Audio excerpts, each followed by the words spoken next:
like to call this meeting to order. Will everyone please rise for the Pledge of Allegiance? I pledge allegiance to the flag of the United States of America and to the republic for which it stands, one nation, under God, indivisible, with liberty and justice for all. Will the clerk please call the roll?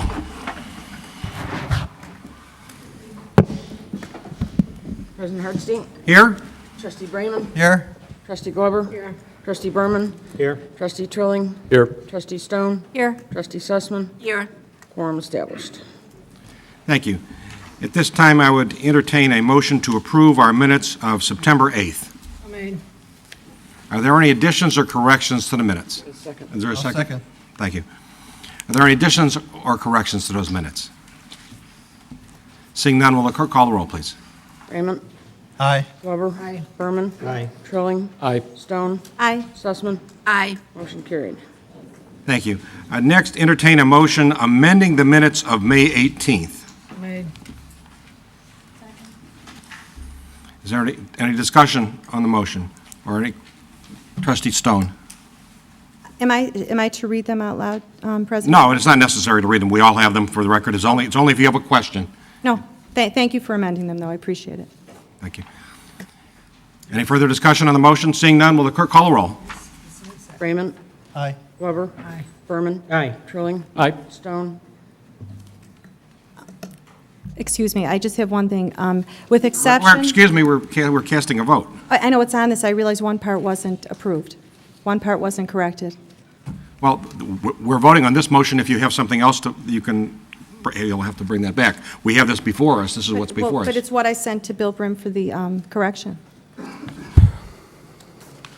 Well, you told me at the last meeting to do that, so I'm just trying to, is that okay? No, Forwarded them on to Jan.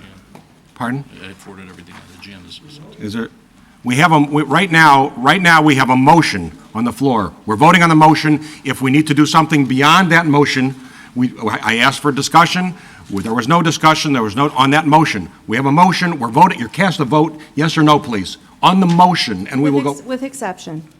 Thank you. Thank you very much.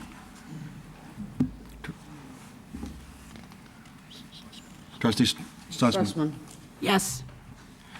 Trustee Stone, did you have something else that you need correction on at this time? Yes, the reason that Bill Brim had told me that I should send, at the last meeting, President Hartstein and Manager Brim, you said in order to amend the minutes, I should send them to Bill Brim, send the information, which I had, and then at the next meeting, which is tonight, to read the minutes. That's fine, I'm glad to amend them without reading it, but what I am concerned with is that I noticed that the one correction, which was on the meeting of May 18th, the minutes, that there were erroneous dates, and that's one part that was not corrected. So Those dates were corrected back in May. It's just the date at the top of the minutes. It's not in the body of the minutes. It's the date at the top. Those were corrected back in May. okay, and I trust that what you're saying is so. I just want to make sure to say that the pages of the minutes are dated many different dates. And the reason that I make a point to say this is that I've learned, and I think we all know, that through history, people look to the minutes as the record of what happened in a meeting. They don't go to videos, they go to the minutes. It's how we keep our record.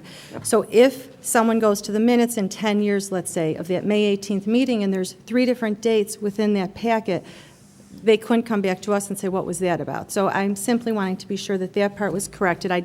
Bill Brim, I think here. Could you say that I did send that?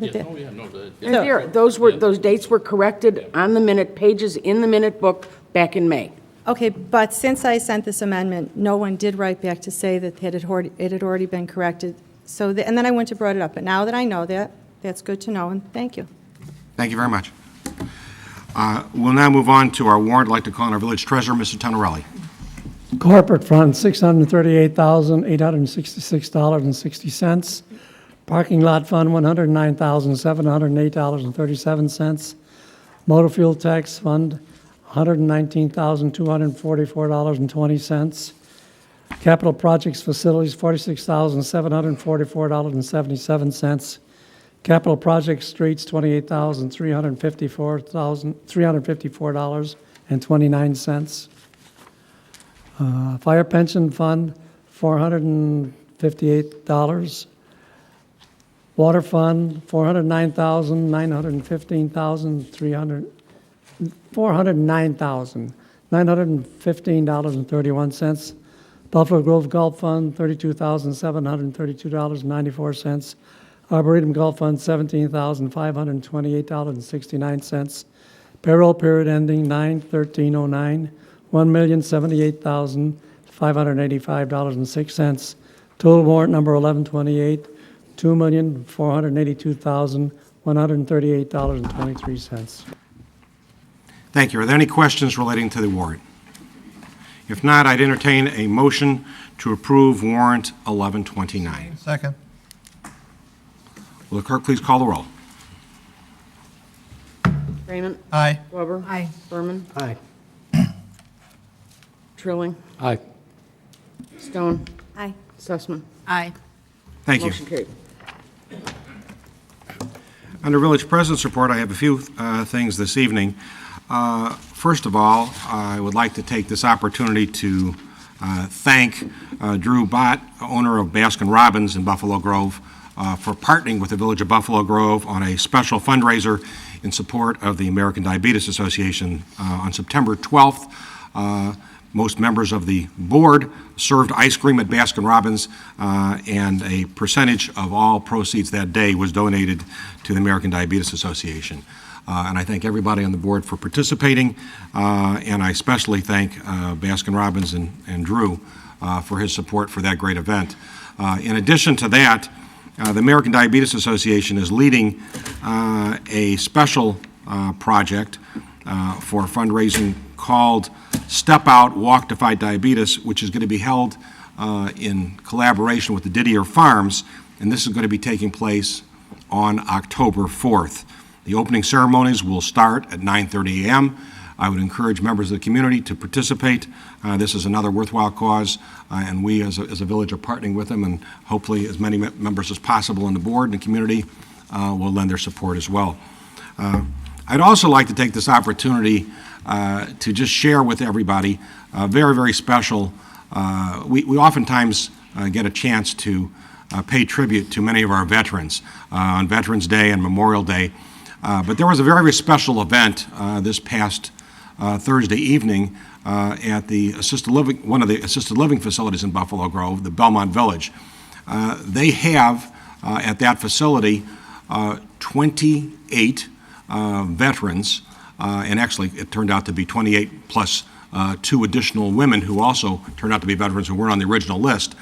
And they had a special ceremony to honor these veterans on Thursday evening. What they did is absolutely phenomenal, and I'd urge everybody to, if you get a chance, to stop by Belmont Village because it's truly inspirational. Each one of these individuals had their photograph taken by a professional photographer, and they did a portrait holding some memento of their experience during World War II. And there is a wall depicting each of these veterans on the second floor of the Belmont Village. Absolutely inspirational, with a quote and a little comment about the war, about their experience from each one of these people. On Thursday evening, they had a special ceremony where the photographer who did these photographs, and he's actually been going around the country doing these type of things to try and depict people who've served our country. And there was a copy of each one of those portraits that he had done, which as part of the ceremony to honor these people who served our country, men and women, I presented them as part of that ceremony with a copy of that very, very special photograph. We had members of the Jewish war veterans there who gave each and every person, whether they were in a wheelchair or whether they were in a walker or whether they were able to walk up on their own, received a salute and thanked them for their service to our country. It truly was inspirational. And I just want to thank Belmont Village for doing this tremendous event for our veterans. And I'd encourage everybody in the community, if you get a chance, get a few moments, stop by on the second floor of the Belmont Village assisted living facility on the corner of 83 and Buffalo Grove Road, and you can see these photographs. Absolutely phenomenal. A tremendous tribute and a tremendous project, something that will be a part of our village for many years to come based upon the efforts of this institution in trying to memorialize something very special for those people who put their lives on their lines for us. At this time, I would request approval of appointment of two people recommended for appointment to our Arts Commission as recommended by Arts Commission, Stephen Bulmesh and Fran Sachs, and entertain a motion to approve. So made. Second. Any discussion? All in favor? Aye. All opposed? We congratulate Steve and Fran and look forward to seeing them working with our Arts Commission. At this time, I also have a proclamation. This particular month is Domestic Violence Awareness Month. And it's actually not this month, it's October. And I would just like to briefly refer to some portions of this proclamation. Whereas violence against women and children continues to become a more prevalent problem, and whereas the problems of domestic violence are not confined to any group of people, but cross all economic, gender, racial, and societal barriers and are supported by societal indifference. Whereas it is fitting to set aside a special time to bring this issue to the attention of all residents of the Village of Buffalo Grove so they can become better informed and involved in programs to eliminate this epidemic from our society. Now, therefore, I, Village President of the Village of Buffalo Grove, do proclaim the month of October 2009 as Domestic Violence Awareness Month in the Village of Buffalo Grove and encourage our residents to join forces with victim service programs, criminal justice officials, and concerned citizens across the country to raise public awareness of domestic violence issues. Proclaim this 8th day of September 2009. On a lighter note, I, as always, am ready to proclaim one day that we all celebrate with lots of fun for our kids throughout the community, and I'm referring to Trick or Treat Day. Trick or Treat Day, as always, will be on October 31st, and I hereby proclaim Saturday, October 31st, as Trick or Treat Day in Buffalo Grove, and I ask that both children and their parents cooperate by limiting their time to trick-or-treat activities for safety purposes between the hours of 2 and 7 p.m. And I also ask that whenever possible, parents ensure that they or other responsible adults accompany their children, and I encourage all residents and all householders to cooperate in making this a happy occasion for all the kids of our community. Proclaim this 21st day of September 2009. A couple other things I just want to bring to everybody's attention. We have, as many of you know, a reliance upon federal funds for much that is done in the transportation realm in our state and throughout the country. And there is a bill which was passed several years ago known as Safety Lou. It's a Transportation Authorization Act, and this particular act expires on September 30th.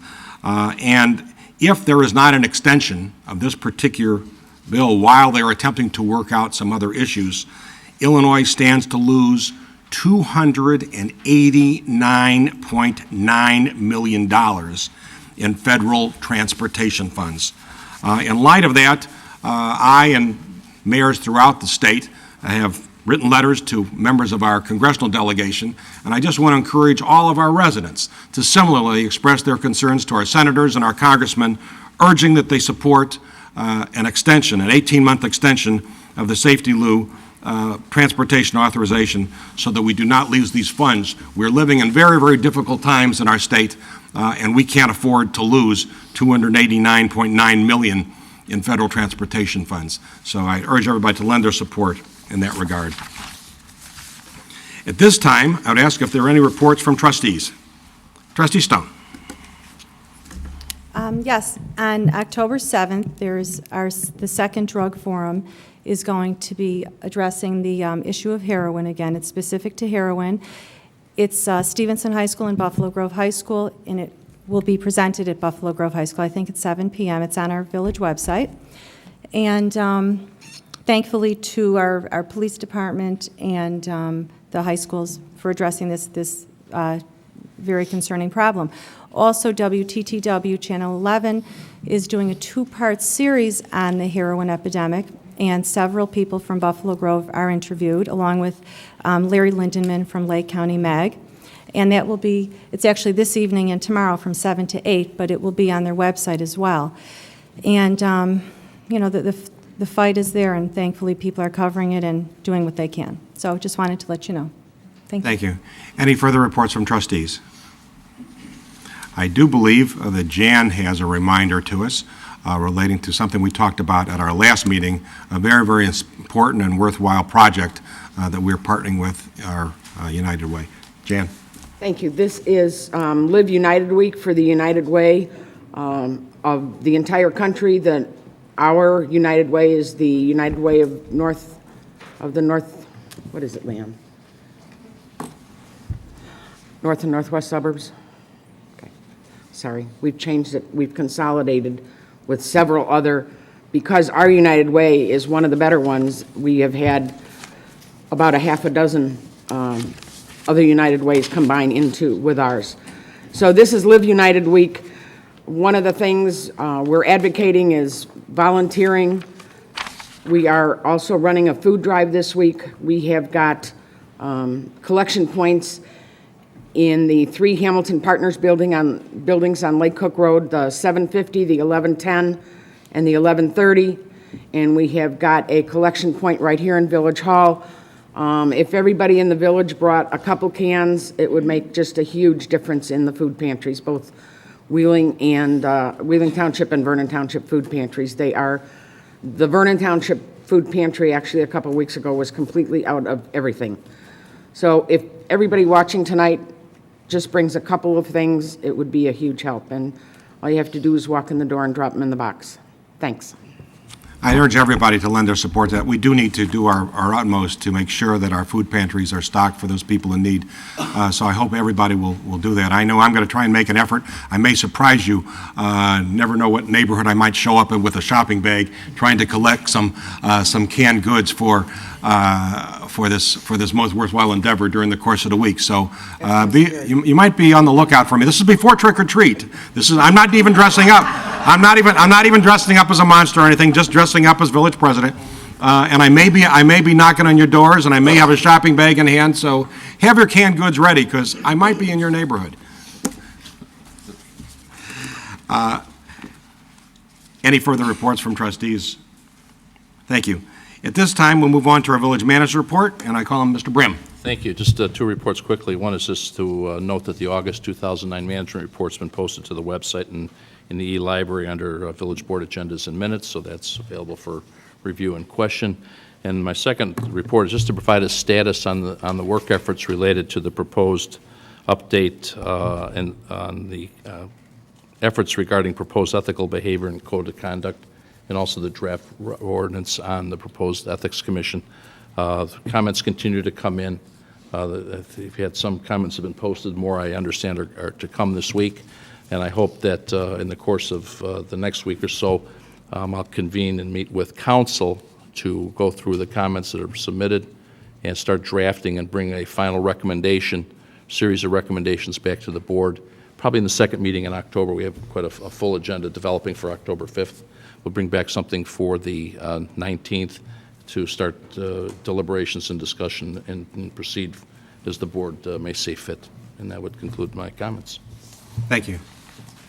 At this time, we will move on to questions from the audience.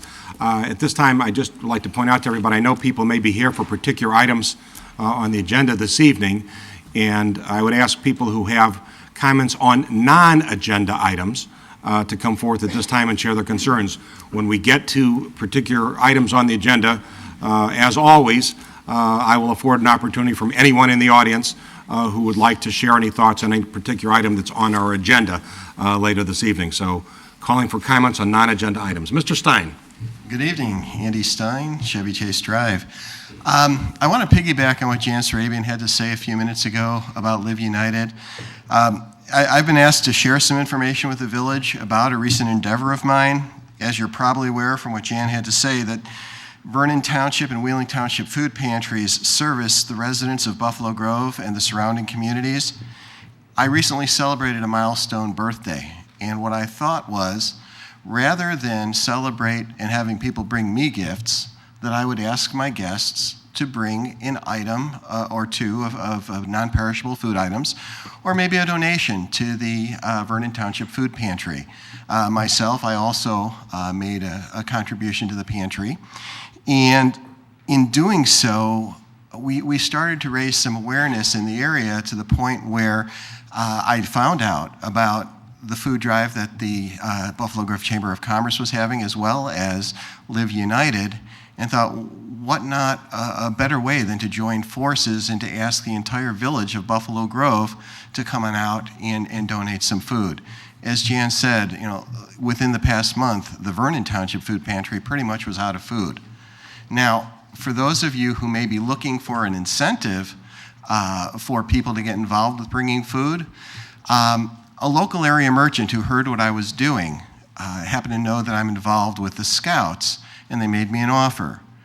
They provided me with 450 coupons, and I won't mention which merchant it was right now, to be able to offer to the children who might be involved in Scouts, whether it's Boy Scouts, Girl Scouts, Cub Scouts, Brownies, Indian Princesses, Indian Guides. And if you're interested in having a food drive, I've got prizes for them.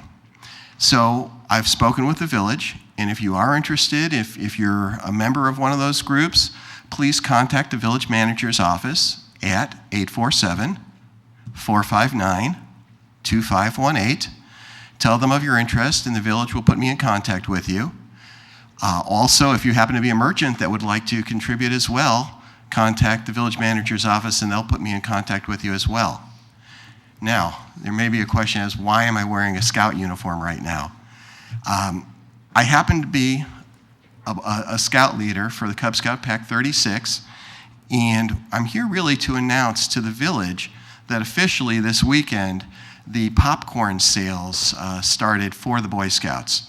Popcorn sales are really the main source of fundraising for the Scouts, where they raise the money to use for their packs or their troops throughout the year. 70% of everything that's collected goes back to the Scout, their pack, their troop, and the local councils for them to use.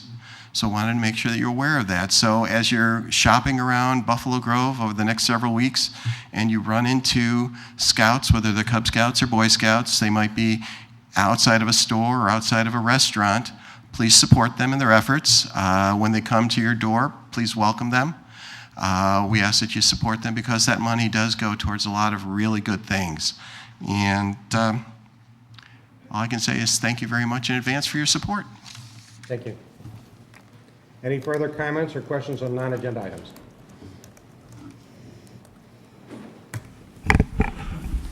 Good evening. My name is Craig Horowitz. Most of the trustees know me, with the exception of Ms. Stone. I haven't been here in a while, and I watched with great interest the OTB issue, and I wrote all of you a letter before you voted on it. I'm curious about, in the effort of transparency, how and when the village is going to report on the revenue stream that OTB is generating. Will it be done? Will it be available on a quarterly basis, on a monthly basis, on an annual basis? Because I'm kind of interested in watching whether the predictions either surpass or miss, or somewhere in between. I believe Mr. Bremley may be able. I know that we did receive one check already for the initial short-term operation, and I'm not sure what the actual procedure is in place for the reporting. The reporting, there would not be separate reporting on that. I mean, we can, if anybody requested, like with any other receipt, we'd disclose that we'd received our first check this past week. They're obligated to pay by the Illinois Racing Act on a monthly basis. They pay not only ourselves, but also the county where they're domiciled. We received a check for a partial month after, I would call it really a soft opening for the OT of about $2,900, which was, again, 1% of the pari-mutuel handle. And, I mean, we can report it on request. We'll report it, obviously, as part of our budget It'll be incorporated there. We prepare reports on a quarterly, or actually a monthly basis. That's what's posted up to the monthly manager's report on revenue. We prepare a 6-month report, mid-year report, and assessment for the board. That would be a separate line item.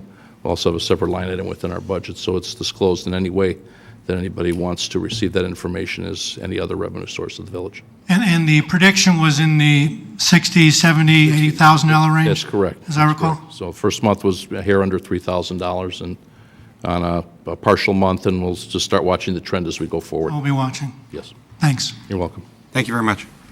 Any further comments or questions, members of the audience, non-agenda items? If not, before we move on to the consent agenda, I just want to note, we did, in terms of clarity, we have no items of special business this evening, though it's listed on our agenda. There are no items of special business. We now move on to our consent agenda. The consent agenda is the portion of our meeting whereby a routine motion, certain items are adopted. Any particular item can be removed from the agenda by the request of any member of the board, any member of the public, in which event it will be, in fact, considered during the normal course of our business this evening. This evening's consent agenda is really simple, and we would have no consent agenda if someone chooses to remove it, since we only have one item. But I will turn that over to Jan to summarize this evening's consent agenda. Thank you. First item and only item is the acceptance of the warranty deed for additional property related to the old treatment plant lift station improvements. In order to permit the construction of the proposed old treatment plant lift station improvement, additional property has been requested from the Buffalo Grove Park District, and to accommodate the request, a warranty deed for the property has been provided by the Park District. Per the village attorney's recommendation, the deed should be accepted by the village board by motion. Staff recommends approval of the consent agenda. Thank you. Is there any request that this item be removed? If not, I'd entertain a motion to approve our consent agenda. So made. Will the clerk please call the roll? Raymond? Aye. Glover? Aye. Berman? Aye. Trilling? Aye. Stone? Aye. Sussman? Aye. Motion carried. Thank you. And now move on to ordinance and resolutions. The first item on our agenda this evening, item A, is ordinance 2009-64 relating to special use to operate a daycare facility at 457 Raphael. Trustee Sussman.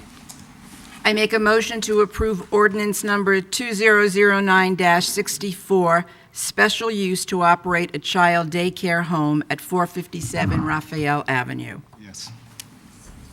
Thank you. Is it a second? Second. Thank you. If you're the petitioner, I presume? Yes. If you just want to state your name and address for the record, so. Yuri Shupak, 457 Raphael in Buffalo Grove, Illinois.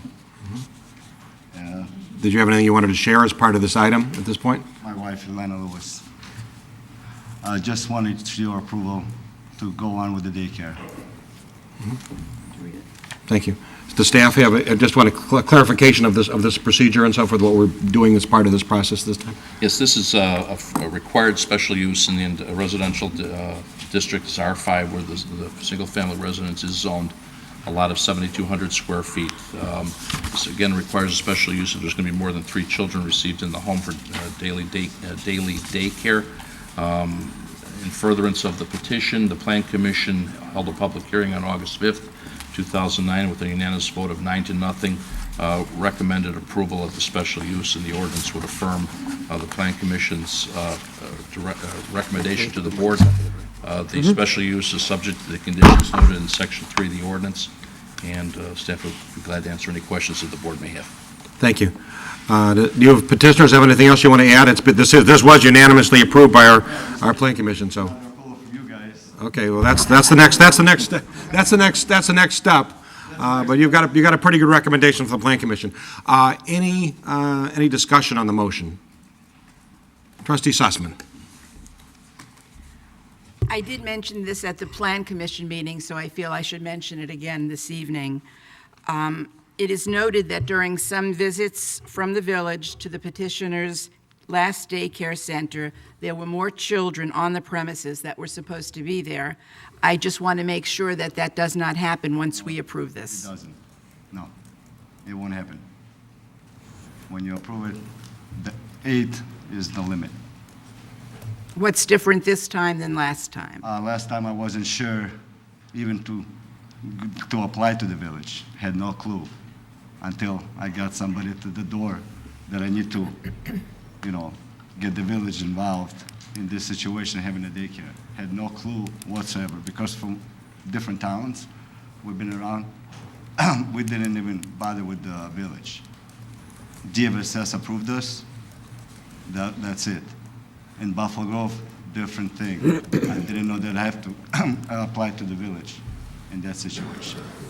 That's why last time I didn't know. That's why it's not gonna happen again, because when I'm gonna get your approval. But you did come down to the Plan Commission for approval at the residence you were in before this one, that's where why you I- didn't have a That's fence. why I moved. That's why I moved, and I got the property with the fence. And I had no clue before that I need a fence or even approval with the village in that situation. That's why I moved. And now I got a fence and everything else. Just need your approval to go on with more than 8 kids. Now I got 3. Any further questions? Not more than 8. No, not more than 8. That's correct. Of course. Any other questions of the petitioner, or any more discussion on this particular motion? Seeing none, there's been a motion made and seconded. Will the clerk please call the roll? Raymond? Aye. Glover? Aye. Berman? Aye. Trilling? Aye. Stone? Aye. Sussman? Aye. Motion carried. Thank you. Thank you very much. We next move on to ordinance 2009-65. By way of background, you may all recall, a short time ago, we passed an ordinance to make clear to all of our liquor establishments that we reserved our right under the state statute to prohibit video gaming in the village of Buffalo Grove, and we also pronounced as part of that particular ordinance, which was passed, one of the first ordinances in the area passed, to make clear that no one could proceed with any such installation without approval from the village of Buffalo Grove. By way of background, under the state statute, which was enacted, known as the Video Gaming Act, it allows the installation of a video game machine where people can play video poker, blackjack, et cetera, in their establishment if they are licensed to sell liquor in the village of Buffalo Grove with a few other restrictions subject to rules by the Illinois Gaming Board. We were advised when we enacted that first ordinance that it would be some time before the village would be receiving information and feedback from the gaming board. It appears that that is not necessarily going to be coming anytime soon, and therefore, in the interest of clarifying this particular issue for the residents of Buffalo Grove and for our businesses, in light of concerns that have been expressed by many, including our law enforcement officials, as to the possible enforcement issues and other issues which we may be confronted with, we have this ordinance before us this evening. And I would entertain a motion at this time for the purpose of discussion to approve ordinance 2009-65, an ordinance prohibiting video gaming in the village of Buffalo Grove. So made. Second. Trustee Berman. Thank you, Mr. President, for the introduction. It's my understanding that the statutory deadline for the Illinois Gaming Board to establish rules to implement the law passed without action last Friday. And the chairman of the Gaming Board reportedly recently estimated it could take even 12 or 18 months more before the Gaming Board is even prepared to issue any rules for approval by the rulemaking authorities. We previously took a wait-and-see approach by enacting an ordinance that prevents installation of the machines in the village unless and until the village specifically approves them. The idea was to make sure nobody jumped the gun with a premature installation before the Gaming Board completed its work.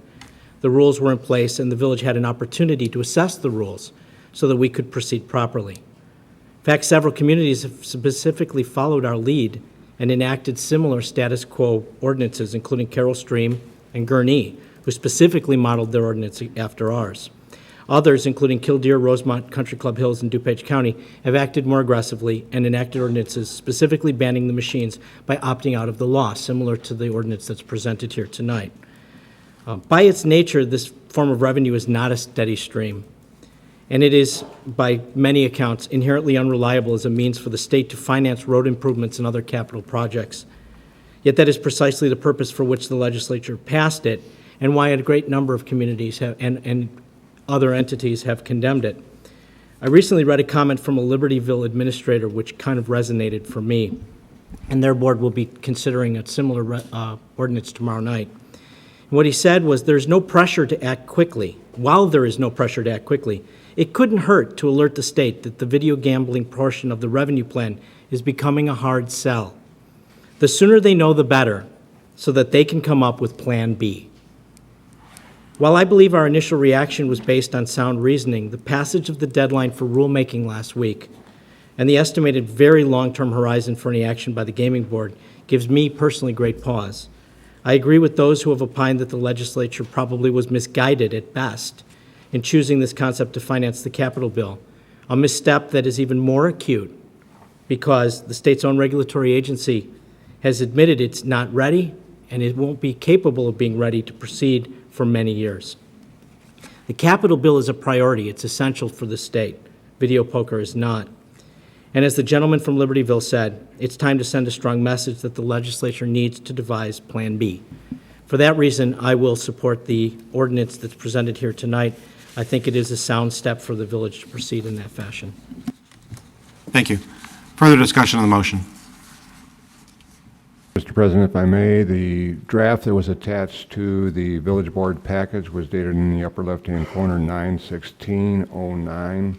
I believe you have on the dais tonight a redraft of September 21st, 2009 in the upper left-hand corner, and the only change that I was suggesting was in Section 3 as far as that this ordinance would supersede Village Ordinance Number 2009-52, which was the status quo. That's all I had, Mr. President. Thank you. Is there any further discussion on the motion? Seeing none, will the clerk call the roll, please? Raymond? Aye. Weber? Aye. Furman? Aye. Trilling? Aye. Stone? Aye. Sussman? Aye. Motion carried. Thank you. We now move on to the next item on the agenda, which is item C, ordinance 2009-66, an ordinance adding chapter 2.70, recall of elected officials. Trustee Berman. Thank you, Mr. President. I ask that this matter be added to the agenda as new business in accordance with the chair's previous directive that new initiatives for possible board action be raised not in trustees' reports, but under new business. I'd like to make a motion for purposes of opening discussion, and then I would like to retain the floor to make some introductory comments if that's appropriate. For purposes of discussion, I would move adoption of ordinance number 2009-66, an ordinance adding chapter 2.70, recall of elected officials, to the Village of Buffalo Grove Municipal Code. Second. Thank you. If you would like to proceed. Thank you. By way of background, recall is an extraordinary remedy in democratic governments that allow citizens to petition and then vote on recall or removal of elected officials. Recall is about providing voters a greater voice in their government. It is about enhancing direct democracy and making elected officials more continuously accountable. It gives voters the right to express their displeasure over serious misconduct in a direct and meaningful way. And just knowing that recall authority is out there can give elected officials great incentive to act appropriately. The National Conference of State Legislatures offers a succinct summary of how recall provision is useful. It provides a means for citizens to retain control over elected officials who are not representing the best interests of their constituents or who are unresponsive or incompetent. This view holds that an elected representative is an agent, a servant, and not a master.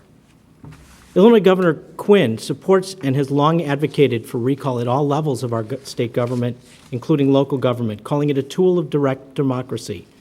And I believe he captured the feelings of many voters when he said, quote, "If someone is doing a bad job in a private employment job, the employer doesn't have to wait 4 years to let him go," close quote. Voter confidence has been shaken by the course of recent events at all levels of our government. In letters to the editor, web blog comments, personal conversations, emails, and elsewhere, disgruntled residents are talking about recall. I cannot tell you how many people have asked me in one way or another about the concept. Some of those folks have been driven by discussions and events at the state level. Others are reacting to local events on our board. But the common theme is a desire to have a direct recall process available to our community's voters. Over the course of the past months, I've sat here and witnessed behavior and discourse, both from the dais and in front of us, that would have been only unimaginable a short time ago. I've seen abuse and scorn heaped upon our professional staff and our volunteers. I've seen threats and charges, countercharges and claims, unsubstantiated recriminations, backbiting, and even inventive hurled back and forth among various board members, like so many grenades. These actions have far transcended political discourse and debate. I've also heard too often references to the will and the voice of the people usurped to support for any proposition or to justify any position on all sides of the issues that have been addressed. And through it all, the business of governing and running our community seemingly is lost amongst the endless diversions. All of us, not just one of us or any group of us, has been part of this unseemly spectacle. Not very long ago, a statewide poll by the Glenn Gariff Group found 65% of Illinois voters supported recall of elected officials. A Chicago Tribune editorial in October of 2007 similarly reported that an overwhelming majority of its polling respondents favored recall. The right of recall has also been endorsed enthusiastically on the editorial pages of newspapers across our state, including by the Chicago Tribune, the Daily Herald, the Rockford Register-Star, the Bellevue News-Democrat, the Champaign News-Gazette, the Daily Illini, the Bloomington Pantograph, and the Decatur Herald and Review. However, neither the state nor our village has enacted a recall provision, at least not yet. In 2007 and 2008, public pressure built for the state legislature to allow citizens to decide whether to add a recall amendment to the state constitution to provide for recall of state elected officials. A legislative effort initiated by Representative Jack Franks and co-sponsored by our own Representative Sidney Mathias, known as HJR CA 28, failed to win approval in the state Senate, reportedly due to the efforts of then Governor Rod Blagojevich and his Senate supporters. Both of our local representatives, Sid Mathias and Kathy Rigg, voted in favor of the recall provision in the House. But recall is not in any way an unusual proposition. At least 18 states and the District of Columbia allow for recall of state elected officials. And it's been reported that as many as 36 states specifically authorize the recall of local elected officials to some extent. Closer to home, our neighbors in the villages of Wheeling, Arlington Heights, and Mount Prospect each have had a recall provision on the book for many years, in fact, decades. Wheeling's ordinance has been in effect since at least 1980. The Arlington Heights recall ordinance has been on the book since 1980. Mount Prospect adopted its recall measure in 1995. To the best of my knowledge, and as reported in the press, none of these area municipal recall ordinances has ever been used. Similarly, in states where voters can recall governors and other state officials, the procedure is used rarely. But just having the power available can have a positive impact on elected officials and how they conduct themselves, effectively diffusing the need to actually pursue a recall vote. As one newspaper editorial stated, quote, "Even if voters don't resort to a recall, knowing the option is there could make these public officials more responsive to the public." In April 2008, the Daily Herald editorial supporting recall similarly stated, quote, "If voters can put the fear of recall into the minds of public officials, it can heighten accountability and competency." The initial stream of inquiries I received from members of the public has recently risen to a torrent. On the train platform, in the grocery store, at a restaurant, or in a park, I've heard similar refrains and inquiries from members of our community. Why don't we have a process by which the public can choose to address an extreme situation through recall? And I should point out that those inquiries have not unanimously related to any one issue, one perspective, or one specific elected official. At least one conversation I recall vividly occurred right here, was with a gentleman who demanded to know how he could rid the board of my presence. It is because of the nature and volume of pointed inquiries from members of the public that I concluded it was necessary for me to bring forward the question to our board for its consideration. I admit to have harbored very mixed emotions on the subject.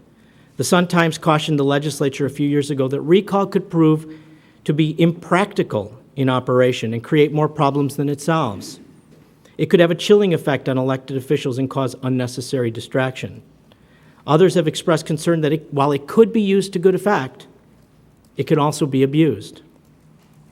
Nevertheless, I do not believe we as a board advance the public's interest in sound governance by continuing to rancorously debate among ourselves the insoluble question of who among us most aptly represents the public and acts most in conformance with the voters' will. The constant refrain of abstract populist sentiment serves only as a smokescreen, obscuring intent and distracting us from our fundamental duties. There's no statutory provision on the books against home rule communities enacting a municipal ordinance to establish recall. In fact, as I already noted, several of our neighboring communities have had recall ordinances on their books for decades. My own personal trepidation aside, I thus felt the large expression of public sentiment that it was necessary to bring the concept forward to the board. And rather than do so in the abstract, when imaginations could run amok about what it would or would not entail, I believed it would make the concepts more tangible and understanding to have an actual proposal for a specific ordinance to work with. I thus sat at my kitchen table over last weekend and compiled the draft ordinance that was disseminated in the meeting packet, building on the existing ordinances as enacted in our neighboring communities, which I used as models and guides. Even with the adoption of this ordinance, recalling a public official would not be easy, nor should it be. As Representative Jack Franks, a staunch supporter of recall at the state level, has said in connection with these efforts, quote, "It is a very difficult remedy, and it should be. You don't want people being at the whim of a vocal minority," close quote. Or as the Chicago Tribune stated in an April editorial supporting recall, quote, "Nobody wants voters hounding well-intended officials from office because of their unpopular, yet arguably necessary acts. But there's no evidence this happens often in the 18 states that give voters the power to recall state officials," close quote. The proposed ordinance would permit the voters of our community to dismiss their elected officials, but not without a lot of work. The ordinance as drafted is intended to set reasonably high standards for initiating and completing a recall. Getting a recall question on the ballot under the proposed ordinance will require signatures on petitions equaling at least 25% of the votes cast in the most recent municipal election in the village, and require that all of those signatures be gathered within a limited 90-day period. Based on the last election in April, in which 4,750 ballots were cast, that would mean that close to 1,200 signatures would be required on the petition in order to initiate a recall. Only if the petition requirements are met could a recall question be placed on the ballot for a recall referendum vote at the next regularly scheduled election. A majority of voters would then have to cast affirmative votes in favor of the recall proposition at that next election in order for the recall to take place. As I said, as with any device in the democratic process, recall can be used to good effect or it can be abused. The draft ordinance attempts to balance those interests. The standards for recall are intended to be high enough to ensure the process will not be invoked frivolously. As the Tribune stated about similar standards included in the state's proposal, quote, "That's doable, but not so easy as to leave high-performing officials vulnerable to gadflies fomenting frequent recall campaigns. An office holder would have to be a true failure, a chronic non-performer, a pillar of ineptitude to invite recall by the voters," close quote. Still, some may assert that this concept is too dangerous or too politically charged to bring forward, let alone implement. I've seen agitated comments already. Let me state definitively that it is not my intention by bringing this forward to specifically target any individual. My goal is to respond to the inquiries I've received by raising the question in the proper forum, here at the Village Board, for discussion and possible action. The fact remains that any and all of us on this dais will be equally vulnerable to the caprice of the process if it's implemented. And yet, to paraphrase a line from one of my favorite movies, I haven't yet seen or heard an issue that was so dangerous it couldn't be discussed. And that is especially true here, given the exceptional level of interest in the community about this process and the fact that the ultimate intent is nothing more than to provide a process by which people are empowered to take action. For perspective, I'd like to read just a few short quotes, and I think you'll understand why. "The people chose me because they evidently understand that they'd like to have a leader who's going out to try to get results for them." Quote, "I just try to do the best I can to get real results for people and to push and prod, maybe too hard sometimes, but to get real results for people." Quote, "I've done nothing wrong, and I'm not going to quit a job that people hired me to do because of false accusations and a political lynch mob." Quote, "Now I know there are some powerful forces arrayed against me. It's kind of lonely right now. but I have on my side the most powerful ally there is, and it's the truth. Quote, I feel real good about all the different things we do because we follow the rules and do things right, and at the end of the day, as they say in the Bible, the truth shall set you free. The truth is what it is. Quote, what they're trying to do is thwart the will of the people and unfairly remove someone elected by the people. Quote, that's what my story is. It's a Frank Capra movie. It's me against the system. And quote, it is a desperate and pathetic attempt to undermine the will of the voters. All but one of those passages reportedly was uttered by disgraced former Governor Rod Blagojevich as he desperately sought to forestall legislative efforts to remove him from office.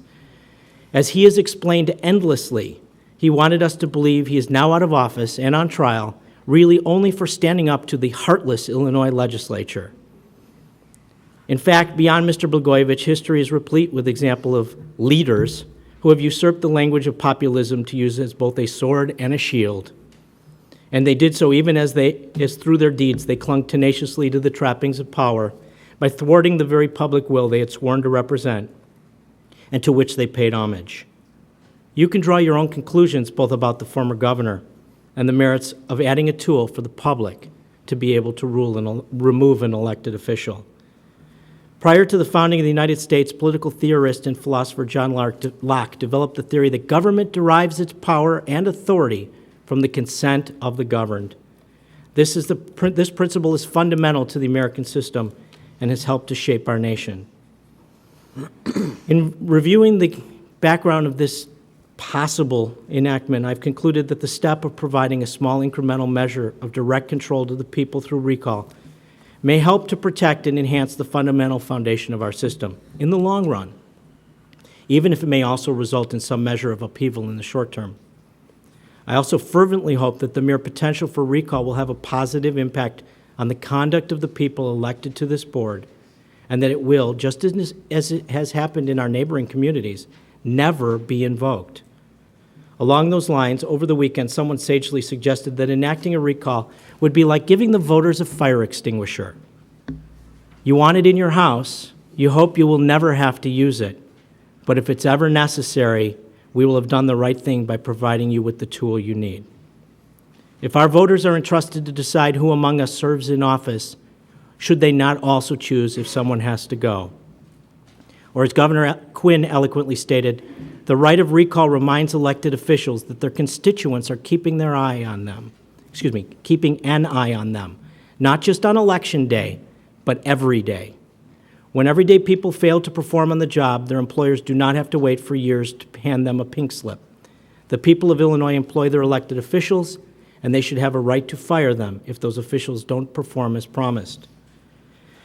Or as the Chicago Tribune put it, it is far easier to vent than vote. Your constituents are fed up and dangerously receptive to the suggestion that they do something about it for a change. It's time to put their needs ahead of your political ambitions and your personal connections, not because they might remove you from office, but because they put you there in the first place. My challenge to every member who sits on this board, think about that.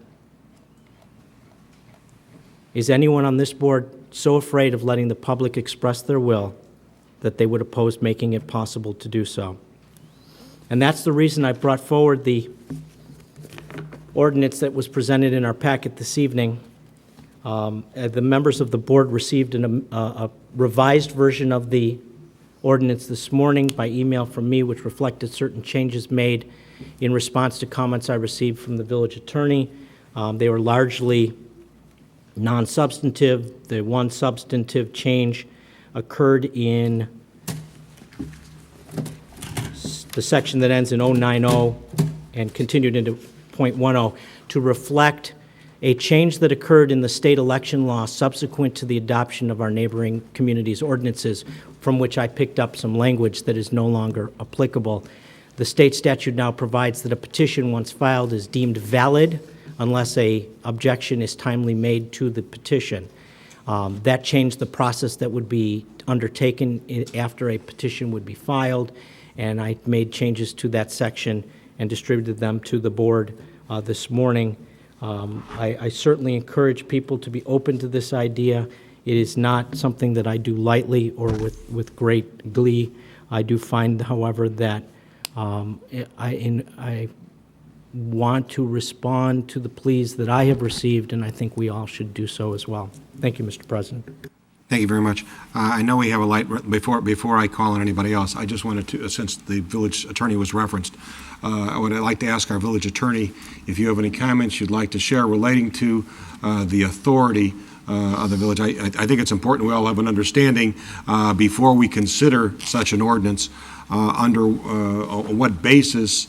I know that we've had other towns have apparently have done this, but I think it would be beneficial for us to understand by what authority we as a municipality can or cannot, on what circumstances, on what basis we can consider an ordinance of this type, since the state has not seen fit to act. That's correct, Mr. President. The state has not enacted an ordinance that allows municipalities, non-home rule municipalities, to provide for a recall ordinance. In 1981, in a First District Appellate Court opinion entitled Williamson versus Doyle, the First District Appellate Court in dicta noted that, let me go back for a second, the case concerned about non-home rule community enacting a recall ordinance. The First District Appellate Court held that a non-home rule municipality did not have the authority. After its holding, the First District Appellate Court held that a home rule unit did have authority to enact, quote unquote, a valid recall ordinance, unquote. So it's pursuant to a First District Appellate Court opinion out of 1981, Mr. President. And it's pursuant to our home rule authority, which, since we are a home rule community, we can consider this, whereas a non-home rule community would not be able to consider such an ordinance. That's correct, Mr. President. Thank you. The one thing I did want to comment, though, on the draft, as Trustee Berman has said, is dated 9/20/2009 in the upper left-hand corner of page 1. I just noticed tonight that on the two exhibits, they're missing an exhibit. They're missing the designation as Exhibit A and B. For some reason, they didn't follow over from the previous draft. So that'd be the only suggestion I would make to the current draft in front of me, Mr. President. Thank you very much. Trustee Stone.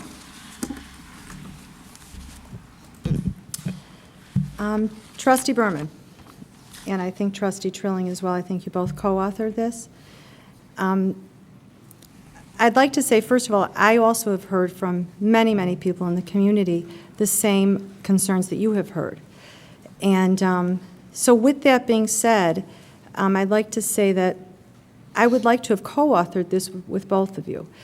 And I say that sincerely, because with proper safeguards and specific criteria, this could be a good ordinance. Unfortunately, this was placed on the agenda late Thursday without any prior notice to me, Trustee Sussman, or President Hartstein. I do not know whether the other trustees were aware of this proposed ordinance. In addition, the Jewish holidays began Friday evening and did not end until Sunday evening. So this did not provide us with much time to review the proposed ordinance, research issues related to it, and even look to other municipalities who may have implemented similar ordinances. I did get today to some research, but I'll get to that after. Regarding the petition, though, the ordinance I'm saying that you put forward, as much as I could examine it in the short time, I do want to address some of the issues that I think are very concerning in consideration of going forward. When it comes to the petitioning for recall of an elected official, when you look to Arlington Heights, they require not less than 12% of the registered voters of the village at the time of the last general election. What you're proposing is 25% of the citizens that voted in the last election, which, for instance, in this case, for Bev, myself, and Trustee Brayman, would be obviously a very small election. It's only a trustee election. So just to put that in your mind as one of the components that should possibly be addressed. Additionally, a pamphlet is required in Arlington Heights. It's required for distribution to the voters, setting forth the date and time, reason for recall, and response statement by the officer whose recall is sought.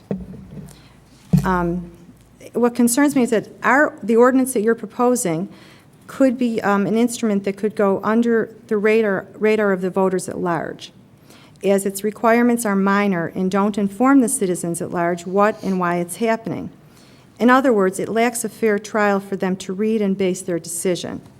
Additionally, both Wheeling and Mount Prospect don't allow for voter recall within the first year of an elected official's term. Regarding the petitioning in Mount Prospect, they require no less than 10% of the registered voters at the last general election. So just to give you an idea, we have 30,000 voters in Buffalo Grove, registered voters. 10% would be 3,000 people on a petition. I'm seeing nods that we don't have. Do you know the registered voter number, Jan, as our clerk? Approximately, if I'm off by a few thousand, just give me an idea what it is, ballpark. It's about 25,000. Okay, so we have 25,000. So that's by our village clerk, so I'm sure that's accurate. So that would mean 10% alone would be 2,500 signatures would be required. If it were 12%, just like one of the other municipalities that you referenced, it would even be higher than 2,500.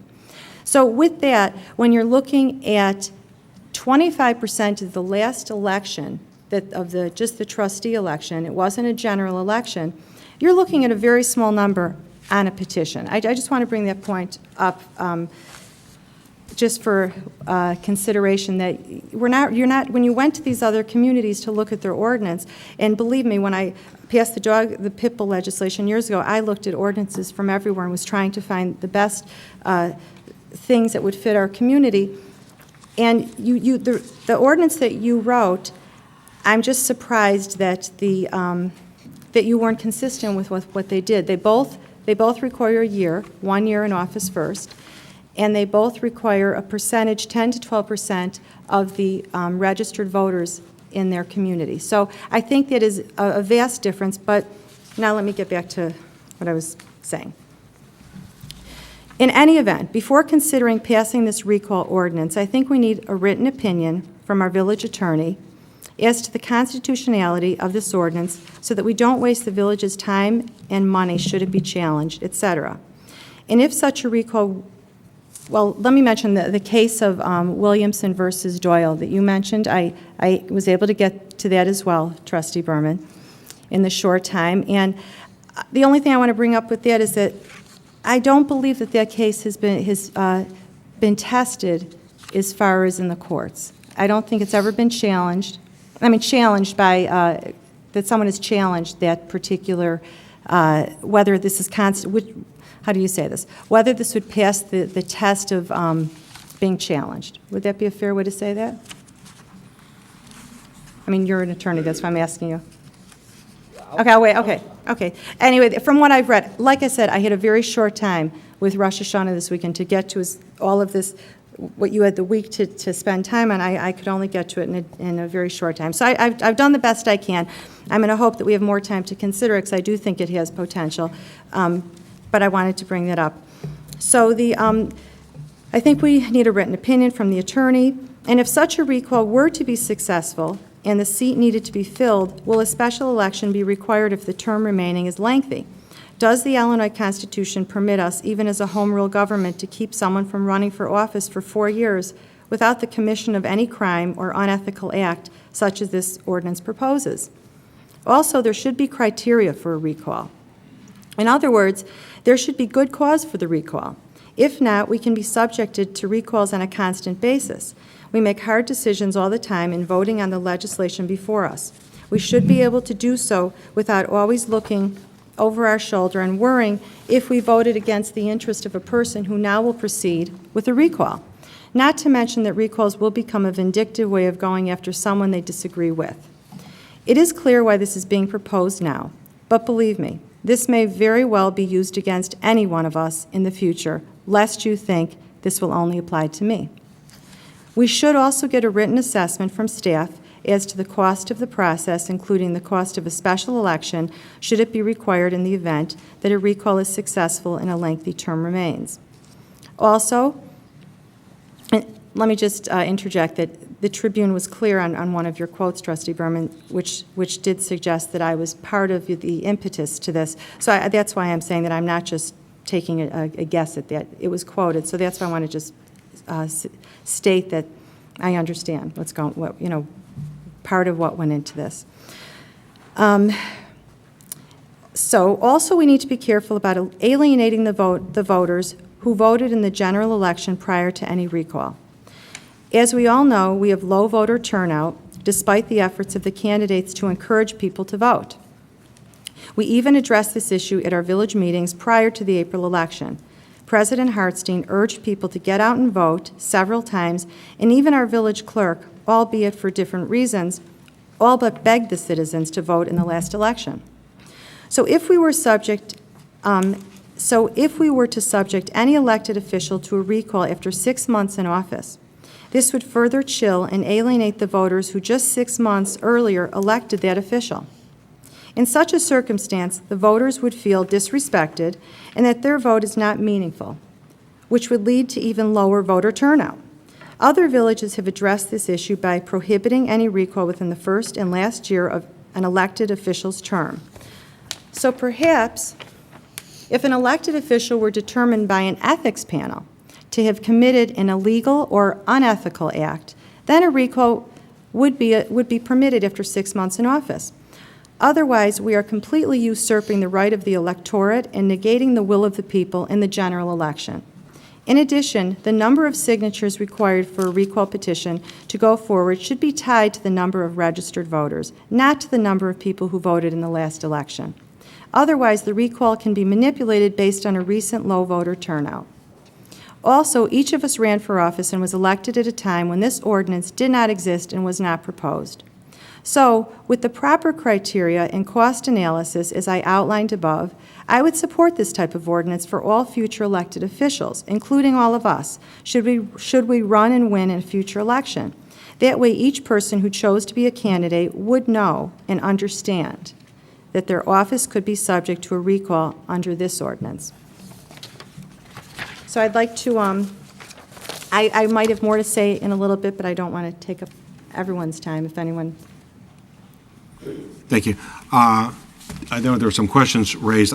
Possibly, Trustee Berman, and I'm just going to suggest, in terms of focusing on a couple of things, you might be able to suggest the basis. I know I've gone myself through several of the states that have them, and I noticed there's different percentages, and there's some similarity to that, but some of the things you've suggested. But nonetheless, I wanted maybe you could outline the basis on which you came up with the criteria that you included and how you arrived at those particular criteria that you've included in the ordinance for the purpose of everybody's edification. I think that might contribute to the discussion. Certainly, I would be happy to go through as much as I can without rambling further. I've already spoken at great length. But when you look at the three neighboring ordinances, there are different criteria in each of them. Wheeling requires 33% of the votes cast in the most recent election. And as you pointed out, the other two communities tie it to the number of registered voters. The recent state initiative actually used the figure of 20% of the number of votes in the most recent election for the office in question. When it was proposed, there are, in other states and other communities, a variety of standards. My objective here was not necessarily to arbitrarily raise or lower the standard so much as to find a standard that seemed to be a fair compromise between something that is insurmountable and something that's too easily surmounted. If it's the will of the board to come up with a different figure, I'm not married to the 25% figure. This was one that I chose in drafting the ordinance because I felt that it was a midpoint between what the state had been considering at one time and what Wheeling had on theirs, which was the original ordinance in the area that adopted these standards. In terms of tying it to the voter registration list as opposed to the voting total in the most recent election, again, different communities have modeled it in different ways. The question comes to mind, why tie the initiative to the people who did not vote as opposed to the number of people who did? Again, that choice can be made. It's not one that is set in stone. I hate to use that because it sounds trite.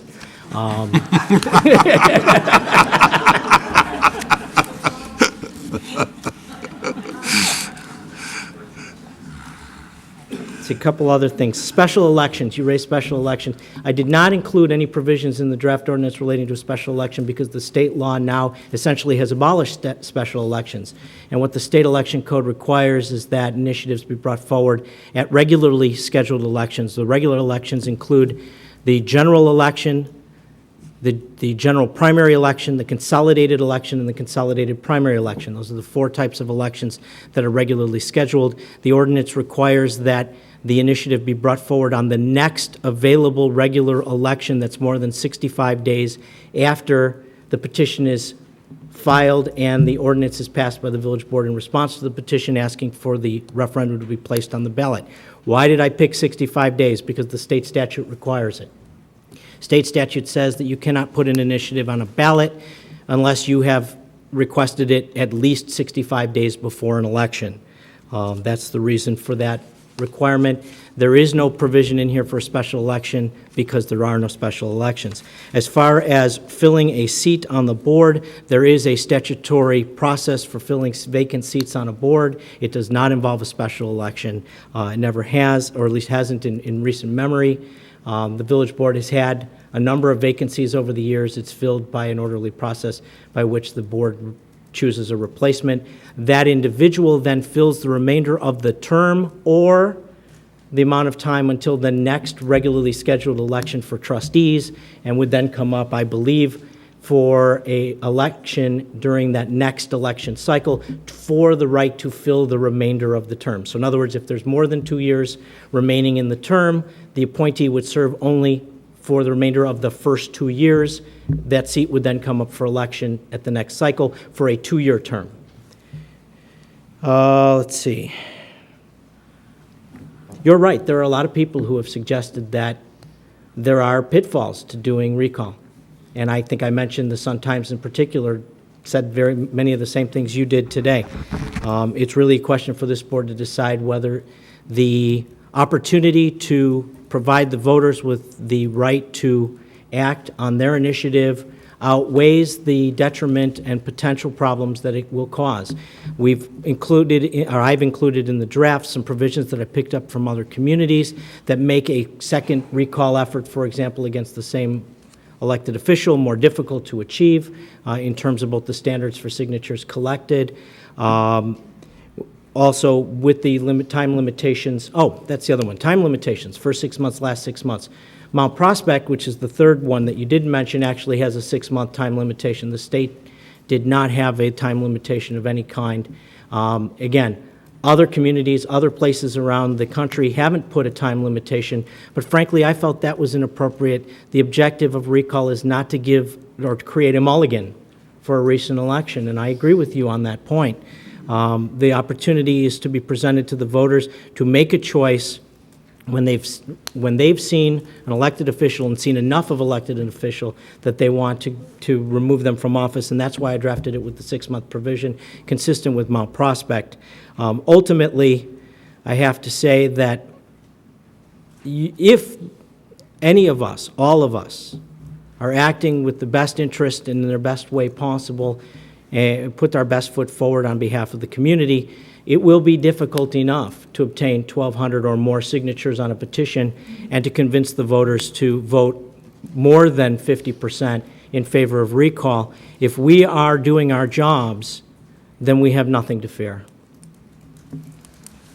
Trustee Bryman.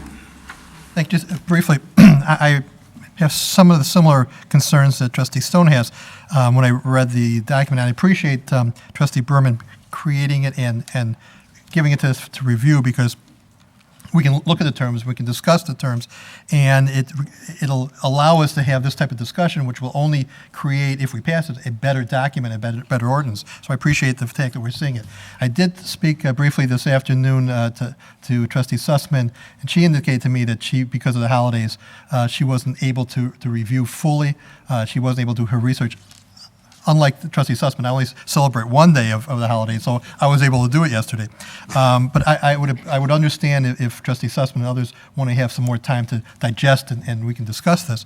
As far as the number of voters on the petition, I too have some concerns. I noticed Well, two things. First of all, the number of registered voters, I'm not sure if that's an accurate figure at any time. I think there are people who move in, move out, that do not take their name off the ballot, and therefore that even the 25,000 that Jan says is registered voters may not be accurate. At least we have, if we go the other way with the number of voters that in the last election, we have a figure that we know is possible, current, et cetera. We may want to play around with the figure, be it 15%, 20, 25, 30, 33%, whatever it is. That's something for us to discuss and maybe have a polling on. But I think tying it to the registered voters may be inappropriate. And I also believe, contrary to Trustee Berman, that even the 6 months is unrealistic or maybe improper. In my opinion, if someone should be recalled, they should be recalled in the first 3 months, or if they're going to be recalled in the first 6 months. It shouldn't make a difference. I understand the need to keep it away from the last 6 months because the person, by the time the effort gets going, the person's will be up for office anyway. So those are my comments. I'd like to have some further discussion on the number, the percentage, et cetera. I think that'd be beneficial to all of us. Thank you. Thank you. Pardon, excuse me, Jan has, Just the registered voters for the April 2009 municipal election was 25,171 registered voters. Obviously, that figure changes every day because people register for a presidential election. We get an enormous amount of new registrations. Then people move and it wanes, so it changes every single day. But that was 25,171 was what we had for this last election. thank you. Trustee Sussman. I am in favor of a recall ordinance. I'm just not in favor of voting on it this evening. I think a lot of information will come about where we might want to make changes. If we're going to have this document, it should be the best document that we can have for this issue. And by just voting on something that's there that we haven't gone into deeply, I think we owe it to ourselves, we owe it to the voters, we owe it to the residents of Buffalo Grove to be able to look at it very carefully and make sure the final copy is the way we really want it to read. I also believe that we should not be grandfathered in. If we are here representing the residents of Buffalo Grove, we are just as much up here, and we owe it to them. If there's something they don't like that we're doing and they want to recall someone, that's what they want to do, and we should not be grandfathered in for that. Thank you. Trustee Stone. I agree. I would not be concerned about the grandfathering either, so long as these other issues that are brought up in today's ordinance are addressed, such as the percentage of registered voters, the amount of time in which you can recall a candidate or a trustee or an elected official. So I'd be okay with not grandfathering it in, although when you do run for an election and you spend a lot of your time and energy for that position, and a circumstance comes about such has come up in the past 6 months, where obviously there are strong differences of opinion. I feel that there should be some criteria that's not just there's no criteria on this ordinance. That's what's bothering me. There should be acts of either unethical or breaking the law, something that an ethics panel would decide, is this something that should go to a recall? And I wholeheartedly believe that it's a really good idea to have this. As you mentioned, Trustee Berman, you talked about Blagojevich, and his statements talk about that he's truthful and honorable, and he gives a list of things that are obviously so not true, it seems. So it's hard at times to listen to someone's words and to believe them to be true. You want to believe them to be true, but unfortunately that's not how the world is. So I do think recall is something that we should look into and be trendsetters and try to have the best government that we can. As you know, I'm sure I've joined with the Better Government Association, speaking out to Governor Quinn on a panel. I do believe in good government. I believe in fighting for it. So if recall is something that I think should be a consideration and a strong consideration, but with an ordinance that really is that really is an intelligent and well-thought-out ordinance. And not to say that you are not intelligent, I know you are, but like you said, you sat at your kitchen table on the weekend and you wrote this up. I would have liked to have been involved in this. And every other ordinance I've seen that's come my way in this short time, it's sent to us by management, and then they ask for a polling, and we tell them how we feel. And the only time that you gave this to us, and I don't know if you realize that the Jewish holiday was this weekend, it didn't allow for a lot of time. Yeah, I'm saying, of course, I mean, yeah, but I mean, some people celebrate, longer than others. Some people are Reformed, and I'm somewhere in between, but I'm not Orthodox, but it's a very high holiday, and that was very, it was shocking to get it late Thursday afternoon, as I think you would imagine, and it was very, I was shocked that A, we didn't have a chance to be involved in it, and B, we weren't asked for any input. We weren't asked to have any input in this ordinance. And every other situation in ordinance, we have been asked for input. So I'm surprised that we weren't. And that did bother me. I found that insulting because I am on the board as well. And I don't know why it was only you and Trustee Trilling that had that opportunity. And I know that the mayor was surprised, and I know that Trustee Sussman was surprised, and I don't know about the others, but I don't feel that that was fair. And I'm happy to hear that, thank you, Trustee Brayman, for mentioning that we do need some time, because obviously, I was concerned that you'd all vote on this tonight, and it really did concern me. So I'm feeling a little better about that. But let me just ask you, let me point out the, and by the way, let me say this really clearly, all right? You talk about we should, if someone's doing the right job and they're doing good things, they should have no fear of what they're doing. And therefore, a recall vote shouldn't be a threat to them. I do believe that my actions of the past 6 months show that I stand strong with conviction in what I do. And I wouldn't do anything in my life that would make me feel uncomfortable with myself and my decisions. So I'm very confident that my supporters and the people in the community that voted for me, I know from my daily interaction, people are very, very glad to have my independent voice here. I do realize that it's a little bit unsettling at times, but I speak the truth. I do speak the truth. And I'd like to just mention a couple things that is regarding Wheeling, because I did pull that as well. And what they do, I think you mentioned 33%. Now, unless I just pull this from their website, so your 33% is not jiving with my 50%, but I could have this wrong. However, if a recall referendum has been conducted during the term of an elected official and against him, any subsequent recall petitions, that's if it's the second time, the 50%. Okay, see, that's what I mean. The short period of time didn't allow enough time to really digest and understand. It's a lot of legal material to look in an ordinance. So anyway, what I wanted to say, because I had so much information, is that also the home rule municipalities, and this is something that I would think perhaps we could have like an executive session to talk about what we can do with this ordinance and the various, when I say what we can do with the ordinance, I mean the different ideas that we all have to bring to the table as far as percentages.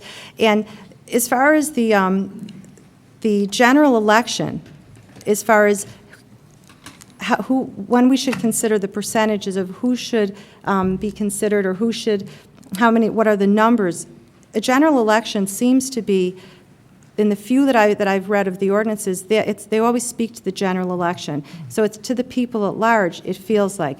But again, with more investigation, that would give us all a stronger handle on what recall ordinances really speak to. So those are a couple things, and I don't fault you because it was a short amount of time from last week, but it was a really short amount of time for me as far as Thursday goes.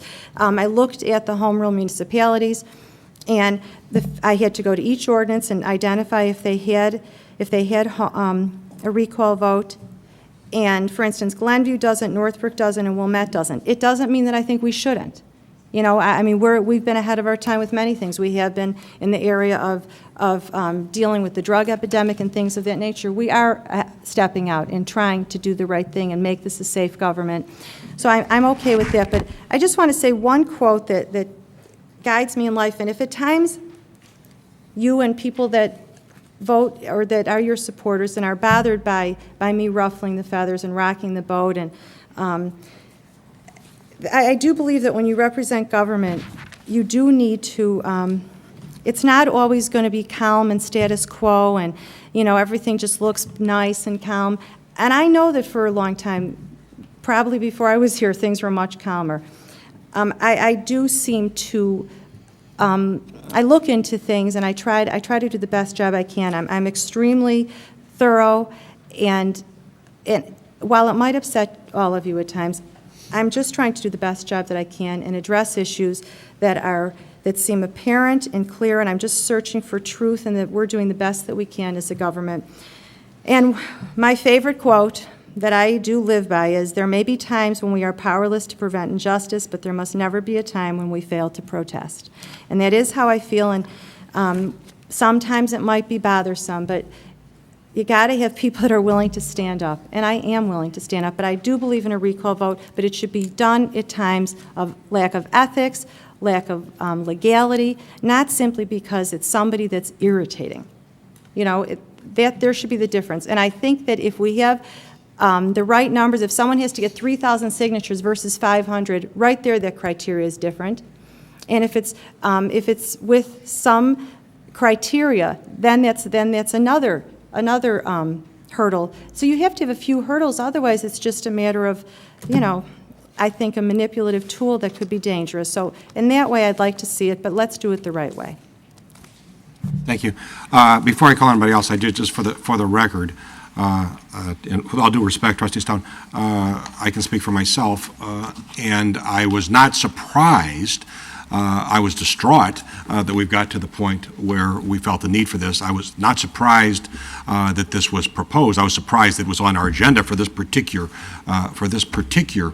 meeting, but I was advised by our village manager on Wednesday, as I think I shared with you, that it was proposed and so forth. And the reason I wasn't surprised in the general sense is all of us have received inquiries over the last some months. Is there a tool by which this can be done?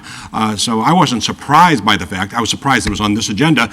Going back to the specifics, though, however, in terms of the opportunity of being able to do it, that's exactly why we're here tonight. There is an opportunity to discuss. That's the reason anyone on this board, myself, yourself, anyone on this board, that's what this is all about. Coming forth with ideas and thoughts, and I respect differences of opinion, vibrant ideas, whoever they're coming from, and we can put them on the agenda. You can put something on the agenda, Trustee Berman can put something on the agenda, I can, anyone can, and then we come before us, as we are tonight, and have an opportunity to discuss it. If we feel as a group, after some deliberation, that we need more time or need further study, obviously, we as a group can decide collectively that we need more study. But I think that's what this is all about tonight. I have to say, quite frankly, I'm heartened, really heartened by the fact that it seems to me, and this is a great thing to say, we appear to have unanimity on this board with regard to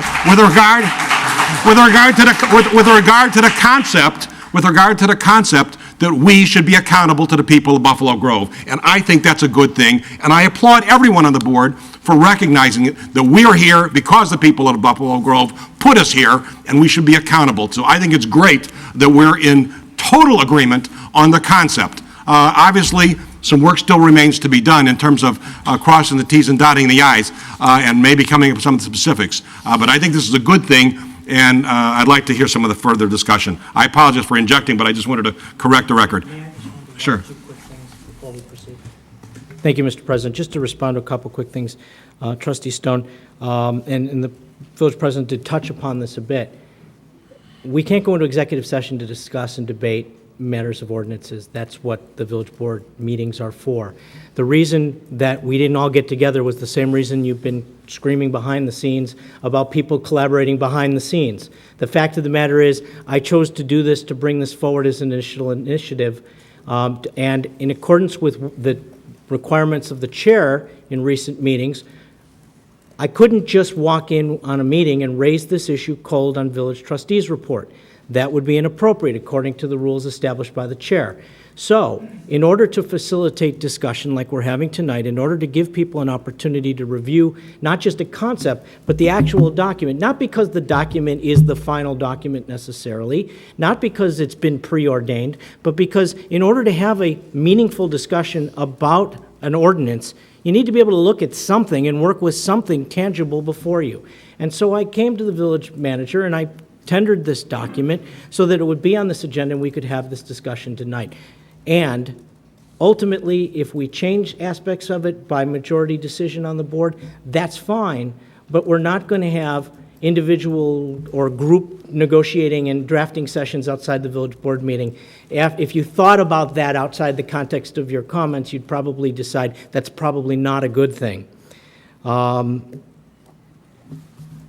And that's good enough for now. Now, and just by way of clarification, in terms of process, there was a case that came down not too long ago, and our village attorney apprised us of us, that there is, in order for us to discuss something at the village board, and there's a good reason for this, it needs to be put on the agenda. That's the reason anybody on the hearing, and the reason for that is so we can apprise the public that we're going to be discussing things. So in that regard, the media were aware of the fact. There's been a couple articles about this, so people know that we're discussing this tonight. That doesn't mean we're going to decide this tonight, but it means it's on our agenda for discussion, and the public is aware of that. And that is the reason by law and why this case came down saying that you cannot transact business on anything that is not on the agenda. And that is the reason that I articulated several meetings ago that I didn't want anything to be brought forth other than putting it on the agenda. So if someone wanted to bring up an idea or a concept during new business, we weren't going to act upon it that night, but we will put it on the agenda for a future meeting. So that's the process, and I just wanted to explain why we're doing what we're doing. It's on the agenda. Everybody has a right to do that, and we're having that discussion. Let's proceed. Trustee Glover. Thank you, Mr. President. I just have a couple comments. Being on the agenda tonight should not be a problem for anyone since this starts the process and the ordinance is now open for discussion. And things can be discussed on different points, and we will agree on some and we will probably disagree on some, but we will come to a final conclusion. I agree with Trustee Sussman on her points and with Trustee Bremen on his concerns. So I just wanted to make that clear. Just as I feel the Ethics Commission and the new Ethics and Code of Conduct are good for the village, I also think the recall ordinance is also good for the village, and I will support it in whatever final form it is. I also believe that recall should be the will of the people, not the will of this board or an Ethics Commission. I think this recall puts the onus on the voters and for them to state their positions and sign up to have it put on, pass the petitions, sign the petitions to have it put on a ballot. I just don't think that we shouldn't be throwing roadblocks in the voters' faces. They ought to have the ability to make this decision. We hope they make intelligent decisions when they elect us to office.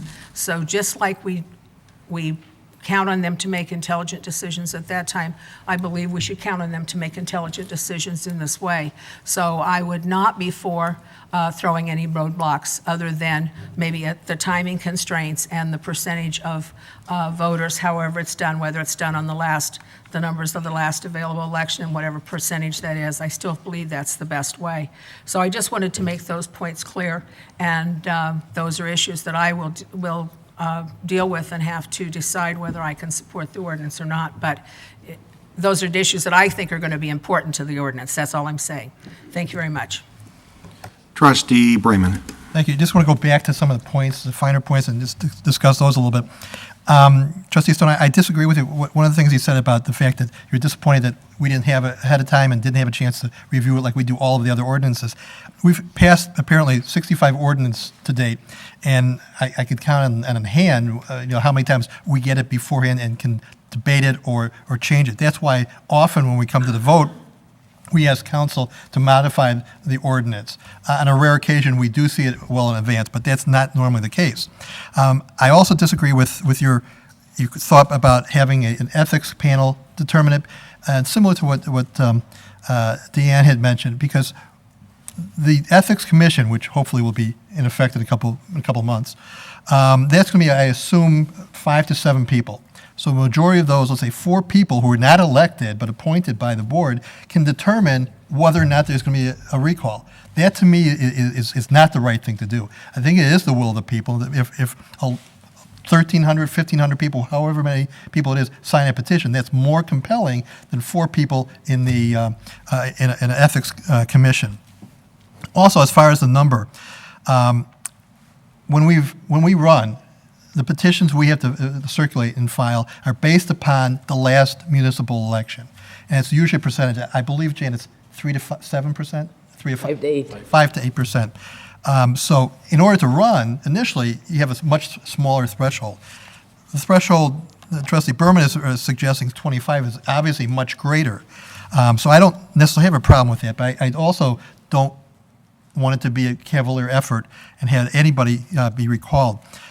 My suggestion is that we modify the number to raise it, but based upon the last municipal election, based upon 33% of that, or not less than 1,000. My concern is on an uncontested election, there may only be 1,500 people, 1,500 votes. Therefore, 500 votes, 500 people on a petition could pass the request for a recall. I think there should be a minimum amount. I think 33% of the last number of votes in the last cast is a reasonable compromise, a reasonable figure. In this case, it would be, anyway, maybe about 1,500, something around 1,400 to 1,500, which, as you know, is not an easy thing to accomplish.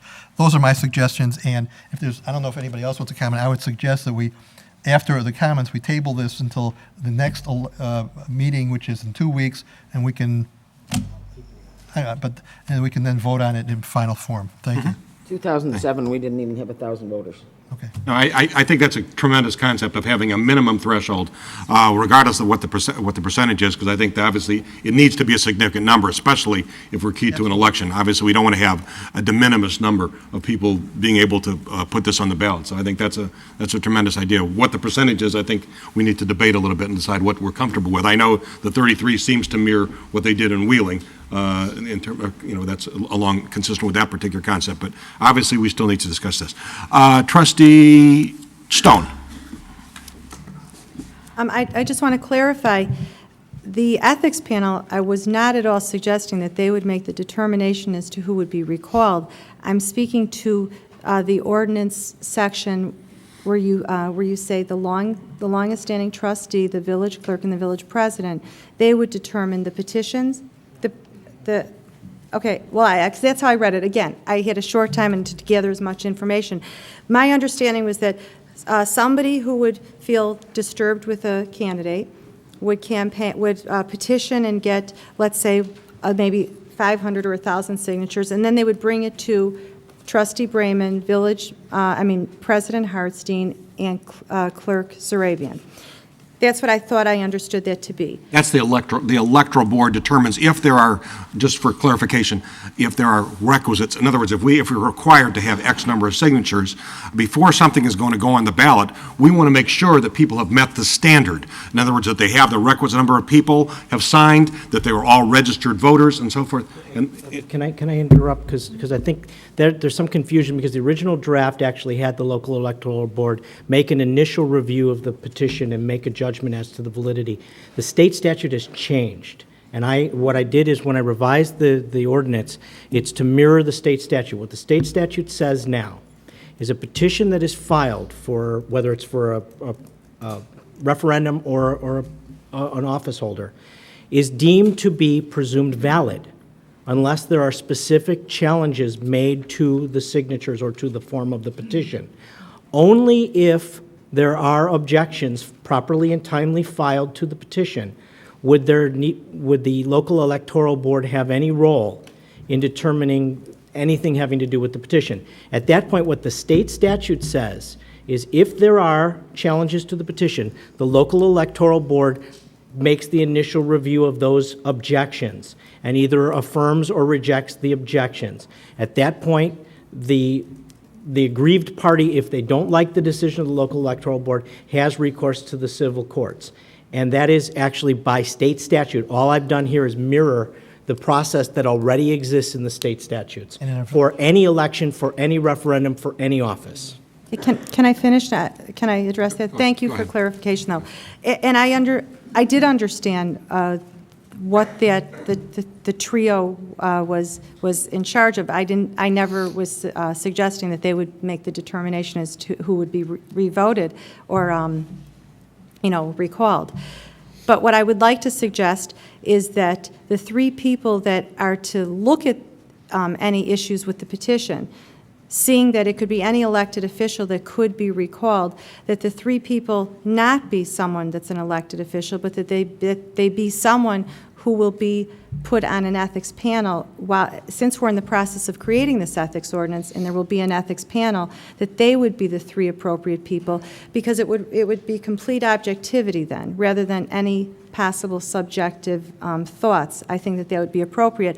And I want to also clarify, of course, I know we can't have meetings outside of the public eye, but I didn't know if in executive session we could talk about something like this.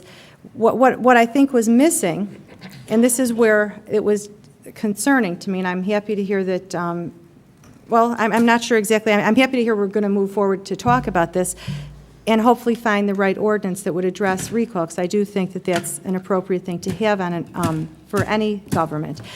But the fact is that most other ordinances, Trustee Raymond, you mentioned 65 or so ordinances, most of them are ordinances that really they're not of any great concern to the community.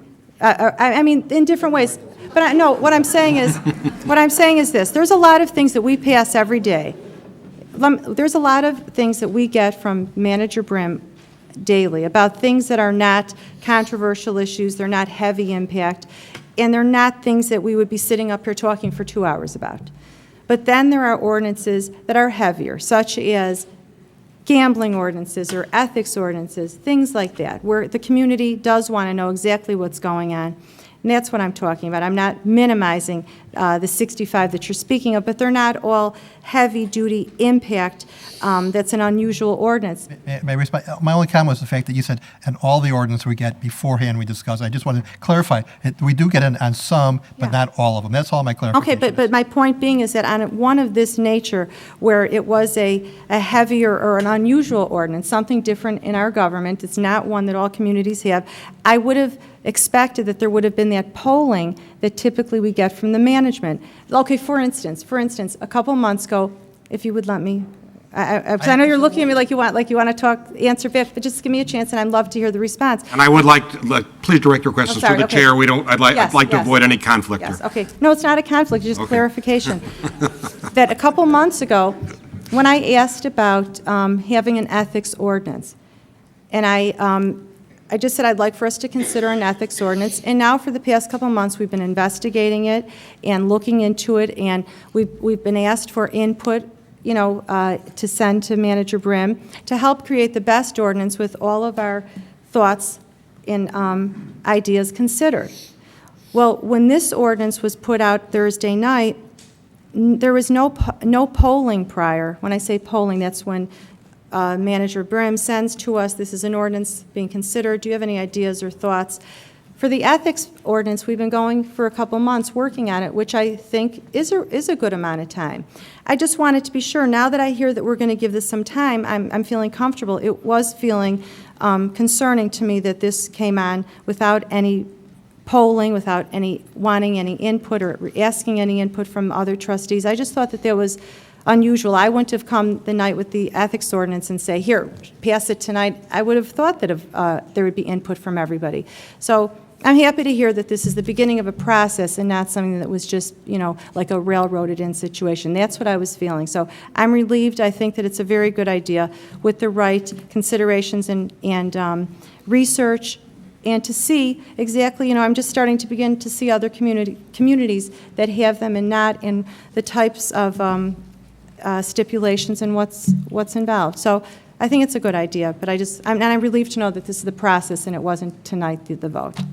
Going back to the concept of getting on the agenda again, I may take some responsibility for that in terms of a general concept that I've shared with the village manager a while back, and that is I have dissuaded him from doing pollings because I feel that we should have discussions at our village board. I said unless the staff needs to have immediate impact on direction, that I would prefer that he refrain from polling and that we have our discussions in the public eye, before the public, so everyone can know what we're talking about and everybody can hear the discussion. Nothing should be pre-decided before it gets here. So I take full responsibility for discouraging polling. This is a particular topic that basically lends itself to discussion at the village board. I don't think any polling would have accomplished anything other than we probably would have been unanimous that it should be on the agenda because obviously everybody seems to agree on the concept. But the fact of the matter is, I think it's a healthy thing. We're having this discussion tonight, and as I said before, anybody can put any idea before it, and we should make our decisions in the public eye, in the sunshine, so everyone can participate and everybody can hear what we have to say and share their thoughts as well. Trustee Berman. Thank you. Trustee Raymond, I think that's an excellent suggestion. I think the 33 with the minimum, when people run for elected office, in fact, the statute specifically provides for a minimum too, although interestingly enough, it's 50. If the 5% is below 50 signatures, you can get on a ballot and run for this chair with 50 signatures. And we're talking about many, many times that number. Whether we're talking about 20 or 25 or 33%, you're still talking about several orders of magnitude above 50 signatures. This is not a small hurdle to get over. It is not my intention to have a small hurdle to get over. This should be a tough thing to do, and it should be one that is based on a collective will of the voters in the community. And whether it's based on passion or other issues is really up to the voters. And we have, as Deanne said, we trust the voters to put the right people up here. We'll have to trust the voters to decide if somebody needs to go. With regard to one comment you made, there are specific provisions in the state statute to remove elected officials for criminal misconduct in office. So the question of making a specific procedural hurdle that it be adjudicated by either the courts or an ethics commission that they have committed some misconduct in office, that's a different question than the voters choosing to say, I'm sorry, we no longer want this person to represent us to be part of our village board. And that's why the recall ordinance is separate and distinct from the state statute that addresses misconduct in office. That's why I didn't put that in there, and I don't think it's appropriate to have it in there. I understand the point, but I just thought that it would help clarify that question as well. Trustee Trolling. Well, thank you very much. First of all, I'd like to clarify a couple issues. I'd like to thank Trustee Berman, first of all, for his authorship. I was not a co-author in any way, shape, or form to this document. Trustee Berman and I both shared some experiences that we had relative to issues surrounding the board, and in sharing those issues, we both said we needed to find a way to try and solve these issues. I might share with you some of those things that have been brought to light in my mind, but I wanted to let everybody know that, first of all, authorship resides in Trustee Berman's hands, and I received the final copy or draft at the same time everybody else received it. I didn't receive it prematurely or any other way. The second thing is it should be not shocking or unsettling as far as getting this ordinance on Thursday, because that's when we always get our ordinances. Thursday is the day that it's published. Thursday is the day we get our packets delivered to our homes, and that is the day that we have the opportunity, the first day we have as an opportunity to review the ordinances. The next thing is regarding decisions as far as what is important and what is not important as far as an ordinance. I've found every ordinance to be important, and I don't know why someone would say anything different. Every ordinance we have affects the village in some way, And I treat each and every one the same way. And I review it, I make comments, I try and find out the information I need to have in order to make an intelligent decision and one that's fair to all the residents. And that is the way I go about doing my business.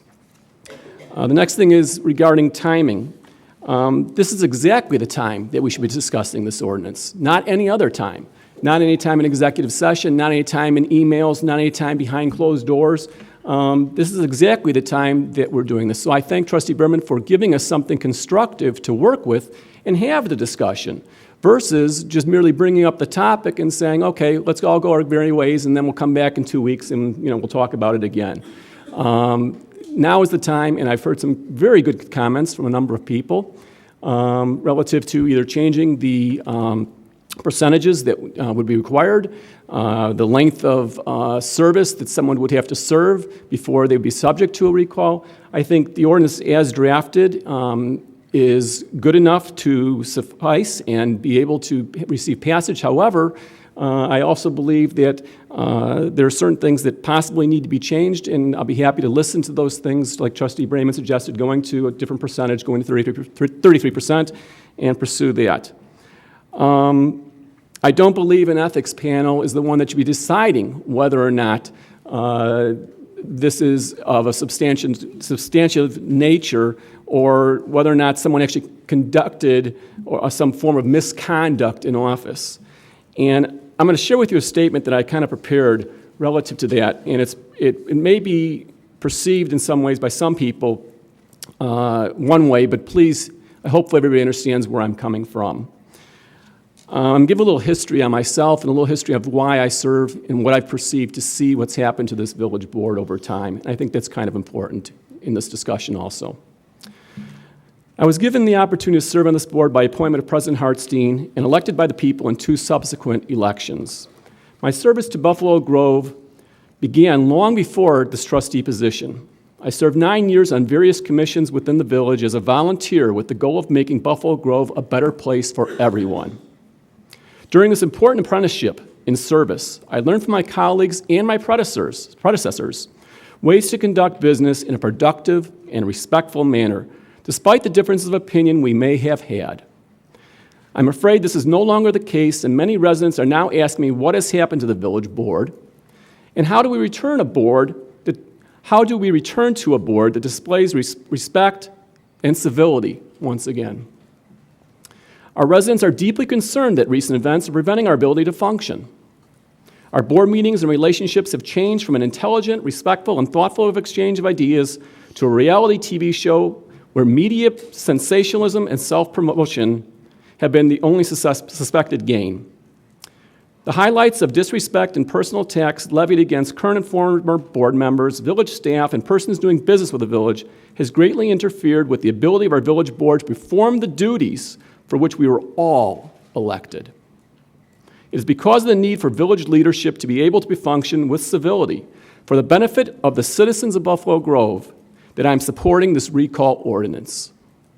During my tenure on this board, the Village of Buffalo Grove has received many awards, such as the top 100 Best Places to Live by Money Magazine in 2009, and the top 50 Best Places to Raise a Family by Business Week in 2007. I cannot believe these national recognition achievements were not received without the hard work and dedication of many people, led by the village board, in cooperation with the volunteer commissions, village employees, and most importantly, the residents of Buffalo Grove. My greatest fear today is the only award which we may now qualify is a Nielsen Award for most viewers of a reality TV show in government. Viewers of reality TV tend to seek entertainment involving sensationalism, backstabbing, competition, survival techniques, revenge, and joys of vindication. I would prefer our board meeting viewership to be focused on issues that directly affect the village instead of individual personalities and/or conflicts. We are individual members trying to pursue common goals where our community is the ultimate beneficiary of our efforts. We walk our path for success or failure as a group, and I believe this ordinance will give our residents a say in which path we follow. We are legislators empowered by the people to oversee the affairs of this community and to pass laws that serve and protect its citizens. As such, we are accountable to each of them. The residents of Buffalo Grove should and will have the final say on who has the privilege to serve or continue to serve. All board members should be held to this standard, and I believe this recall ordinance will give our residents the final say they rightfully deserve. Thank you.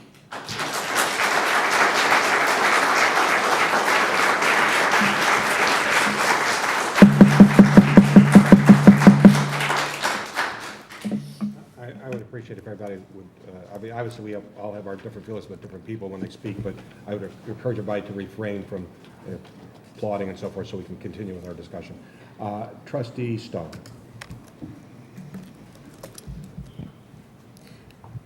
It's the preliminary ordinance that we didn't get the week before that I thought that we would get. The Wednesday before, we get from Lisa Namatka some, is it called the preliminary ordinance, Gita? The what we get the week before? I'm sorry, the preliminary agenda, not ordinance.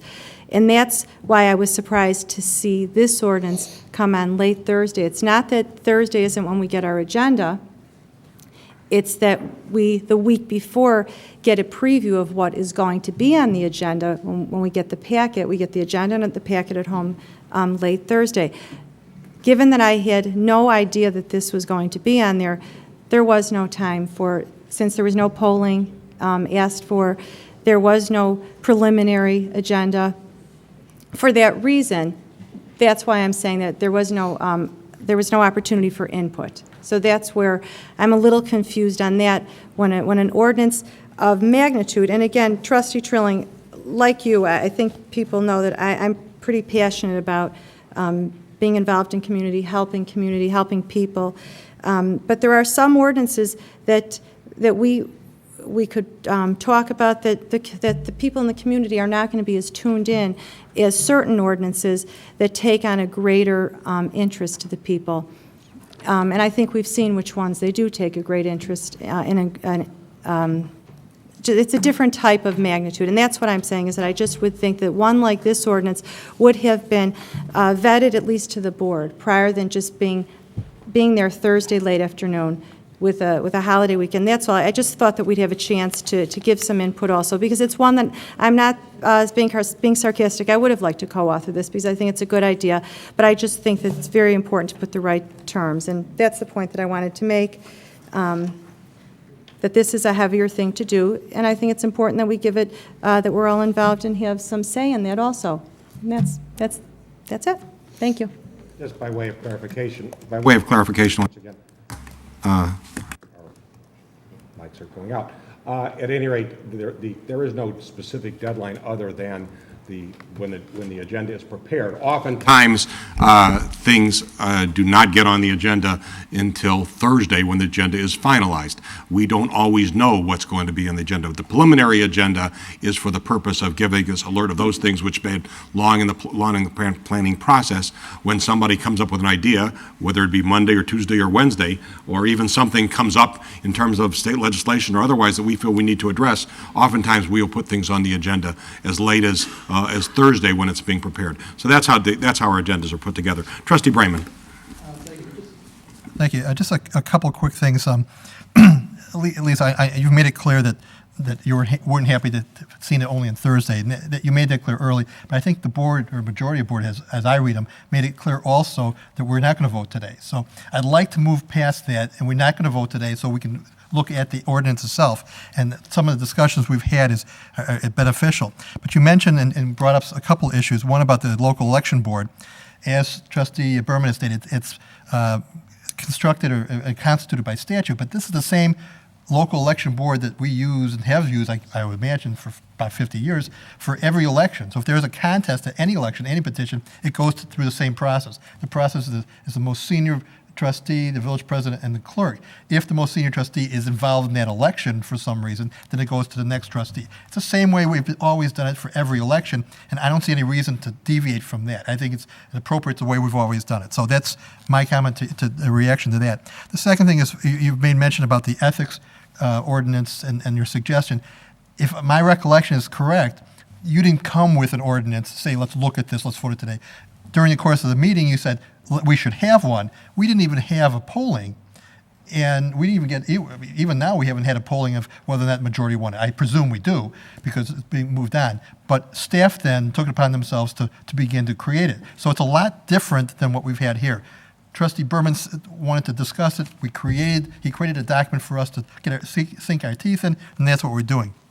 And that's what's important, is that the discussions we've had about the numbers and the mechanisms will create a better ordinance, a better statute, and that's what's good about it. That's what we should be doing. By acting collaboratively, it's going to make the legislation better and acting without the recrimination. That's, I think, what we all hope we would have had the last 6 months and hope we can move forward in the future. Thank you. Trustee Stone. Well, knowing that, I agree and I understand. I thought that the Thursday, that was going to be up for the vote today, and it was just as Trustee Berman and I thought Trustee Trilling, that they designed it, that was what was being voted on tonight. I didn't know that it was going to be up for, for consideration as we had. With the ethics ordinance, I had suggested that night a couple months ago, could we look into an ethics ordinance? And we have, and they have asked for our input, as you've seen. In fact, I asked Manager Brim if I can get to him with my suggestions next week. He did put out an email saying, how do you feel, any ideas for Bill Racer to consider before he drafts the final ordinance? So I'm happy to see that this is on that same path. It was just alarming to see it on Thursday, not realizing that we would have the chance for input. I mean, I've been in office for 5 Trustee months. Stone, I don't want to interrupt you, but I will, because we're belaboring this point. Okay, no, I mean, I'm happy. obviously, we want to have the discussion about the ordinance. We all know we want to have the best possible ordinance, so no sense rehashing the fact that it was on the I didn't agenda. realize, or I wouldn't have been as defensive. I'm happy to know that there's going to be time for consideration. That's good. Thank you. Thank you very much. Trustee Glover. Thank you, Mr. President. We have quite a few people in the audience tonight, and I think we've talked this to death right now. So I think we need to allow some of our residents to speak, if they so choose, to the ordinance and to the issue of it. And then when your last point is, I think, is an important one, to the ordinance. I would invite discussion. Anyone who wants to share, who wants to share comments on the concept or details that they think we should or should not include in this ordinance. And anybody can come forward, state your name for the record, and I will call upon you. You can line up if you want to speak. I want to emphasize this discussion is not about people. This is not about individuals. This is about an ordinance.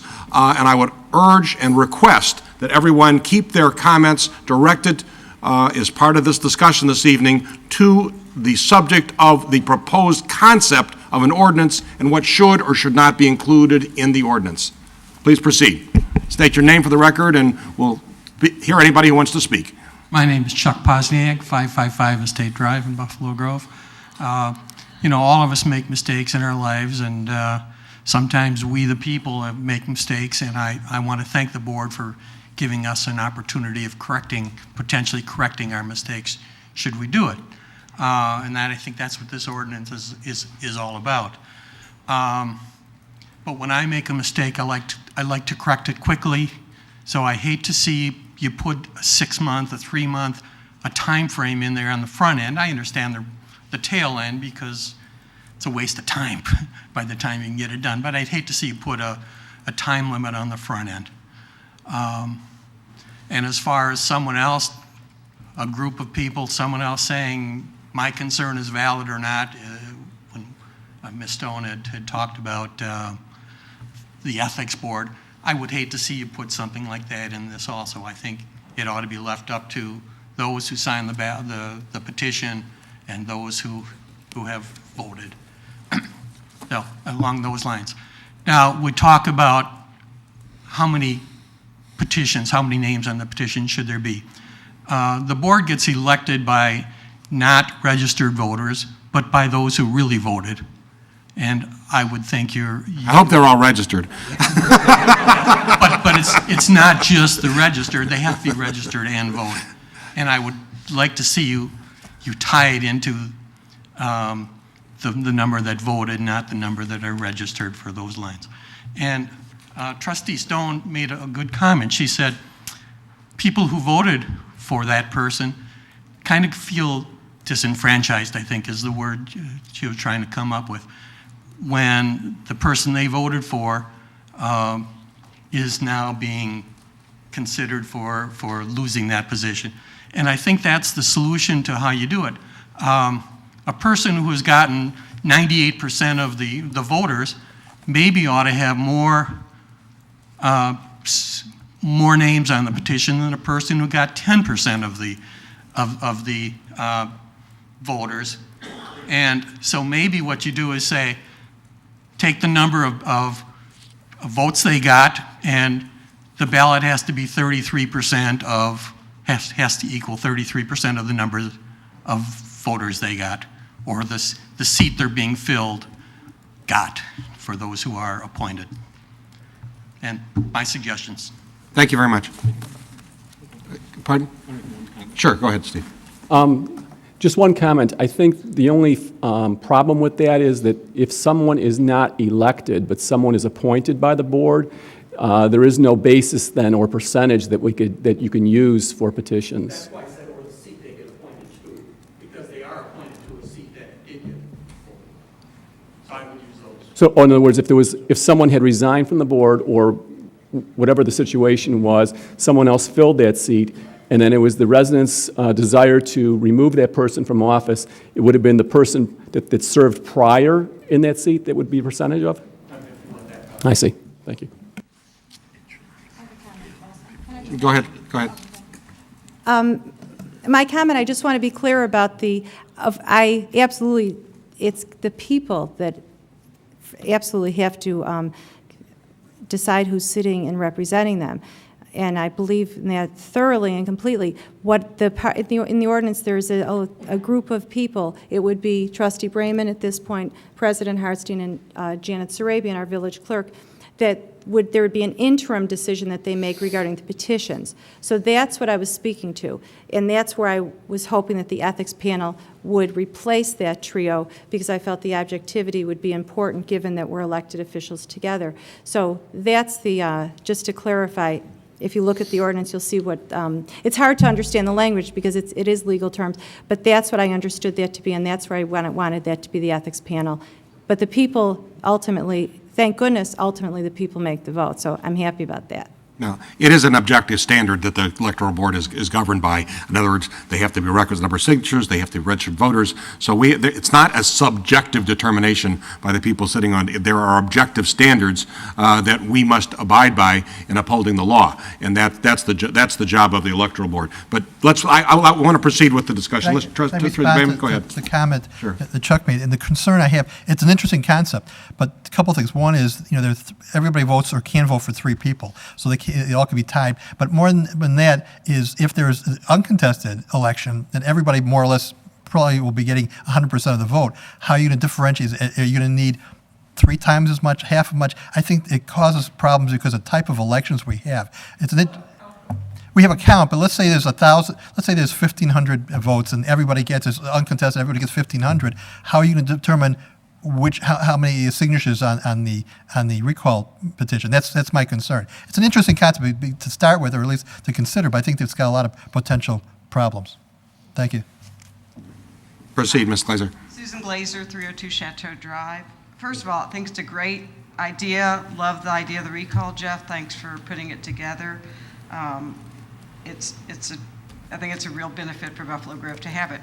My concern is also how we're going to determine the number of people on the names on a petition, because if you base it on the last election, if it was a presidential election, say coming up the next 4 years, the trustees that are in then, the number of signatures they're going to get will be significantly more than the number of petitions needed in the next couple of years to recall. So it seems like one of the hurdles you all will need to tackle is figuring out a consistent number, say no less than 1,000 and maybe no more than 3,000. I don't know, but coming up with that if you're going to base it on each election.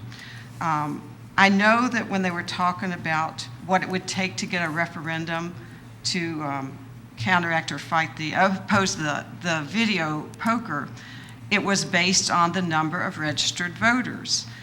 because that number is, Janet, you said it's 25,000 the last presidential election, but other than that, then, do you know what it was before that election, what the numbers were? Not the last presidential election, the last municipal election. Okay, do you know what it was in November when we had a presidential election, what the numbers were? So that is probably going to change less, maybe. But that number isn't, we're going only on our elections, not the presidential election. So that number will change by the time that our next election is, which is in 2011. I'm sorry, I didn't follow you. Can you tell me again? Okay. The presidential election doesn't have anything to do with the number of signatures, registered voters for the municipal election. Okay. Trustee Trolling? Excuse me. I think one clarification that can be made very clearly is that the presidential election is never at the same time a municipal election occurs. Presidential elections are in the end of November. Municipal elections are at the beginning of April. So the number of voters that we're talking about that would occur during a presidential election, okay, would not be a number of voters that, a percentage of that would not ever occur in the number of petitions, signatures you would need as a requirement, only be at the time of a municipal election. Municipal election, I got it. Okay? Right, because you said there are many more people registered before elections. Okay, so you're saying, Steve, then the number is not going to vacillate much? I didn't say it won't vacillate. It will vacillate depending on the competition for the position, the number of candidates, a number of factors that would affect it. But what I'm saying is that the presidential election, in my opinion, would have no effect because it's a different time period. Got you, so we're not basing on those elections? Correct.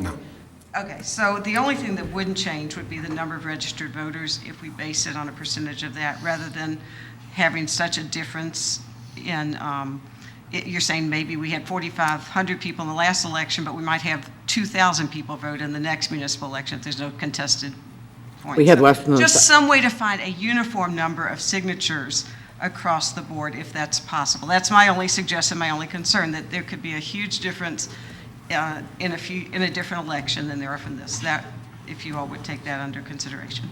No, I think Trustee Brayman's suggestion dealt with that to some degree in terms of the minimum threshold, especially if we have a low turnout election. So that was an attempt to now the other point. Now we have to go the other end. What do we do at the upper end? But thank you. Go ahead, please. I think the word that you're talking about, Susan, from what I read in these ordinances, the other ordinances, is they talk about general elections. And would that be the difference, Janet, between the election that just took place in April versus a general? Can you tell us the difference, if that's possible? Or Trustee Berman, I see that you. Thank you. Thank you. Because that's what I see in the ordinances, and it seems like that's a consistency. When you talk about general elections, they tend to be the federal and state elections. The consolidated elections tend to be more the municipal county type government, I believe is the distinction that we're drawing. But municipal election is a subset of consolidated elections. So it's one category of consolidated elections. But those are always held in, I believe it's February and April, whereas the general election, which goes to things such as your U.S. senators, your U.S. congresspeople, your state elected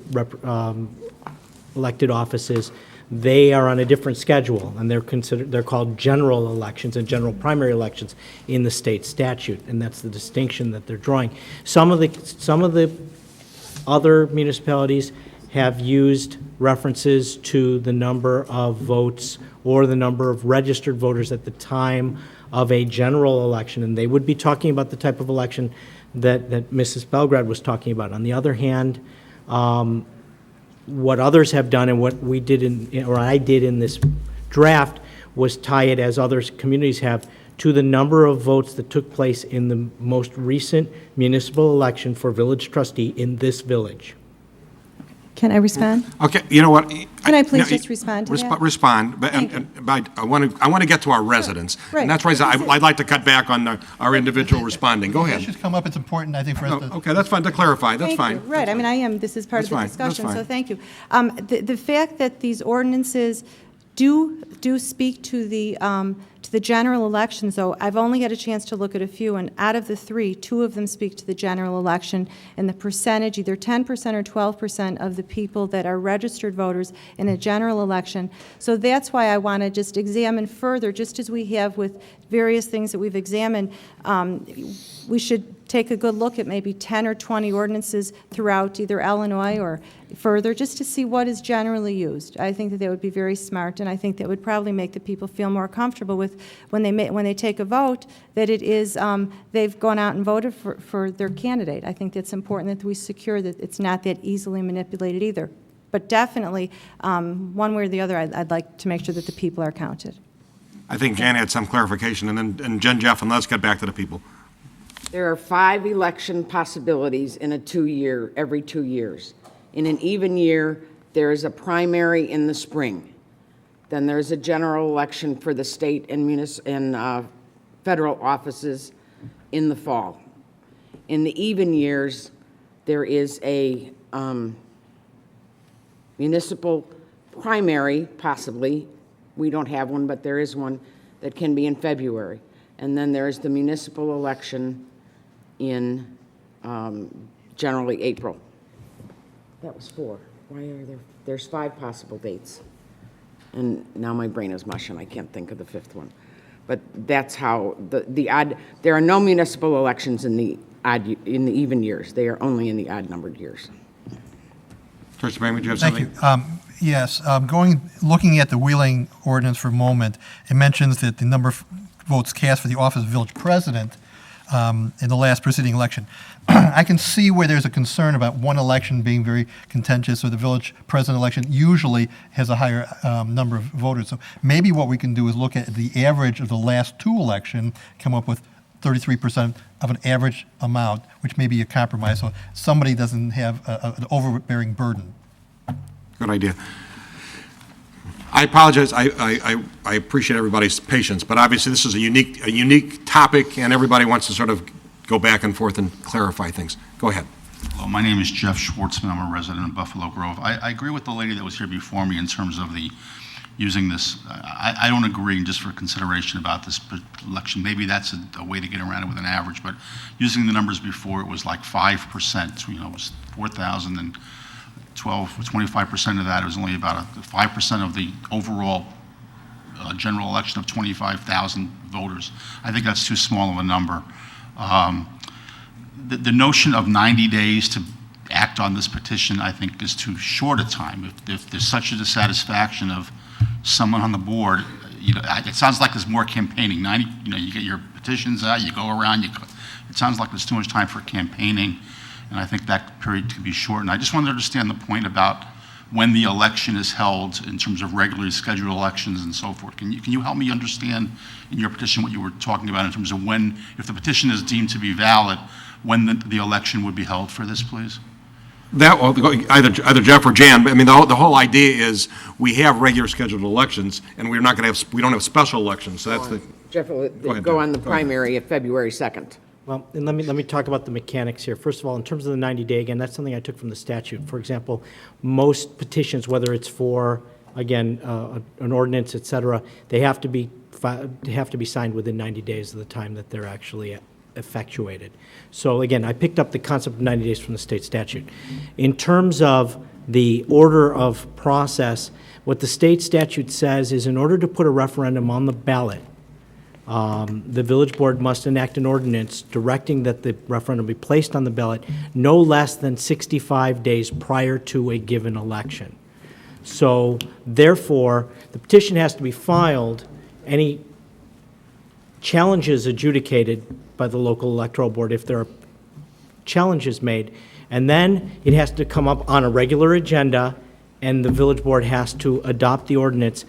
And the date of the ordinance adoption, as I understand the statute, must be no less than 65 days prior to the election. So, for example, the deadline for getting a referendum on the February 2 ballot is November 30.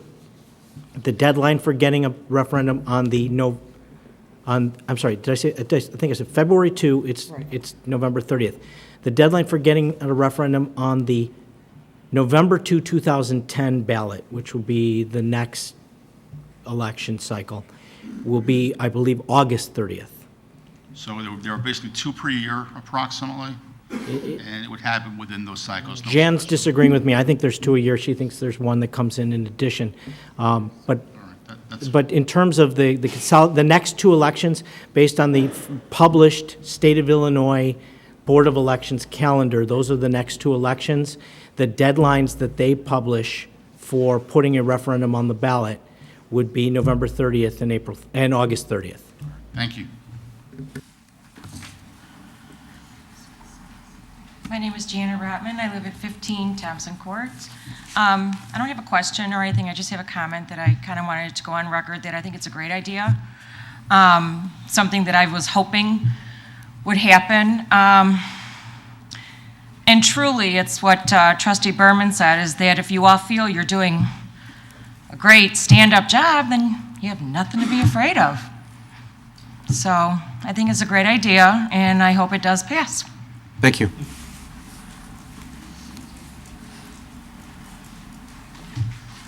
Hi, Craig Horowitz again. I want to just apologize first. I'm not familiar with procedure here because I don't come to these often enough. Did I miss something, or did you vote on the prohibiting gaming ordinance without any comment from the audience? Because if you did, I'd like to comment on this. Because I don't think that there was any comment about it. Is that okay if I comment about it? If you would like, I'd like to. Well, I'd like to go ahead. No, go ahead. If you'd like to I comment. do have comments on the other. That's fine. That's Came fine. here for If you'd like to, reasons tonight. that's fine. If you'd like to share a couple comments, I appreciate that. I was kind of interested in the chair's opinion and the village attorney's opinion as to the inconsistency of prohibiting a revenue stream of gambling to all viable retailers. And by the way, I didn't want the OTB. I'll go on record on that. But the viability of prohibiting a gambling revenue stream to all the state-approved retailers except for the OTB one, which you gave the gambling revenue stream to. I'm curious how this ordinance is going to get around that reality. I'm not sure I understand your question. You're giving gambling revenues to Adams Roadhouse. You're prohibiting gambling revenues to everybody else in the village. I use the term gambling revenues because in essence, that's what the revenue stream is being created by at Adams Roadhouse, is it not? Well, not exactly, but we're basically, I should clarify, we were acting pursuant to state statute.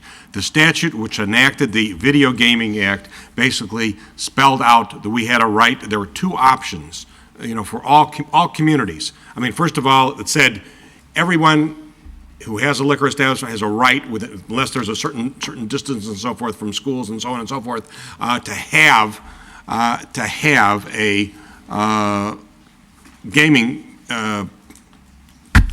devices, or the video gaming. I believe everyone could have under the statute up to 5 in their individual. I believe that's what the statute provided. The statute provided that if the individual community chose to do so, that you could do one of 2 things. You could either, as a community, opt out, which basically says you do not want anyone to have those gaming devices in those establishments, or if you did not do that, the community would have a right to petition to have a referendum to basically determine whether or not you wanted to do it. Now, those are the ways to prohibit it. And if you did nothing, those gaming devices would be allowed in virtually each establishment that has a liquor license in the village of Buffalo Grove. And we're simply following the state statute with regard to what we did this evening in terms of opting out pursuant to state statute. Well, I'm not an attorney, President Hartstein, but I look at this as inconsistent and almost a double standard.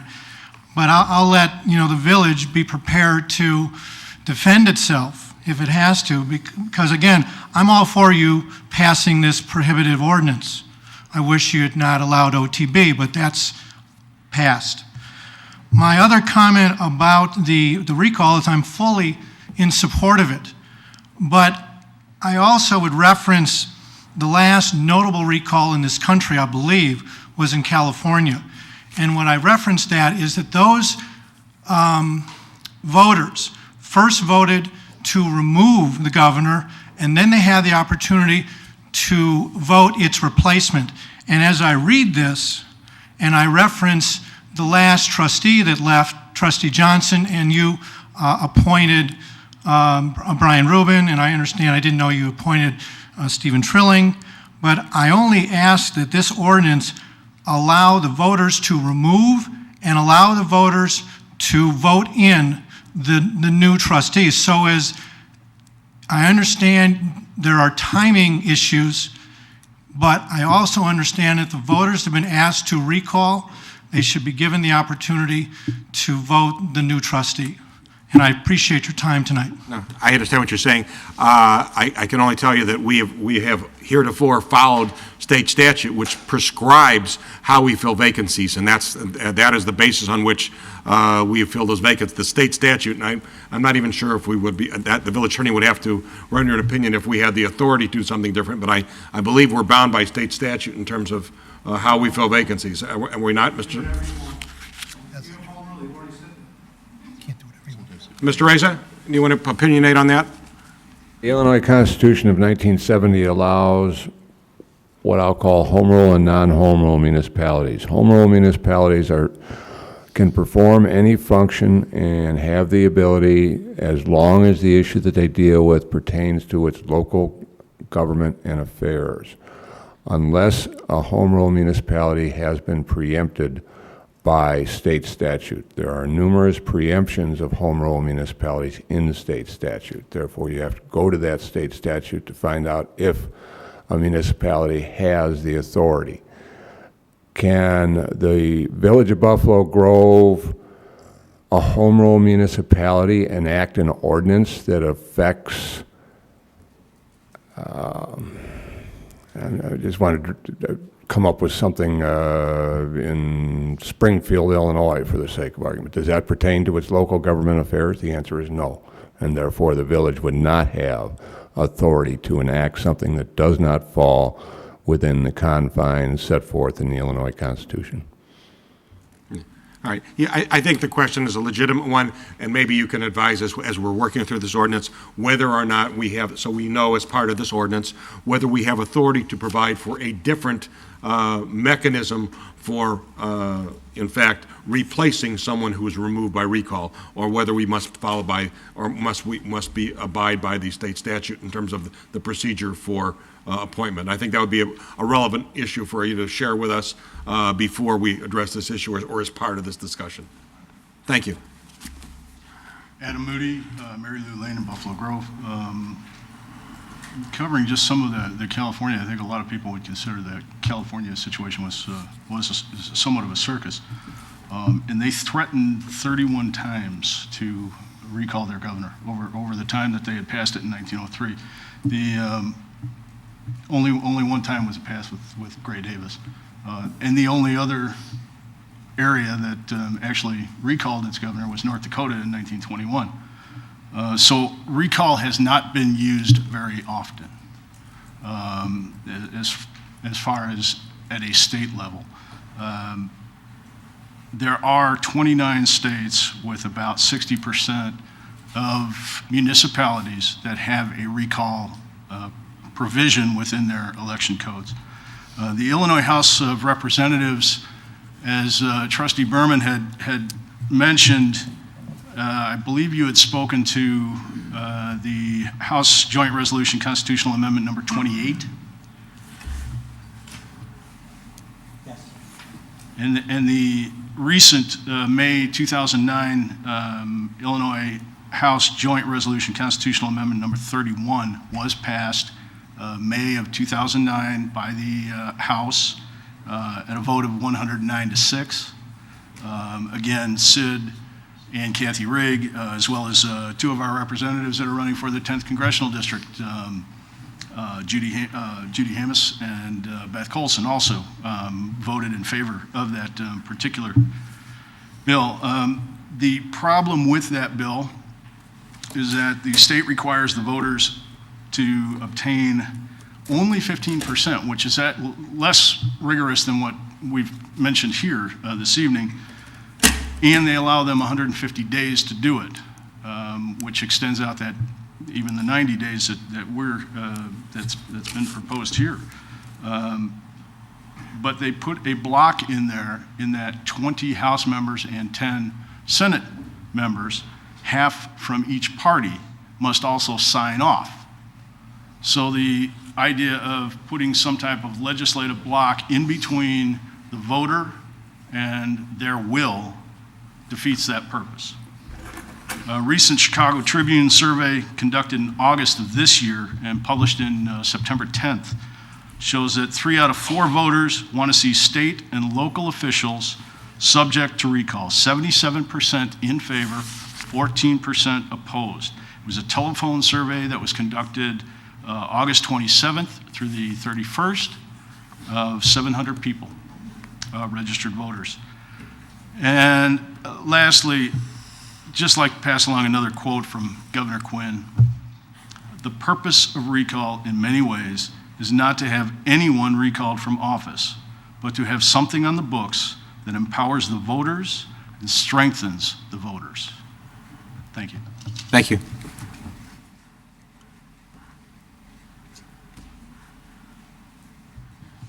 Andrew Stein, Chevy Chase Drive.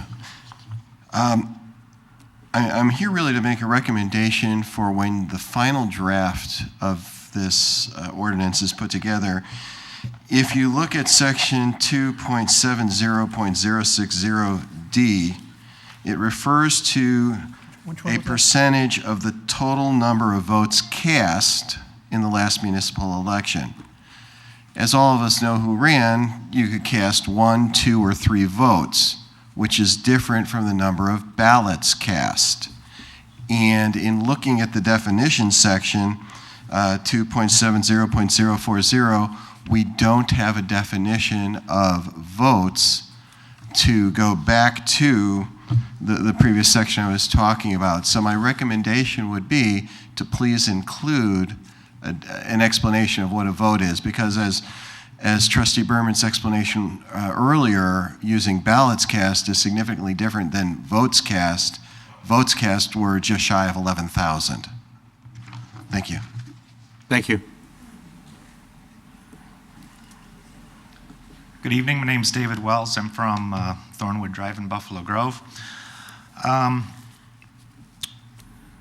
With respect to voting on this using a percentage of the voters, I would like to point out that prior to this most recent election, the election before that, there was probably only maybe 1,000 votes cast. So I would suggest putting in a lower threshold. If you put in percentage, be it 25 or 33, in one of those off years like that, you might have a situation where you would only need 250 signatures. That seems really low. Anybody that has, the gumption and a MySpace page could probably get that done in a weekend. With respect to requiring cause to remove an elected official, obviously, Trustee Berman pointed out that we already have laws on the books if they have committed a crime. So that leads us into a grayer area of having a requirement of a violation of ethics or something like that. That would be great if I get to decide what constitutes those violations. If I deem that breaches of Robert's rules are ethics violation, or just any other impropriety through businesses.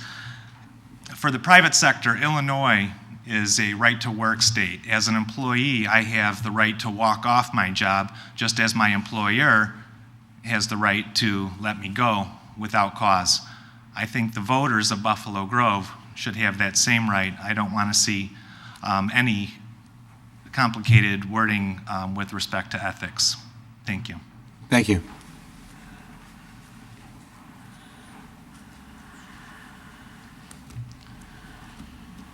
Rob Sherman, you have my address on file. Lashana Tova.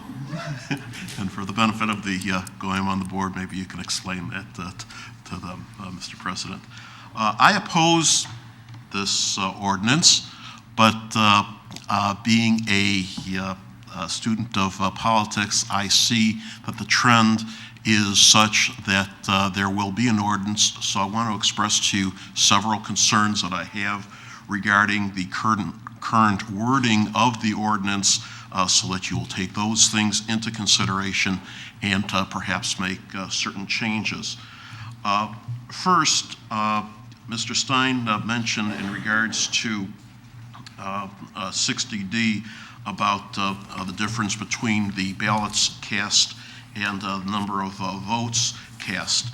I have the unofficial vote totals out of a newspaper indicating, as Mr. Stein indicated, 10,913 votes cast for trustees, but the ordinance says the number of votes cast in the, here it is, total votes cast in the last preceding municipal election. Well, there are votes cast for trustee, there are votes cast for village president, and there are votes cast for village clerk. When you add all those up, you might come up with 30,000. So my request is that you clarify D, change the wording, and perhaps ballots cast is what you intended. Jeff, you're looking, Mr. Trustee Berman, you're looking a little puzzled. Do you see where I'm coming from? And No, I thought it did specifically reference the number of votes for trustee. You are correct. okay, so you didn't say that. So please put that in. Now, with votes for trustees, and I've been to court once or twice, and I know how they have a tendency to misinterpret what's there. Do you want total votes for trustees? Because each ballot cast can have 3 votes for trustees. I'm asking that issue be resolved. Rob, I appreciate that. That was a drafting error. It should have read the number of ballots cast in the last election for trustee. That was my intent, and I think that's what is carried over from others. So that's, I mean, I would recommend to the board that we make that change, because that was certainly my intent as the drafter. All right, next issue, and that's item F, 60F, 2 points down from there. It says that if the recall petitions filed against an elected official are subsequently determined to be invalid, no further notices of intention to recall may be filed against that elected official for 9 months. Well, gosh, that's an opportunity here. That means that if I'm a village trustee and I hear that, guess what, they're circulating petitions to do a recall on me. Well, great.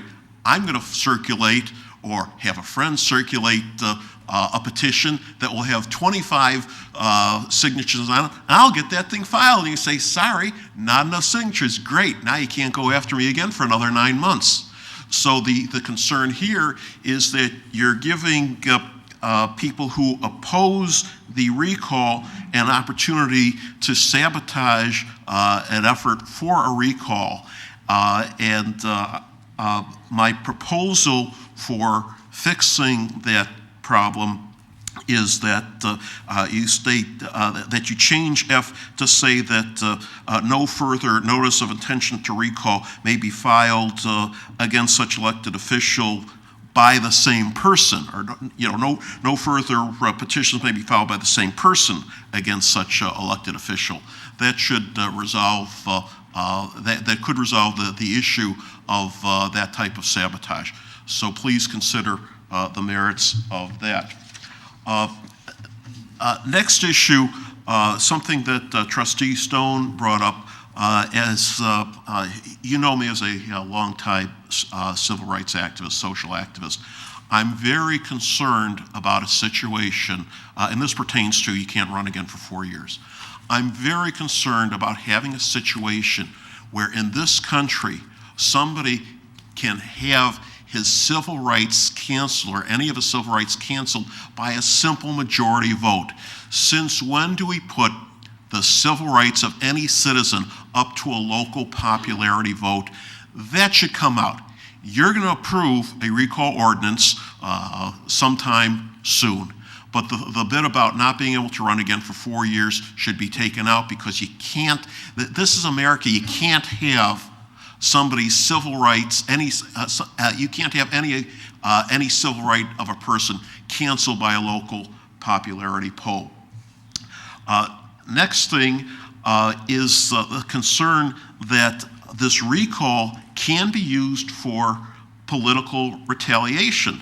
That hey, if you file, if a movement starts to recall one person who is sitting on the dais, well, that person can then generate a movement to do a recall against anybody else or everybody else.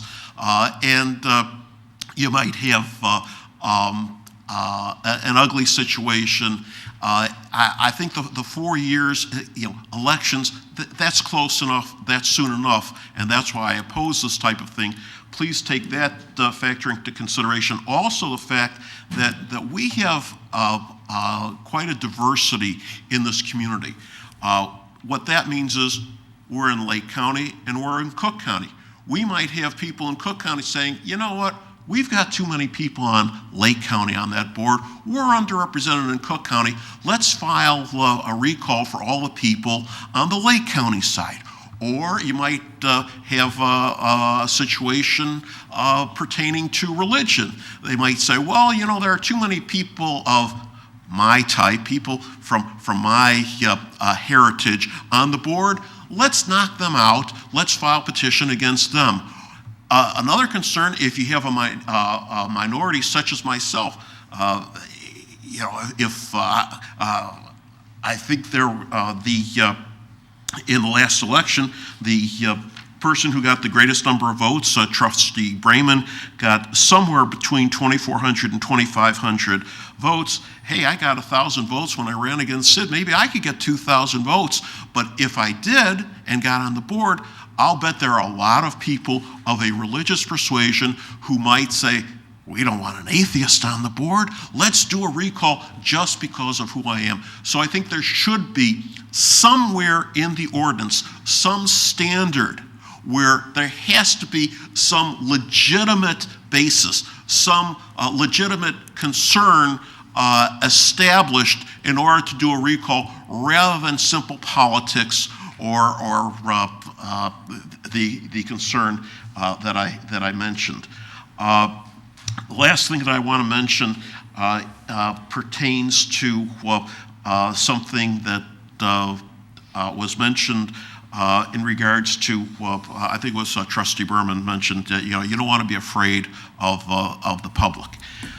In that regard, I would propose that we adopt an ordinance or offer a resolution on the ballot pertaining to term limits. Let's see what the community has to say about term limits. There are a lot of people that are capable of serving. A lot of people, I'm sure that on the village, on the plan commission and on the zoning board, I'll bet half of the people there might think, I'm good enough to be on the village board, but because of the power of incumbency, there's that ceiling there, can't get on there. So if you're not afraid of the public, well, then I think that we ought to have, as part of this process, and that's the relevancy here, part of this process is to offer to the public an opportunity to vote on whether we should have in this community term limits. I support the issue of having a minimum so that it can't be a frivolous type of a thing. But the main concern here that I wanted to bring was the concern that we should not be enabling people to simply undo an election because somebody is unpopular or of a minority group or different from the rest of a constituency, whether it's by county or political party. Maybe people think, well, hey, we have too many Democrats on the board, or we have too many Republicans on the board. And really and truly, I don't know how many Democrats or Republicans are on the board, but you could have Democrats saying, well, as long as we have this opportunity, let's find out who the Republicans are. Let's do a recall on all of them. And then the Republicans say, okay, let's do a recall on the Democrats. Those are the issues that I'm concerned about in regards to why recall is not a good thing, that we should simply use the elections every 4 years to deal with problems of trustees who have not engaged in actual misconduct for which an impeachment might be appropriate. I would propose that instead of this type of referendum situation, that you do an ordinance pertaining to impeachment, and thank you for your time. Thank you very much.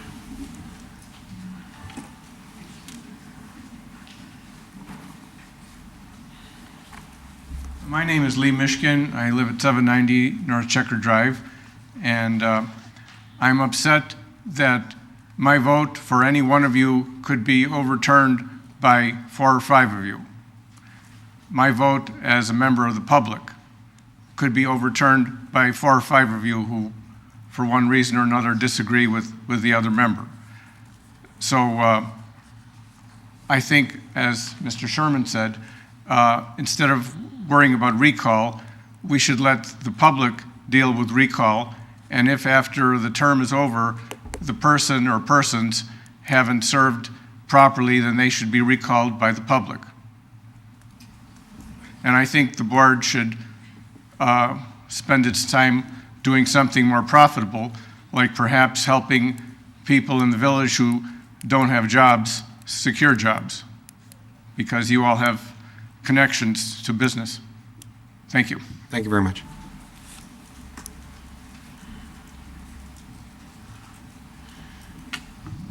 My name is Barnett Fagel. I live on Stanton Court West in Buffalo Grove.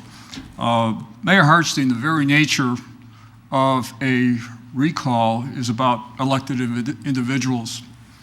To, at the last moment, restrict elements of a prepared talk that pertains to elected individuals and a recall campaign, I think runs counter to the very elements of free speech. So I would respectfully ask that you lift that restriction so that I may read my prepared statement as written. I'm not sure I understand what. Beginning of this comment session, you said that there should be no references to individuals made and just about the recall. This whole prepared statement is about recall, but it does name individuals. And I would respectfully ask before I go read this, that you allow me to read it as written, as an element of free speech. I need to have your answer. I'm torn because I'm quite frankly I am torn. No, I really am. I certainly want to let you share your thoughts. But the whole I wanted the purpose of this discussion was to do what I will do in deference because you did not do this earlier.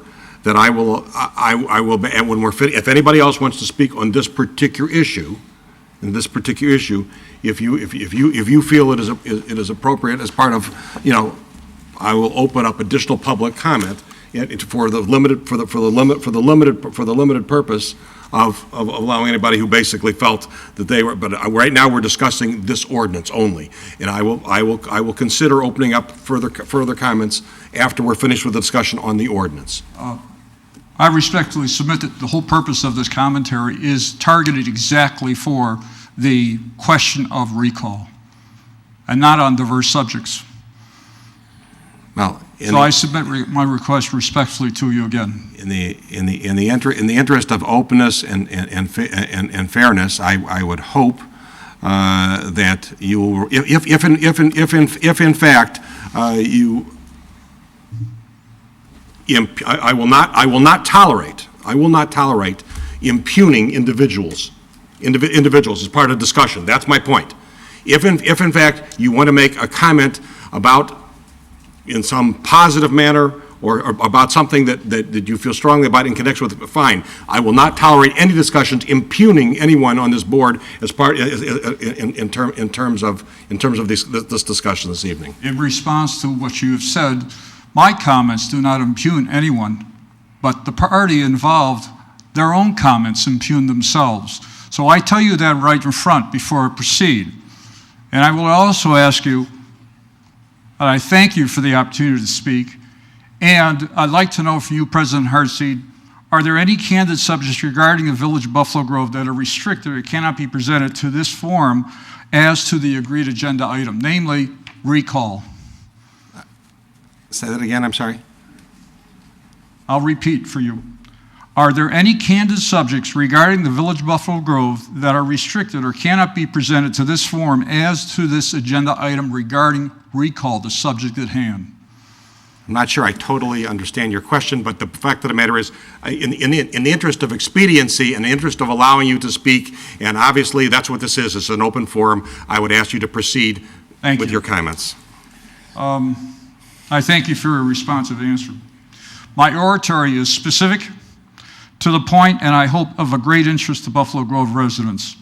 Over the last 6 months, I have been sending emails to Buffalo Grove's trustees and related staff regarding safety and financial aspects of traffic camera enforcement, otherwise known as red light ticket cameras. On September 2nd, I received a very disturbing email from Trustee Jeffrey Berman. Please go along with me on this. Trustee Berman made written, personal, disparaging, unkind remarks to me and stated unwarranted assumptions about my previous email submissions. It is painfully obvious and hurtful that Trustee Berman is attempting to bully and discourage the distribution of further traffic safety-related information, but the attempt to dissuade me only elevates my inherent curiosity. Trustee Berman's email continues in its rhetoric to portray my efforts as, and I quote, a predilection towards hyperbolic, Pharaohistic dissertation and apparent penchant for grandiose reclaim. Wait, excuse me. I could tell you that those were not my words. Berman, I'm sorry. Okay. Berman. It's the glasses. Okay. You know what? It happens all the time. I'll take that as an apology. Thank you. You know, my statement about newspapers is very simple this. If they get the price, the date, and the page numbers right, they've met their obligation. So I apologize dutifully. But in fact, I'm glad Trustee Berman brought that up because his response to me that I also received on the same subject was very, very well thought out and well received. Thank you. At first, I looked up the word Pharaohistic, and I considered it to be a personal religious slur to me and replied by email to Trustee Berman of my reactive feelings. I received no reply from Mr. Berman regarding this insult since that time. I sought rabbinical advice to make sure of my feelings. I was informed the use of... I never received any response from you. Never received a response from you. I'm sorry, sir. May I finish? Okay. You know, I'm not, you know, I gave you deference to speak. We are not, this has not, if No, you it can, does, sir. I would ask that you, before you proceed, connect it up to the subject at hand, because I'm not sure I see I'll what cut to the relevance. chase. What, okay. Because of the OTB situation that's happened, there are two state attorneys' investigations that has come to my attention that will be, if you haven't known it already, you will, conducted regarding the process by which, and I'm referring to the Notice of Public Meetings Act, or this whole proposition of the OTB was voted on and brought forward in possible violation of the Open Meetings Act. As a result, I want to know one thing. A statement was made, written by Trustee Berman about an article that he brought up on May 4th as proof of public notice that was commented on an email from him to Village Manager Brim. And he said, quote, "Did staff release this information? If not, do you have any idea who leaked this information?" Unquote. So on this that I have mentioned to you, I submit to this respected board that it be prudent to table any recall vote until the two attorney generals' investigations are concluded. Thank you. Thank you very much. Any further comments on the proposed ordinance or the concept of the ordinance? If not, at this time, I would entertain basically an understanding from the board as to what direction we would like to take. I would suggest that we advise our village attorney to, henceforward, I think Trustee Berman put this before us, but I believe now that we're moving forward, I'd entertain a motion. You got a motion. And the motion is that's before us? To adopt the ordinance as presented. There was a motion made saying to adopt the ordinance. I would entertain a motion at this time to defer. I make a motion to defer. I would second and ask that it would be deferred to the next meeting. Thank you. Is there any discussion on the motion? Trustee Stone. Does that mean that? So you're limiting the 2-week period for us to investigate and look into? I'm just understanding that. Does that mean deferring it just to the next meeting for a vote? Correct. So it doesn't have the time of the ethics ordinance, a little bit longer? I mean, Well, there's a lot of the research ethics to ordinance- do. The ethics ordinance, we didn't even see. We haven't even had any comment on that, anything from the board even to even move ahead. This is before us. We've talked about it. We've had some discussion about it. I'm also going to ask the chair to see if we can take some polling to get a feeling of where we're Probably a at good and idea. everything, Probably a good and idea. then vote on it. I mean, I think 2 weeks, 2.5 weeks, if you take Thursday, is more than enough time to read this and decide what we're going to do on it. So that's, and I believe that, I don't know if is there discussion? Can I ask the urgency of that? Could you give, I mean, there's Yom Kippur coming up next week. Could you wait for just 2 meetings, 4 weeks? I don't understand the urgency. We've been working on the ethic ordinance for 2 months. I can't. Is that fair? Excuse me. Okay, well, it's on record. I don't, again, Please, urgency. make your Wondering about- comment, and I want to hear Okay, I everybody's don't comments. see, on an ordinance that I actually agree with you, I do agree with you, but this is something like the ethic ordinance that we've been looking into for 2 months. We just got a report from Bill Brim tonight, and now we're to get our comments to Bill Race by next week on the ethic ordinance. I'm wondering why on this ordinance for voter recall, with all of the questions and interest, and that we need to do some research, and I am for it. I'm on record saying I believe it's the right thing to do. I'm not understanding that you want the stipulation that it be voted on in 2 weeks. When anything urgent comes up, that's always a little alarming to me. I do agree that we need one. I'm wondering the urgency.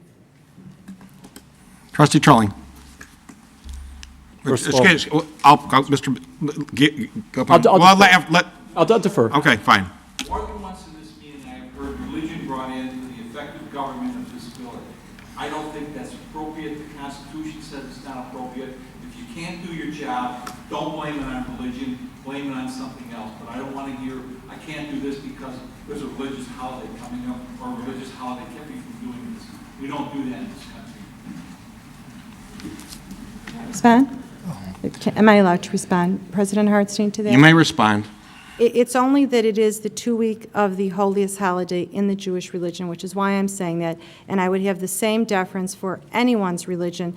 I'm simply saying that I do like the concept of this. I just want a little bit of time to research and look around, not just Illinois, but other states that have adopted this, and really get an understanding, and I think that that's fair. This is something that, as you said, President Hartstein, is a unique ordinance. It's unique, and I think it's forward-thinking. Whenever you rush with anything with an urgency, I can't help but ask why. So I'm asking just for a consideration that we defer this because we've all agreed that it's a matter that warrants investigation and looking into. The minute you say you want to defer it only till the next meeting, I would ask you why. And given that this is the couple weeks of the highest of our holidays, I'm not saying that if this were a crisis in the community, I would forego my religious, whatever I had to do with holidays, and I would deal with it. This is not an urgency, though. I'm asking simply to have a little bit of time. However that is, the ethics ordinance we've been working on for 2 months, and I believe we're going to come up with something that's smart and intelligent and well thought out and that we'll all feel comfortable with. I'm asking for the same consideration here, that there not be a time factor and that you don't show such an urgency for this. That would make me slightly uncomfortable as far as research goes. I wouldn't understand that. And I'm just being honest. Perhaps some of the trustees have any feelings about that urgency on this particular item, because the last time I heard urgency, it sure put red flags up for me, and I know what happened. Trustee Trolling, Thank you you. want to speak? We interrupted you before.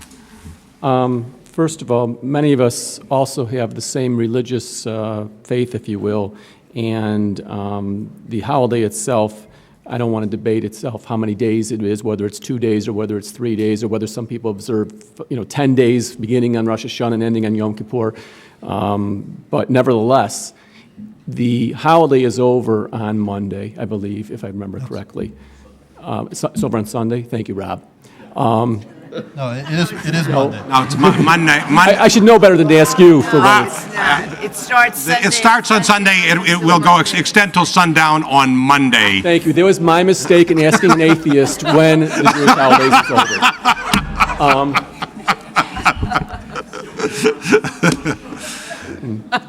Let's get a little order. Trustee Trolling, proceed. Thank you. Therefore, if someone were to observe the full 10 days, if you will, they really shouldn't even be here tonight. Okay, I mean, if they're really observing, I guess, but I'm not of that personal, I don't need that, if you will. So anyways, on Monday, it would be over, and that would give you, I believe, at least a full week, or not you, it will give everyone a full week at least to be able to digest it, investigate it, whatever. I think tonight there's been, and I'm not saying that next meeting that we are going to vote on it, okay? But what I'm saying is next meeting, we should be prepared to vote on it. So if something were to come up that would prohibit any one person or multiple people from desiring to vote, then that would be something we'll deal with then. But I think being prepared to vote is the expected thing. I think there's a number of issues that we've discussed today that we require some direction today, if we can, because we have talked about it, and that's the purpose of this meeting. So therefore, the things such as what the percentage should be, whether 6 months is appropriate, things like that, I think we can do a polling tonight so that we have an idea of what this final ordinance may look like in its final form. Thank you. Thank you very much. And obviously, if something is deferred, just for the record, we decide as a board when it's before us at that time whether to vote or not to vote, or if we need further changes, or if we have further discussion or need further information. All this means by deferring it to the next meeting is this discussion will proceed based upon further information, and we'll decide what action, if any, we as a board choose to take at that time, if the board chooses to defer to a date certain. But that's up to the board to decide in a few moments. Trustee Brayman. I'd just like to call the question.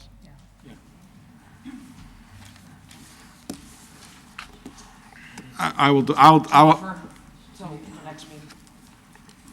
Trustee Stone, I will allow you a brief comment. No, point of order. He Point of order. has to call the question.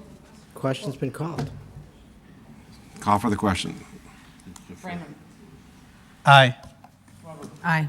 Aye. Trolling. Aye. Stone. Aye. Sussman. Aye. Thank you. This will be on our next meeting. I would like to just take this opportunity to thank everyone who came this evening to share your thoughts. I think a lot of the comments which were made from everyone who participated were very, very valuable and insightful, and I think all things which we can learn from in terms of this process. And I also thank the board for having, I think, a very, very healthy, positive discussion on this particular topic. And I look forward to having a further discussion on this at our next meeting. Trustee Brayman? Yes, we're going to conduct some pollings regarding some. Yes, that would be. I know Trustee Berman looked like he was making notes of some of the questions or some of the suggestions by the public. Maybe it'd be appropriate to have that so that the drafting can be done appropriately. Great idea. Anybody have some specific suggestions you'd like to propose pollings on? Trustee Berman as the as the originator, do you have some specific topics you'd like to throw out for input from the board? The first question is the threshold number of signatures. Trustee Brayman had suggested 33% of the number of ballots cast at the last municipal election, and that was a correction that also came from the audience, with a minimum number, and his suggestion was 1,000. I don't know if we want to break that into multiple pieces or if we want to do that all at one time.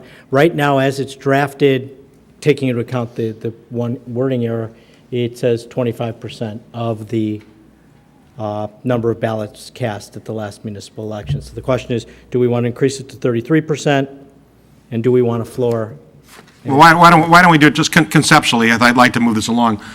First of all, let's take a polling on whether people favor a minimum number first, and then we'll go into what the other threshold should be. A minimum number of 1,000 has been proposed. Is there support for that as a minimum? Please take the polling. Raymond? Aye. Robert? Aye. Aye. Trilling? Aye. Stone? Minimally, yes. 1,000, I mean, yes, I agree with that, but is it? Aye. Thank you. All right, well, the next concept would be for the upper side, what the requirement would be in terms of proposed percentage of ballots cast. Again, I would suggest as more or less a compromise, a 33%. Of the last election. Of the ballots of the average of the last two municipal elections. Well, let's cut that in half. Let's cut just the percentage first of 33%, not less than 33%. I think we should be knowing 33% of what? I mean, you're talking. My thought process in trying to get away from the problem of one election having a lot more votes than the next one before that being more of an average, the last two municipal elections, average those, you get a number, and it's 33% of that. So the polling would be proposing as a concept 33% of the average of the last two municipal elections. Ballots cast. Ballots cast. That's what you're proposing? All right, let's do a polling on that particular proposal and see what support is. If not, if we don't have a consensus, we'll throw some other ideas out. Please take the poll. Raymond? Yes. Robert? Aye. Berman? Aye. Trilling? Aye. Stone? No. Sussman? Aye. Thank you.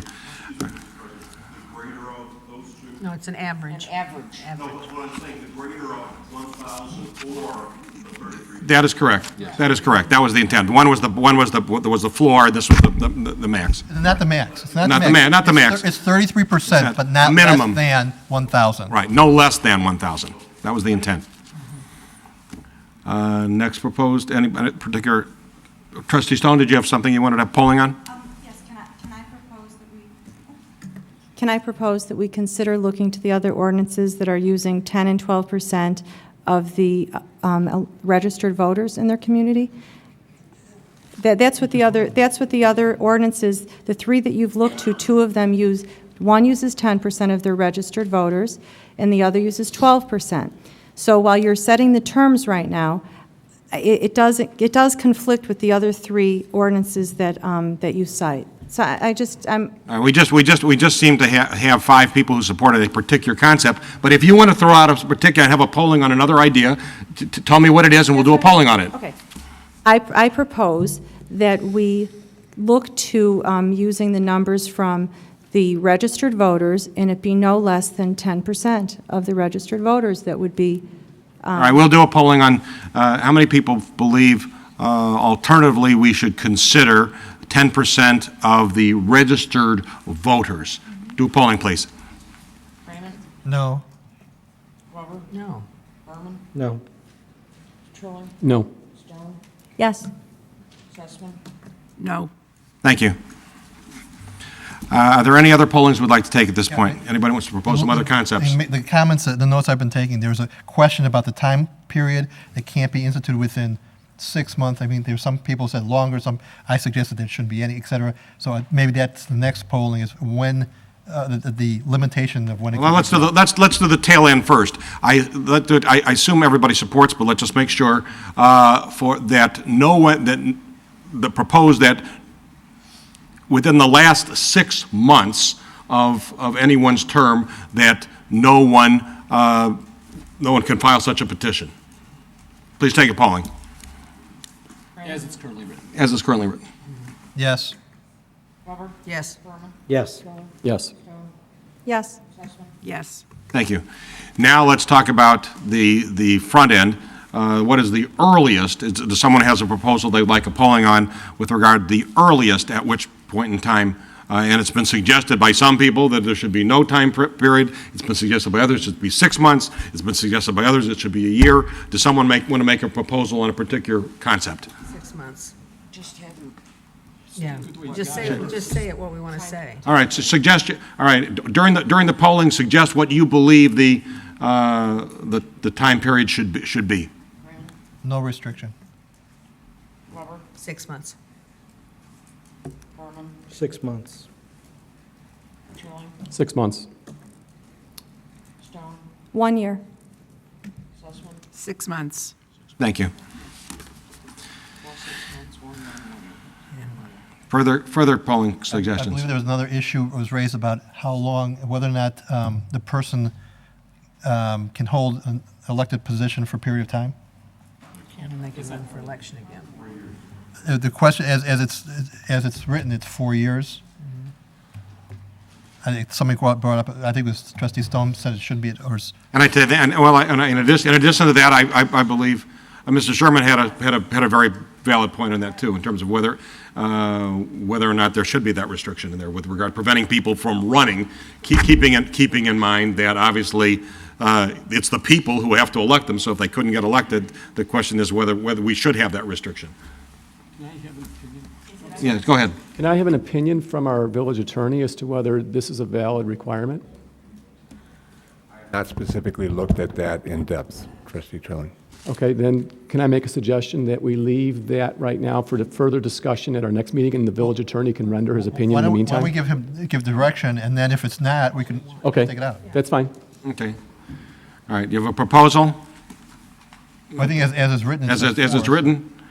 As written for, not for It says 4 years. 4 years. That's That's written, is that the, so that's what the polling's on, and Mr. Racer will have to opinionate as to whether we have the authority to do that, or whether there are constitutional or other legal basis for raising a question, as was suggested. That's the polling, is to basically leave it as it is in the draft.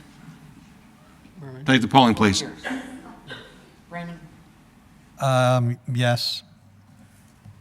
As written. Aye. Aye. No, not 4 years. Fine, unless it's unconstitutional. Thank you. Further suggestions? Trustee? Mr. President, there's one other issue, and that's under 60F.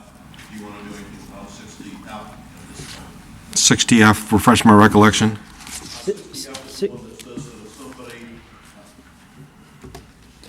Mr. President, 60F refers to the 9-month prescription against redundant recall efforts if a petition is ruled invalid. There are competing issues there. I mean, the objective was to avoid harassment by repetitive petitions, and that's really the origin of that proposition. Obviously, you've pointed out potential flaw in the reasoning, but I'm not sure that we can, on the fly, figure out exactly how to address that question. I don't think that simply limiting the provision to the same person necessarily answers the question, which I know was your suggestion during the comments, because if person A does it and is working with person B, and person B turns around and files it, we haven't really accomplished the same intent. So I would suggest that we leave that in there until it comes back.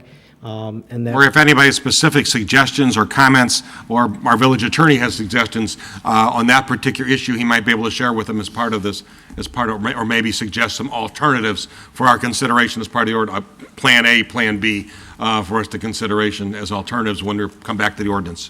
Mr. President, since, if I may, very briefly, since the 60F as written makes it very easy for somebody to sabotage the recall process by filing an invalid petition, and then by filing an invalid petition that prevents you from doing a recall for 9 months, my suggestion is you get rid of 60F. Just get rid of it. I don't think we would have a problem of repetitive petitions. And besides, there aren't that many elections. You know, you got a two-year spread here where this thing can take place. There aren't that many elections in there. So I would suggest just get rid of 60F so that you don't have somebody jumping in with an invalid petition to neutralize any recall attempt, and thank you for your time. All right, thank you. Does anybody want to do a polling on that? And we can do that if we like. Well, I don't know. Basically wants to just eliminate, that there would be no, I believe what Mr. Sherman's saying is we should consider having no limitation on refiling, because as a practical matter, it probably wouldn't happen anyhow. I mean, that there wouldn't be a limitation, which I think there may be some legitimacy to that. So there would not be a limitation.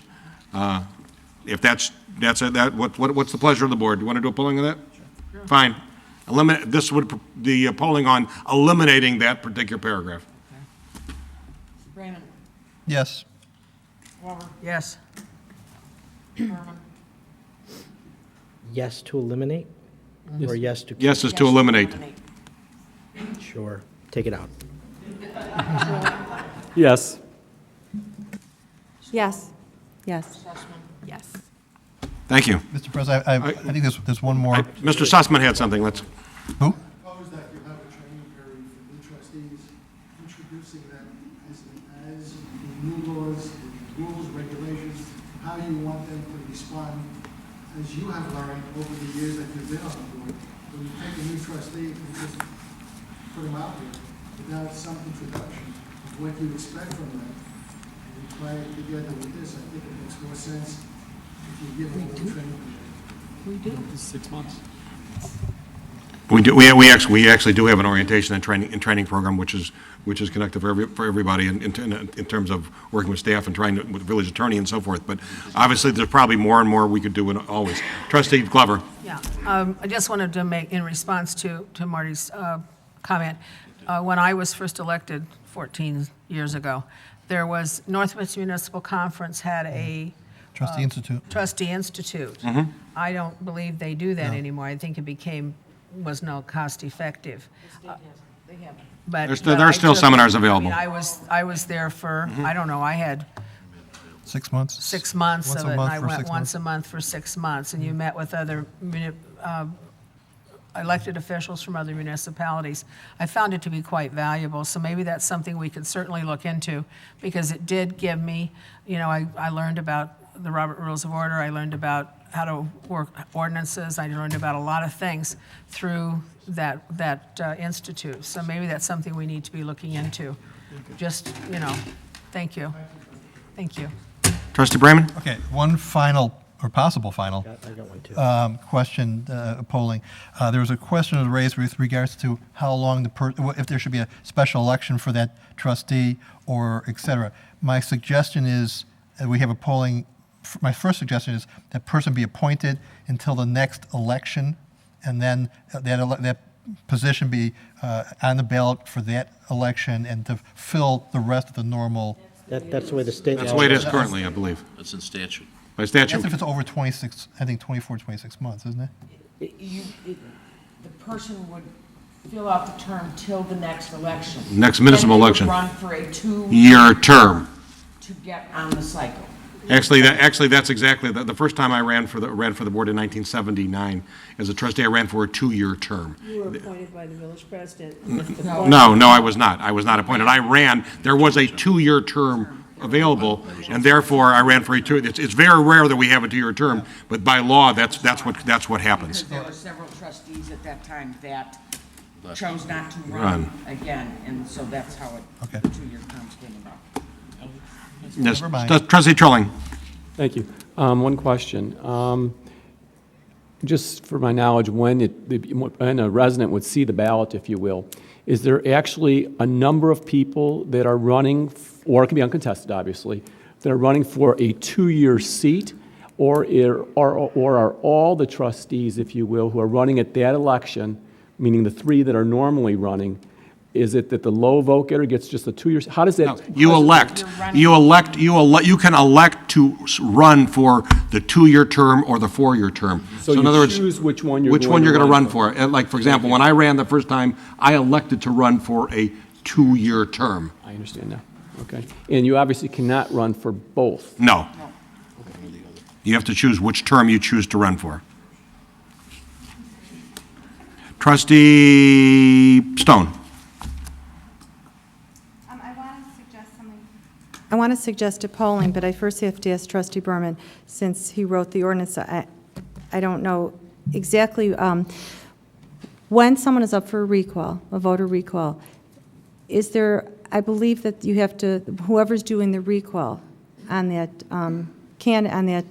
trustee or elected official, there's, I think it said a 500-word or some, isn't there a certain amount of words that they have to write the reason for it? Not in this particular draft. Not That was, the Arlington Heights ordinance has, my recollection, the only ordinance that I've seen, the Arlington Heights ordinance has such a provision in their ordinance. Okay, then, can I suggest oh, I'm sorry, go ahead, because I do want to hear. Obviously, there's competing interest there, whether the village is going to get in the position to be publishing statements and counter-statements relating to the election, or whether we'll leave that to the proponents of the election, of the recall, to make their case to the public, as anyone in any election or any referendum is required to go out and convince the public of how to vote on their referendum or on their proposition or on their office. And that's why, in my opinion, I didn't put it in there, because I don't think we want to put the clerk in a position to be publishing essentially campaign pamphlets. In addition, there's a cost parameter also. If we're going to be basically putting information out, regardless of which position, then we're having to spend money. Whereas if in fact, like in any campaign, the proponents for campaign, those people who are defending or on the other side can present their position to the public through whatever means they see fit. But that avoids the necessity of spending public funds on that particular concept. Can I make my polling now? I understand the answer. Thank you for clarifying. Then I would ask for a polling, if I'm doing that the right way, that, and thank you, by the way, Marty. I like your idea is true, because we had a very brief orientation, as you well know. Anyhow, my polling is, what, Trustee Trilling? Oh, okay. I thought you were talking to me. My polling would be that, like Arlington Heights, but let me clarify, they have a pamphlet that is required for distribution to the voters, setting forth the date and time, reason for recall, and response statement by the officer whose recall is sought. But in the interest of money spent, and that this should be economical, but I feel that it is if you're going to remove or consider removing an elected official, which could be any of us, clearly, then I feel that that person, at least through, we do have our communication vehicles that we all know we have. We've got e-news, we've got Blotter, we have very, very economical resources that we're already paid for. So certainly if we're going to do something, and I think as Mr. Moody suggested, it's very rare that you recall a candidate. So in this unique ordinance that we are passing that I think is forward-thinking, I think that it's fair that if you're going to consider removing or recall a candidate, that we do have e-news, we do have these ways. Okay. I don't understand. Okay, so what I'm saying, Bev asked for clarification. In Arlington Heights, for their recall vote, they require that when it happens, a pamphlet is required for distribution to all the voters, setting forth the date and time that the recall is taking place, the reason for recall, and the response statement by the officer whose recall is sought. So what I'm saying is that I think that so the citizens are aware of a recall taking place, because many elections come and go, and they're not, obviously we know by low voter attendance, it's not always attended highly. I think it's an unusual case, and if any of us, and imagine that any of us can be recalled, getting signatures is, all of us know, once you commit to it, you can get signatures. Then I feel that it's in everyone's best interest, almost like a fair trial, that you do have it published as Arlington Heights, and we certainly look to it as a respected community, that you would have the reason and response statement. So in acknowledging the economical impact, there would be no reason to not at least communicate with our citizens, as we've talked about, the need to communicate with our citizens about any issues that are changing our community. I wouldn't understand if we wouldn't want to communicate this, because truly, if in any case, whether it's someone that I agree with or disagree with. Do you have a specific suggestion? Yes, okay, so I would like to see it for anyone, even if I preferred they. I'm not sure I know. Okay, my polling suggestion? is, I've never done a polling, Trustee Brayman, so I'm. What do you want Just to? what do you Okay, want I us wanted what to do you want explain it first. My polling would be that in lieu of a pamphlet, if pamphlets are too expensive, but Arlington Heights uses a pamphlet, but in lieu of a pamphlet, I would suggest that Buffalo Grove use, during the recall process, if that were taking place for any of us, that we engage our e-news on a regular basis throughout the recall process, just to let our citizens know, or they say a pamphlet is required, so an e-news would be required for distribution to the voters on a regular basis, setting forth the date and time, reason for recall, and response statement by the officer whose recall is sought. And I think that is. Just for clarification, before we do the polling on that, I'd like to ask our village attorney. I know you've opinionated in the past that in part of and Channel 6, I'm sorry, and Channel 6 as well. Sorry about that. that we cannot use public funds or public medium for the purpose of pro or con on any type of election contest, referendums or otherwise. And I was just wondering, is that something that you believe we could do, or regardless of what other communities have done, you've opinionated we cannot use public funds for supporting or opposing any particular position? Correct. I believe the name of the act is called the Election Interference Prohibition Act, which means exactly as you said, Mr. President, you cannot use public funds to support one position or the other. You can use public funds to set forth facts. So you can facts that we are having a recall election, the date of the recall election, who's being recalled, and so forth. But you could not, no statements or comments of electioneering, either pro or con, would be permitted. That's correct. And just to, if I remember correctly, within the last several months, a case came down where a governmental entity used funds to publish information because those funds were over the threshold of, I think, $3,000 that the community had to register as a political entity with the state. And with the State Elections Commission. Correct. And then how is the voters going to know what this is all about? Mm-hmm. How are they going to know? Word of mouth? Rumors? It would be like, I presume it would be like any political campaign. There would be a committee, like we have, I know this is true in referendums. There usually is a referendum committee that basically is not part of a school board or a village or whatever, is running the referendum that promotes stuff. I have it right here. Contrary to what you're saying, Attorney Raisa, and not to conflict with it, but Arlington Heights, and I imagine that their ordinance is legal because they have it out there.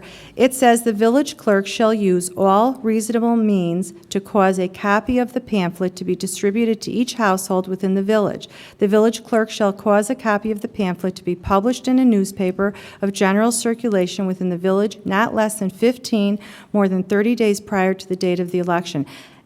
Clearly, there's a couple things here that if we're doing pollings, that would be very concerning that you wouldn't want the people to know. I mean, this is important. That would be a very important thing for any of us. I think that that's critical. I'm not sure why you would actually not want that out there. Well, then what's the way? Okay, there's been a polling suggested by Trustee Stone that we provide some vehicle of allowing Well, can I get a statement, but you clarify. Would you accept to clarify it, saying that we would advertise or advise people of the election itself without the comment from both sides? Because that I believe we could do just without. It's not a political act. No. It's just saying there will be a recall election for such and such a date from 7 o'clock in the morning to 7 o'clock at night, advising people through all these same matters. Would that be appropriate for you? Well, thank you for asking. Actually, because we are home rule and having a recall vote is against our state law, and only because we have home rule. It is not against the state law. Okay, well, wait, let me say this, let me restate that because we're a home rule municipality versus a non-home rule, and the case that you cited earlier that defends it, Trustee Berman, I think you know what I'm talking about, that if you're home rule, we can have a recall vote where it appears that other suburbs, it can be a problem. Is that true? It's Williamson versus Doyle. Is that true, Attorney Raisa? The non-home rule community, it has been held by the First District Appellate Court that cannot enact a recall ordinance. Okay, so then along those lines, so I did read quick enough today to know what I'm talking about. Then if by state, Rob Sherman, I think you mentioned that by it's unconstitutional or against the law to advertise or whatever you're saying, is that what the point you're making? Here's the point I was making, Lisa, and having run for state representative, I'm familiar with this stuff. You cannot use public funds to advance or oppose any question that's on the ballot. So you can, just like with the Route 53 referendum that was just on the ballot, Lake County said, here's what's on the ballot, question of whether or not they should build Route 53. Extend 53 through Lake County, but you can't advance, can't say why you should or why you should vote for it, why you should vote against it.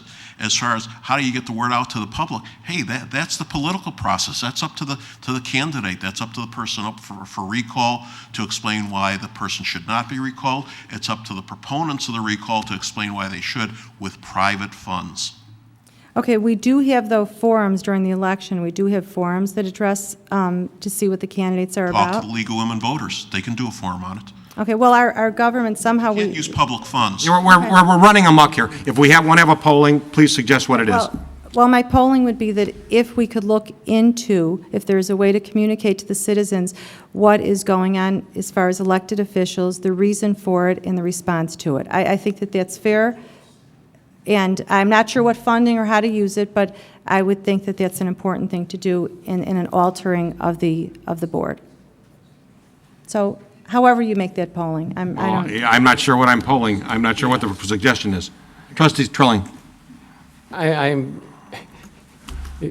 way this is worded, it's so ambiguous. It's just very difficult to grasp. And what I would say is this: if you're asking that we publish in our, whether it be e-news, Channel 6, whatever, that there is going to be on the ballot a recall for a particular candidate, and the date and time of that recall ballot, when people can go to vote, I'm all for it.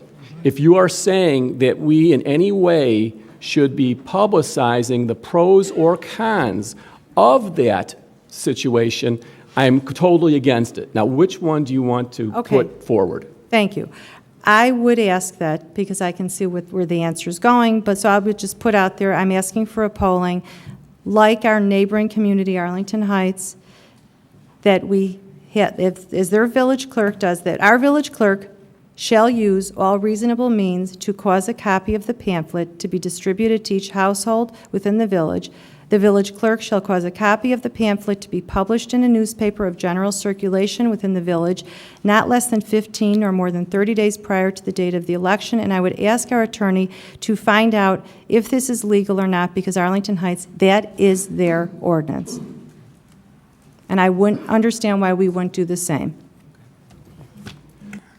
If I may, that paragraph has 3 more sentences in it. I have it right here. Well, so do I, Trustee. I read it. No, you read the last 3 sentences. Well, the first sentence says, the village clerk shall prepare a pamphlet for distribution to the voter setting for the date and time of election, and the reasons for initiating recall procedures. Yeah. The current ordinance before the board, this board doesn't have any reasons. There are no reasons provided in this ordinance. Well, It's simply that's up to the people to petition. The ordinance as proposed does not provide for there being any reasons. Well, Trustee Berman, since you wrote it, without me pulling it out again, the section that you said the person that's initiating it, isn't there something that they have to fill out some reason? Isn't there something on there that you wrote? No, not in the draft ordinance. So the person just puts forward their name and there's no reason at all? Person files a notice of intent to recall and initiates the process, and then it goes to the voters and asks for signatures on a petition. It's up to the person circulating the petition to inform the voters why they're asking for their signatures. It's yeah. up to the voters to decide whether to sign the petitions or not. If the voter does not believe the reasons are substantial or is not convinced there's a basis to sign it, they won't sign it. If it gets on the ballot, notwithstanding that fact, there are certain requirements under the state statute for the county clerks to publish notice of the election. And I think part of this section of the Arlington Heights ordinance really dates back to an earlier version of the state statute, which specifically required our clerk to publish notice of elections in advance of the election, whereas now that responsibility lies with the election authorities as defined in the statute. The clerk no longer has that responsibility, and the election authority will publish notice of the election in accordance with the state statute. But there is nothing in the specific ordinance as proposed that requires anyone to file a specific basis for the recall. Okay. Just one second, we've got a suggestion or comment. There's going to be people that are going to sign the petition and are going to be intimately interviewed by the person who's circulating the petition. Those are not the same people that are going to go to that voting booth and vote. And those people are going to be searching for, why is this happening? Why are these people on the ballot? Why are they being considered recall? You got to find some way to get the people that didn't sign the petition that are ultimately going to vote to know what the reasons for the recall petition was. When there's a referendum on the ballot. Otherwise, I don't see how it can be efficient. This is going to be on a regularly scheduled election ballot. I'm sorry, go ahead, Trustee Trolling. I understand what you're saying, but it's no different than when someone's running for political office. When someone runs for political office, they're going to initiate some form of mailing, possibly. They're going to initiate some form of signage, potentially. They're going to be interviewed potentially by the Daily Herald, by the Chicago Tribune, by, sure they will, Steve. They'll be, I know that'll be the case, and you know that's going to be the case, and Steve knows that's the case. So and the Countryside Reminder News as well, and the Sun Times and everybody else, and so whether or not you're going to get the Journal Topics, we want to be fair to everybody. Whether or not the answers are sufficient enough for someone to make a decision, you can never say. But whether or not there's going to be information about the person, both for and against the recall on the particular candidate, it will be available in some fashion. It will not be available through the village, but I guarantee you, the way the media is covering our village today, they will do an exemplary job of publishing. Trustee Bremen. I suggest that we have a polling, either one with a pamphlet or advertise it for election without the pamphlet. Fine. The proposing is publication with pamphlet or without pamphlet. Basically, yeah, on our different mechanisms. Will the pamphlet have to be mailed? How much postage will that take in the village of Buffalo Grove? Let's get to the concept first. Let's get through the concept. Can I clarify? You said you'd get back to me. Sure. Trustee Berman, I'm looking through this ordinance, and just for the sake of expediency, could you just read that one part that says that that there does have to be somewhere on the petition the reason for the recall? I just want to, because I can't find it right now, and you can't find it because it's not there. It's not there. But you just talked about that there's somewhere that there has to be some stated reason for the recall or something. I believe it's a notice of intent. Right, that's what I'm saying. The note. What were you explaining? The notice of intent, the sample notice of intent looks like this. Okay. It's the next to last page of the document. Okay. Notice of, okay, got it. Completion period ends. And there is no reason in any way, shape, or form. I know that it was not about legal or ethical. I just wanted to know. So there's no stated reason for the recall. That's consistent with the text of the ordinance as it was drafted. If the Okay, and that board says it wants to include something, Okay, then we'll change thank the you. form. Then can I make the polling again that we do have the reason, whatever the reason is, for the recall, that the person's being recalled, and then the response. I think that that is completely vetting to the public what's happening. I mean, that's an unusual thing to recall a candidate. I think that would be reasonable. It is, except if I may, Mr. Go ahead. President, the recall is not an action of the village or within the village government. We're not performing a service, we're not doing anything specific as a village as part of the recall. The recall is to remove a member of this board, but it's not a village function. So what you're really doing is using village resources as part of a campaign, and that's the concern. And I know you're waving around the Arlington Heights ordinance. That Arlington Heights ordinance was adopted in 1980. I don't recall because I haven't looked at the interference with elections law, but wouldn't be surprised to learn that that came later. There are a lot of elements of both the Arlington Heights and the Wheeling ordinances that are somewhat obsolete based on changes in subsequent state law and the election code and the municipal code. That may be one of them, but ultimately the question is, are we going to use village resources to publish pro and con statements? I don't think that's appropriate. The fact that we would publicize the existence of the election, we do that constantly for every election. Jan sits up here every meeting and reminds people there's something in the village newsletter constantly and on the email. That's a different question than the pros and cons of recall. And believe me, any one of us could sit there and say, geez, I would not like to have to spend my own money to defend my seat. But that's the fact of a political campaign or a political process, an electoral process, is the proponents of the recall will have to get out and convince the public that recall is appropriate. If not, the people are not going to vote for it. And the target of the recall will have the opportunity and hopefully the impetus to defend their seat and oppose the recall through their means and their wherewithal. That's what a campaign is all about. Okay, and my response is that if you're saying that the Arlington Heights ordinance, which it's not a little town in nowhere, it's a nice community right near us, if you're saying that their ordinance is out of date possibly, that it goes back to, I think you said 1980, well, the Williamson versus Doyle, that first district appellate court, because I know you know a lot about this, when was that? 1981.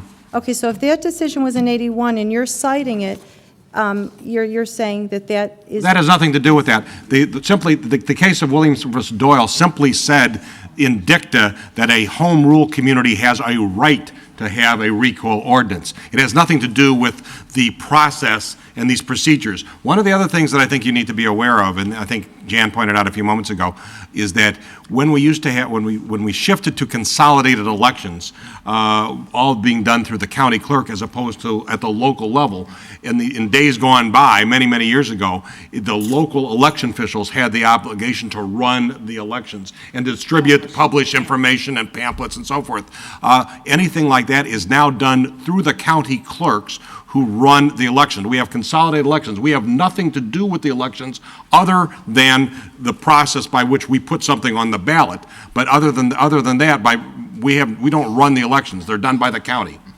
Well, I guess my point is that I just wanted to prevent from any sort of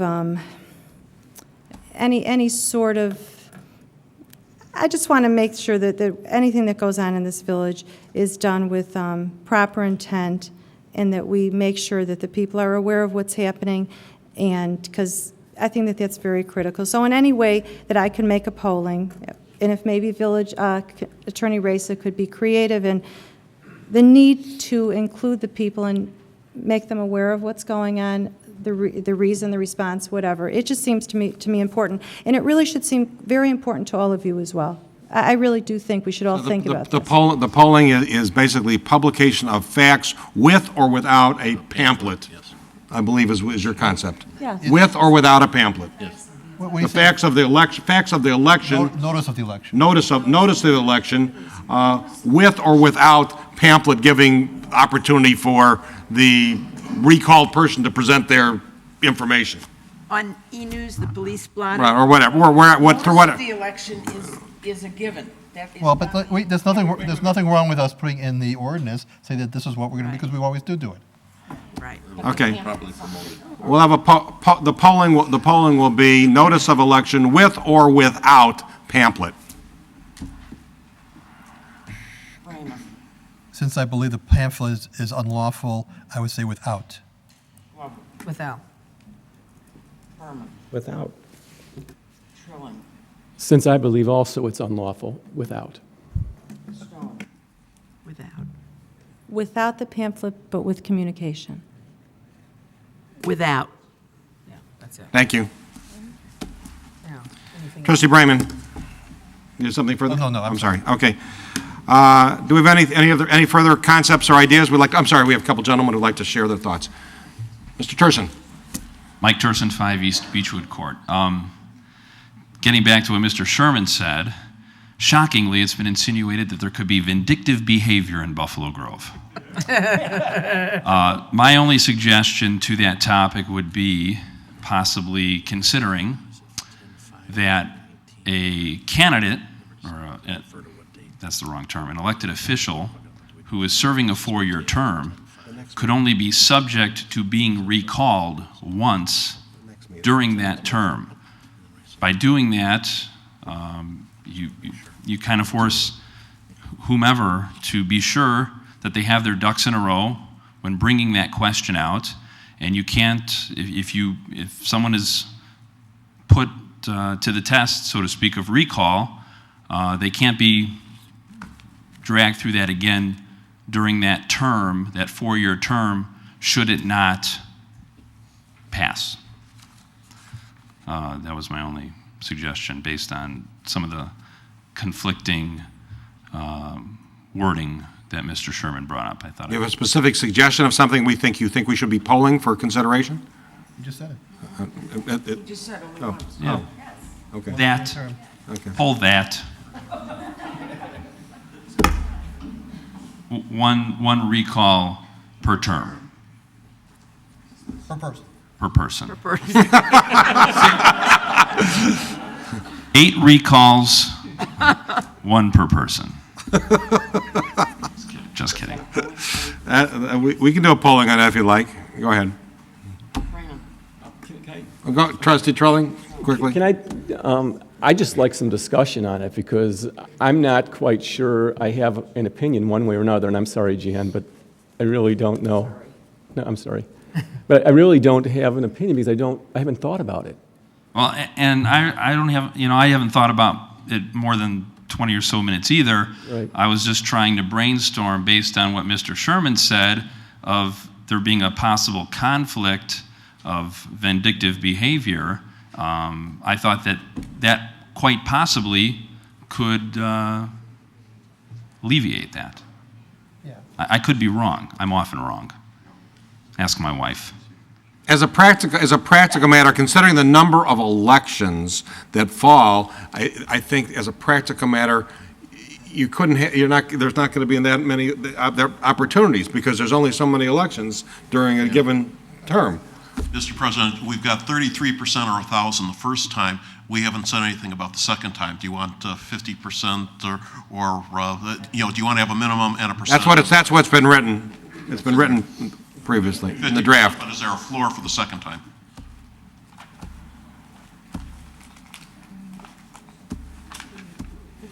50%'s a lot. That's a lot, but that's Of the average? Yeah, that's part of the process. Trustee Sussman had something, or? I was just thinking about what Mike Turson said, and first I thought that's a great idea, but just think about it. It means it's carte blanche for anyone to do anything wrong for the remaining time they're up here because they've already been brought up once and gotten away with it. So there are different ways of looking at that. I did think it was good when you first said it, but now that I'm thinking about it, I'm not so sure.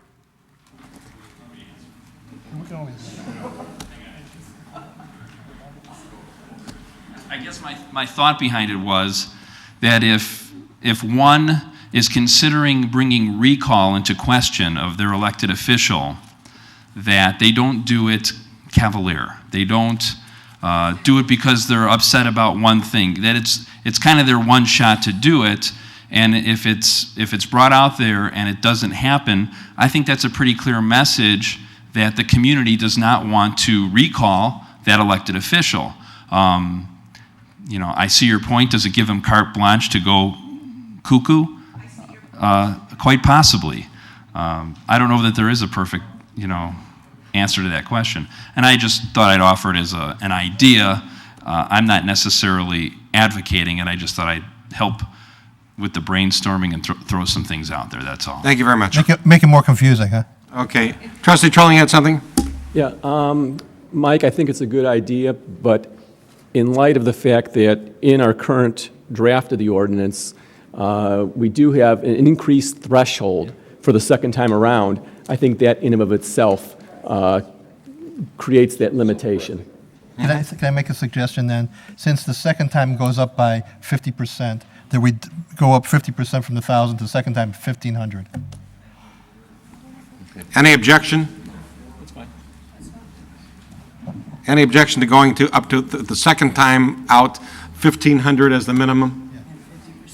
And 1,500 and 50% for the second time? Still based on the average.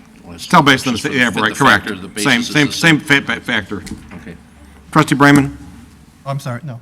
Okay. You didn't turn me off before. Mr. Stein, I'll turn you off, that's okay. Yeah, I know. Thank you. This is for a point of clarification. As 60E is currently written and has been pulled, we're looking at a 6-month front end. But as it's written, it allows for the notice of intent to be filed basically 92 days after the person takes office. Is that what the intent was, or was the intent to be no filing of intent prior to 6 months in term?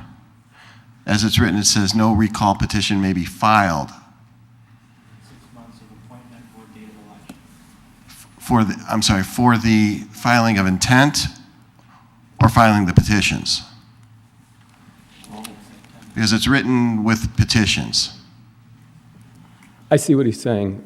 He's basically saying that at the end of 3 months, someone in theory could file the notice of intent, and then at the end of in the next 3 months, or at the end of 6 months, he could actually then just file his petition because it meets within the 90 days, but yet he started his whole process within the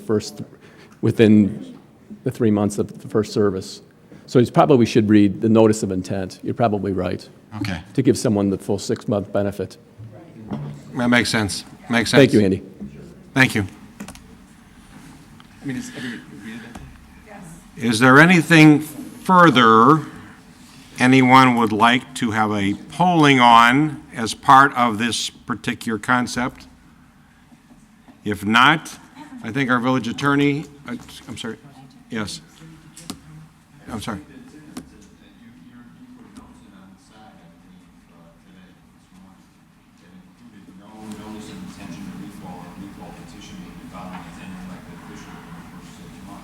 Well, I changed that to include appointment as opposed to just election, because I didn't want a situation where we appointed someone to fill a seat and the next day somebody filed a recall, because it might not be within the first 6 months of the term.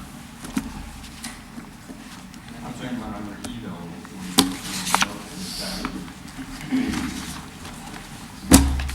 I think my original draft intention was to include both. I will clarify that. Trustee Stone. Just so that I understand the process, we started out tonight by saying that we're going to be investigating this and looking into it, and that we all have the same hope that we're going to have this ordinance. But by the pollings, and again, to Marty's point, that I'm just learning, I'm really not understanding, I thought we were going to open up the discussion over the next meetings, but now by the pollings tonight, it pretty much seems like you got it squared away. No? Am I seeing it wrong? The idea is to bring back another draft. This could be another draft that incorporates these things based upon the polling, as we do quite often, and then we will have further discussion, and in the interim, people may have second thoughts. Well, I thought about this, and I really think we need, maybe we need to tweak this a little more, and we may come to a conclusion, we may not, and that's what the discussion will be at the next meeting.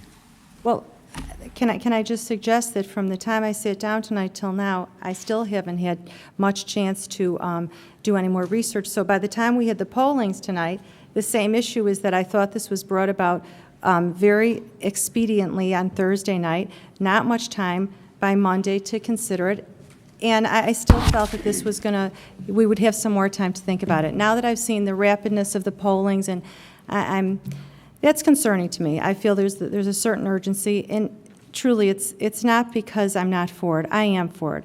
And I'm not afraid of it either. It's not that. It's that it bothers me that it's happening. I have full confidence in my constituency, without a doubt. I really am very confident. But it bothers me when I see things that seem to be a little bit, operative, and that concerns me. And that's why I always seem to rattle the cage, because I do speak up on those issues. It bothers me, and it bothers me for anyone that's an elected official, that this type of this type of thing can occur. This is a unique ordinance, as President Hartstein stated. And I would ask you all to just consider that it's not that hard getting signatures. I think we all know when you know how to get signatures, you can. It's not too hard to do. I think that we should just give this some consideration, and I feel that the pollings have demonstrated to me that there's not too much real consideration for looking into it and research and seeing what's out there. That bothers me. It feels like you've already really wrapped much of this up, and that concerns me. Just for government, it concerns me to see things like this. And I'm all for a recall vote.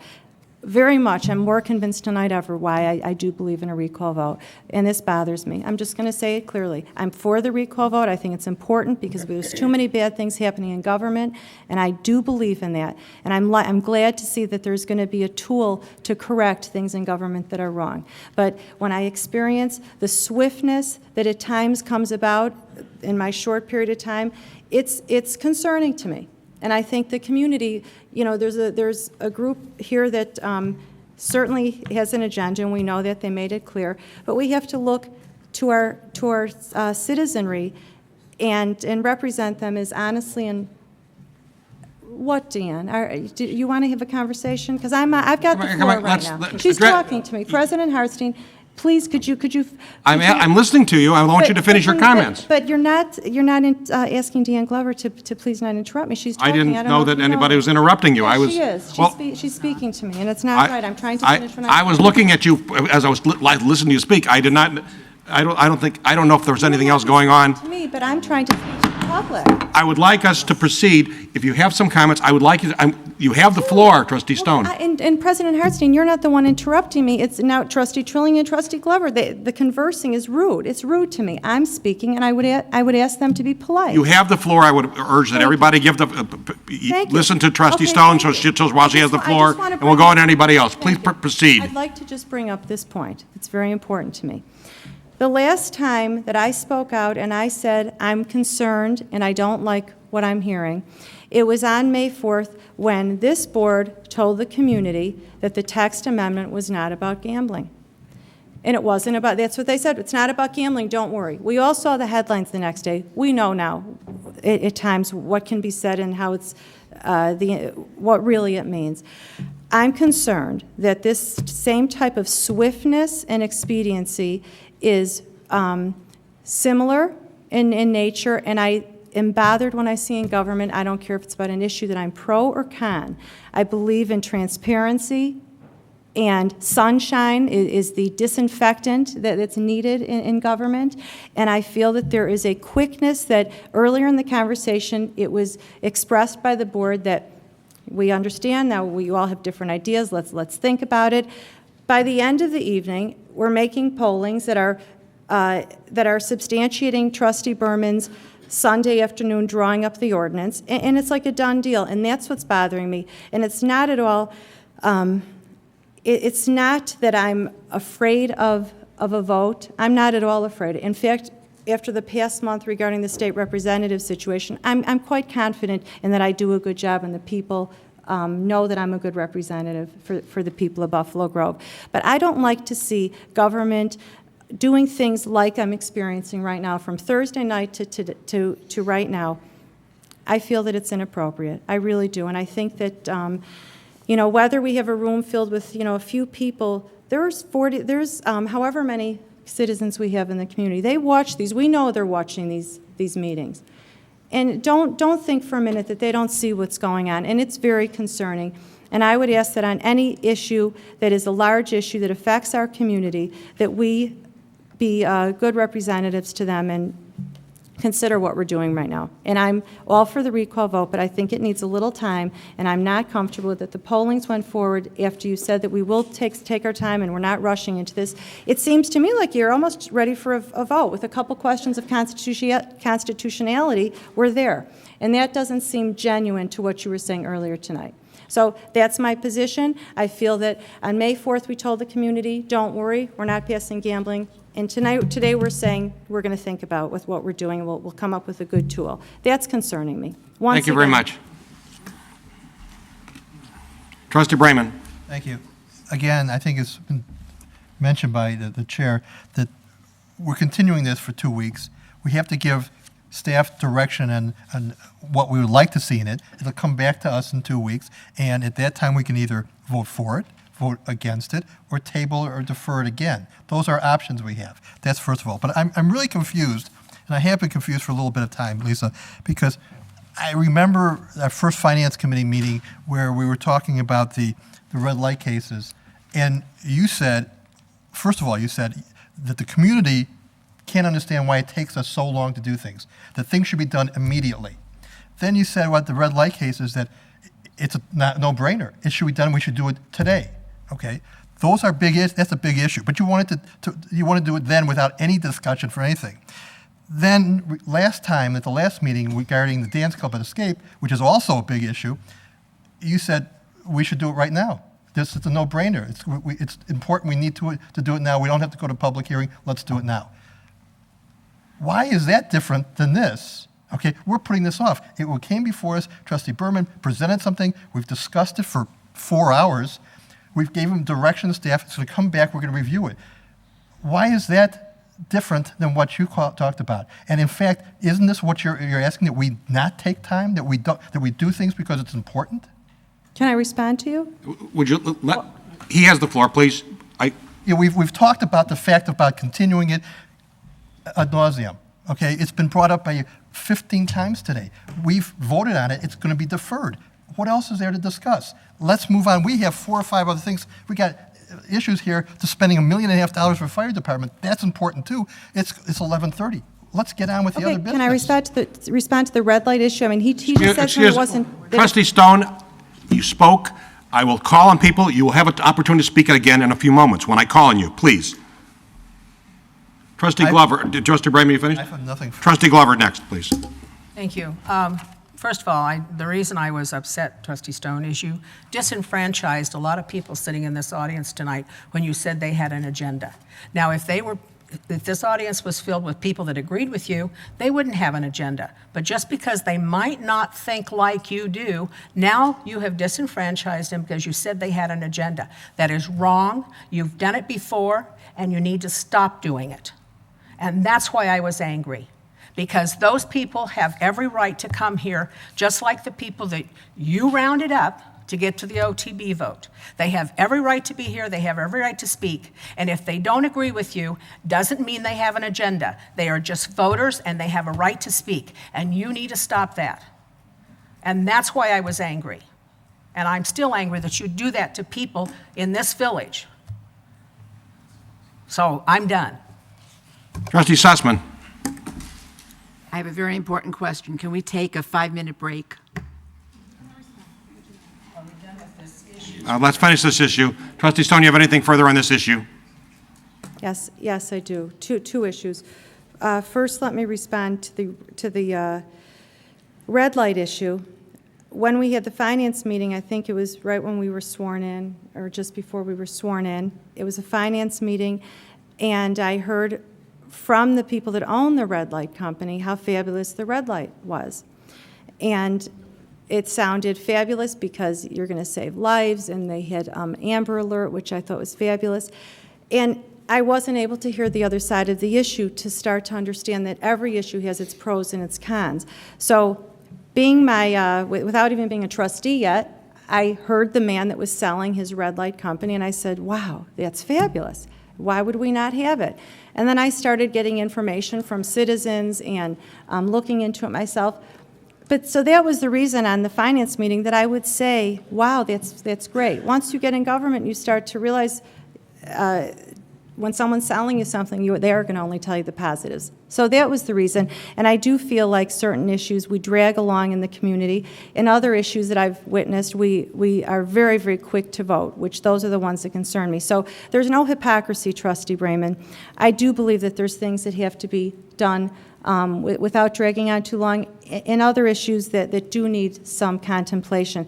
And Trustee Glover, I'm going to word this very carefully, as I've had to for so many months, because I have to be careful how I say what I say. But when I say that someone has an agenda, it's because that I'm sure you wouldn't have any idea that there's blogs out there that these people planned on meeting tonight, these people that through the campaign have said very defamatory things about me and my children. And when they all are telling everybody, see you at the meeting tonight and make sure you get everyone out and how terrible I am. And I'm sure you would have no idea of this, that no one would really know. I think everyone knows exactly what's going on with that. So when I see them in person, and I knew who some were anyway, but when I see them in person and I say that they're here with an agenda, my gosh, what went on the wording and the things that were said to me and my family are unbelievable and unconscionable. And I think you know that. So when they plan on meeting here tonight, and the word is out there all over the blogs saying that they're going to be here, and I say you're here with an agenda, it's pretty deep. And I think you know exactly the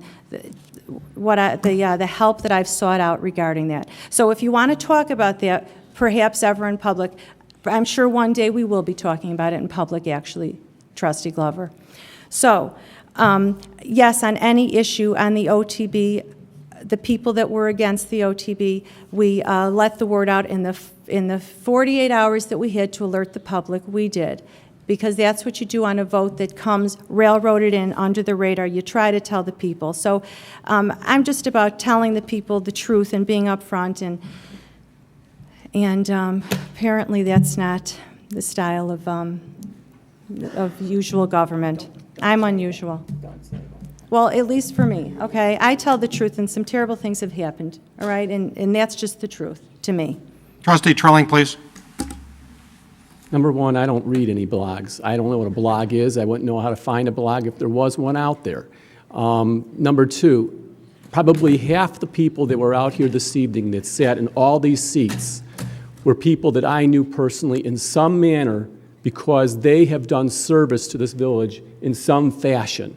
There were people here from multiple commissions, and I knew half of them here. I didn't know half of them here for any agenda. I didn't know half of them here for any other reason other than they were concerned about our village and exactly the issues that I was talking about when I gave my prepared speech. And that's why they're here, that's why I'm here, and that's why I'm moving this issue forward. Thank you. Thank you very much. It's time to move on. We'll move on to the next item on the agenda. I'm sorry, Trustee Sussman. Oh, you wanted to leave. You wanted to take a quick break. We have a short break.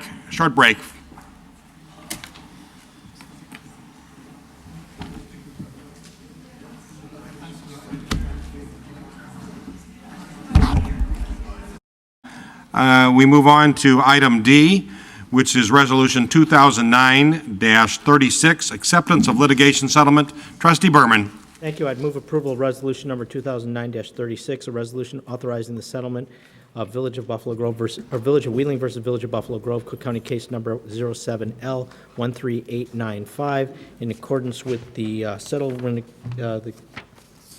Neither the ordinance nor the settlement agreement is actually dated that I see, but the document's included in our packet.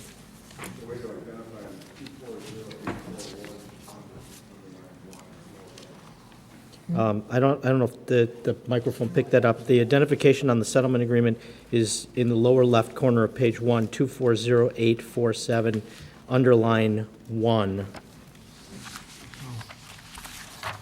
Wait a second. A second. Mr. President? Yes? If I may? Yes, go ahead. Mr. Race, I have a question for you.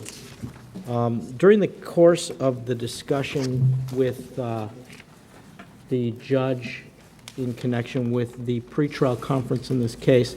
The recommendation from the court was that the agreement include a hold harmless provision. While I see that there are references to settling potential claims from IDOT, which are contingent claims, I don't see a hold harmless provision in there per se. Can you elaborate for me? I'm looking for it right now, Trustee Berman.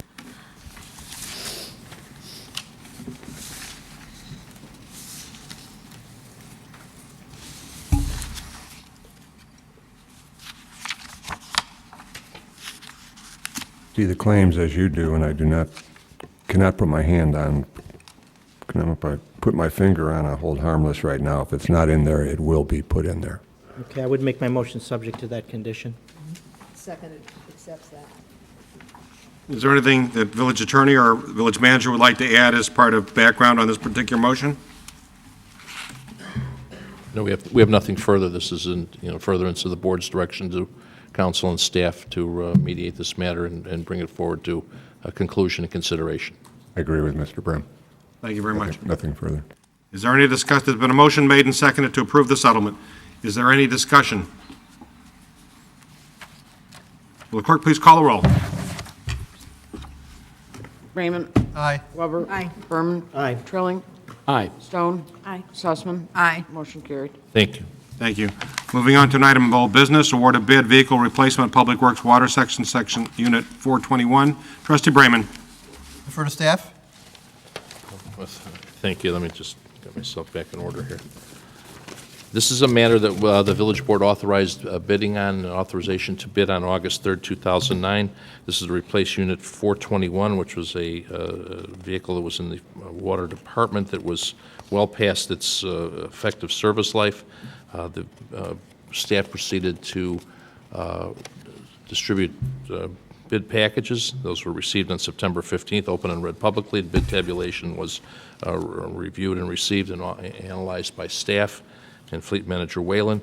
The recommendation would be to authorize the purchase in an amount not to exceed $145,591 to Northwest Truck Incorporated, located in Palatine, Illinois, for the replacement of the vehicle with the specifications that were so bid. All the bids were compliant with the specifications. Actually, some very good bidding. They were from high to low. They're within $3,400 of each other. And again, the recommendation is as noted. Trustee Brayman. Thank you. Before I make the motion, Bill, a couple of questions. First of all, I want to thank staff for at least looking at the used or pre-owned equipment to see if that was going to be an alternate possibility, and obviously it's not. And the memo, it says a budget impact.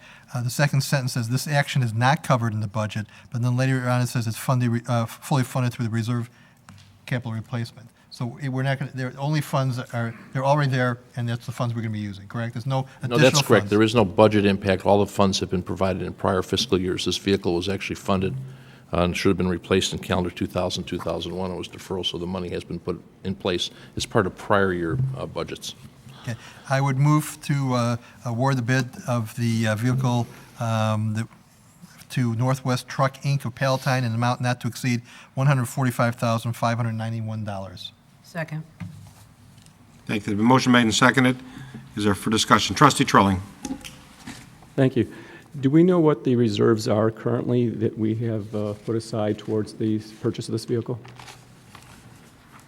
I do believe that they're in excess of the amount of the bid. Exactly what it is, I don't know. I was looking, as a matter of fact, I conferred with Bob Whalen last week just to make sure that everything was in place, and I do believe there were funds in excess of this.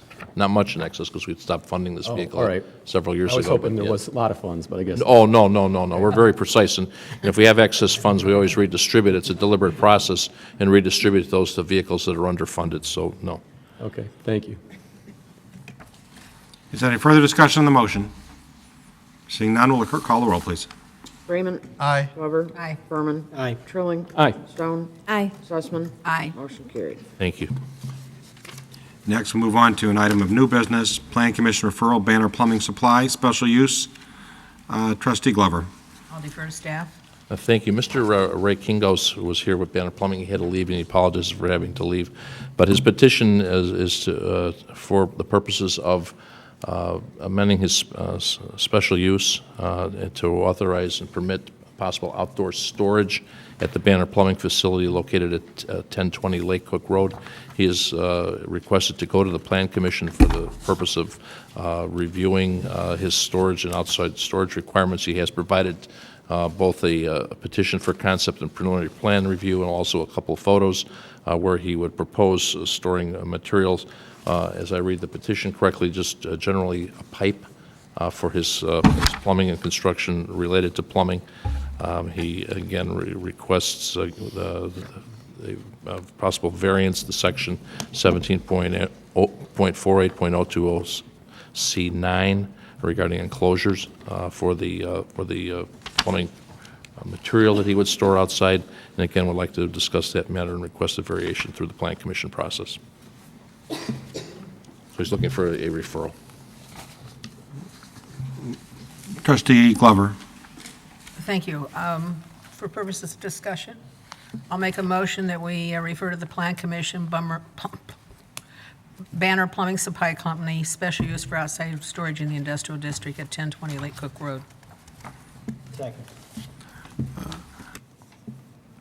I was only going to say that I think in connection with this particular item, this is the front door to our community, and I'm somewhat concerned about outdoor storage and whether it should even be allowed. But I certainly, if it is allowed, and if the Plan Commission feels, and we do refer this, I would be very, very concerned about significant screening in this particular location.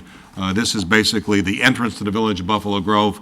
This particular corridor is a corridor, our Lake Cook corridor. I think one of the aesthetically is just, is basically a premier corridor in the village of Buffalo Grove, and I think it's something we need to be very concerned about in terms of how that's handled. So obviously, if the board sees fit to refer it, I think the Plan Commission, I would urge them to provide significant screening so that whatever is done there is done in a way that would not be significantly visible as people are driving down Lake Cook Road. Trustee Glover, go ahead. I have a couple comments on this. I agree with you. I made some notes. Is it screening from Lake Cook Road, and what kind of screening are they going to use? It has to be something that's really top notch if they're going to do that. Also, I just wanted to know, we need to know, besides what type of screening, Mr. Files making notes over there, is what's going to be stored there. I saw pictures of pipes, like big sewer pipes. I think that's important too, to know what's going to be stored there, as well as important screening. Yeah, he'd have to confirm any intentions to do other than what's there now. It's actually been going on for a while, and this is kind of retrofitting, a condition that's really an existing condition at this point, but it'd be important to clarify if anything additional is contemplated in a site plan that delineates the limits of any storage that would be put out there. It is, of course, quite a bit lower than Lake Cook Road, so the screening might have to be a little bit, I'm not sure if just fencing around it is the best choice or some other way to visually screen it from Lake Cook Road. Yeah, I noticed that because it does sit down lower there, and it's actually kind of hard to see everything when you are driving. You ought to be watching where you're driving, not watching down in what banners got stored. But I think at the same time, they need to come with some sort of a plan for the screening, and then just really what they're going to be putting out there. He has reference again in the petition that the only products he would store is skidded cast iron pipe.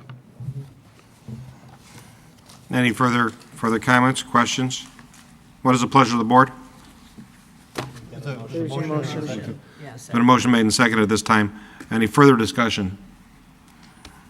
Seeing none, will the clerk call the roll? Raymond. Aye. Glover. Aye. Berman. Aye. Trilling. Aye. Stone. Aye. Sussman. Aye. Motion carried. Next, move on to item B, authorization to waive bids to purchase fire engine and truck. I know our chief and members of the department have been waiting patiently. Very, very patiently. If I just, I'd like the Chief Favre and his staff is here to present this issue. The authorization, the titling is a little awkward because, again, the format of the agenda builder is not quite reflective of what we're requesting this evening. We are requesting an authorization to bid, but not to purchase this evening. We're requesting an authorization to allow staff to legally, if you will, negotiate with a preferred vendor that I'm going to have the chief and Fleet Manager Whalen and Deputy Chief Seco speak to if need be and answer any questions. But again, it's not to purchase. Again, it's authorization to waive formal bidding requirements to negotiate. The request to actually purchase will be a subsequent recommendation made to this board at a later date. Probably not in 2 weeks, but I would say within the next 4 weeks, we'd make that recommendation. So the purchase portion of this is not applicable this evening? Yeah, the reference to purchase the does narrative not is apply. correct. The narrative is correct. The titling is just something again we learned with the agenda builder, but it's a request to waive bidding for the purposes of negotiation. Thank you. You're welcome. Chief Avra. Thank you. I'll be completely patient for as long as it takes. What we're proposing, we have been doing some research. We have 2 vehicles that are due to go into reserve status and others to be marked as surplus vehicles due to their time and age and cost to maintain. And the difficulty in maintaining some of the parts of them because they have exceeded their service life. What we're proposing, we've done some research on companies that can provide the vehicles that we're talking about. And in our research, in 1996, the board approved this same concept to allow then Chief Allensbach to accomplish this same negotiating strategy to bring the price of the vehicle down. What we're asking for is the ability to negotiate directly with Ferrara to purchase a 2009 fire engine and a 2009 fire truck. And I'm just going to use those terms. They mean a lot to us. The truck has the ladder on it. The fire engine has got the pump and the water. Both of them will have pump and water, actually. Part of our reasoning is that we can save considerable money in negotiating directly with one vendor, purchasing multiple vehicles at one time. We feel that based on the current market, we researched many companies that may in the past have been able to do this, but we feel that since we're looking at a multi-year, 15-plus year investment, that we want to find a company that's stable and that will stand behind their vehicle. And we think that we've found that in the Ferrara company. I explained in my memo the reasonings behind some of the other companies, but we believe that this is the best fit to meet the needs of the Buffalo Grove Fire Department. The monies for these vehicles, as Mr. Brim talked about with the Public Works vehicle, are in reserve. These vehicles are fully funded at purchase price. To give you an idea, a ladder truck these days costs $1 million. A fire engine costs $500,000. When we used this strategy in 1996, we came in about 15% below the targeted amount. We believe we can come 15 to 20% below using this strategy to negotiate. Those monies, to work off of Mr. Trilling's comments earlier, will stay in reserve as monies towards the future purchase of the replacements for those vehicles. The 2 vehicles we purchased in 1996, an engine and a truck, the exact same situation. Those 2 vehicles are now going into reserve when these vehicles would come online. That's kind of the nutshell. I'd be glad to answer any questions or clear up any comments from the memos. Questions for the chief? Trustee Bremen. We had a conversation this afternoon. I indicated to Bill earlier today that my concern about a bid waiver, and he was kind enough to have the chief call me. I've got some real concerns, not about the purchase of it. I'll rely on your expertise as to the need for the vehicles. But when we're spending $1.5 million, it's problematic to me about having a bid waiver.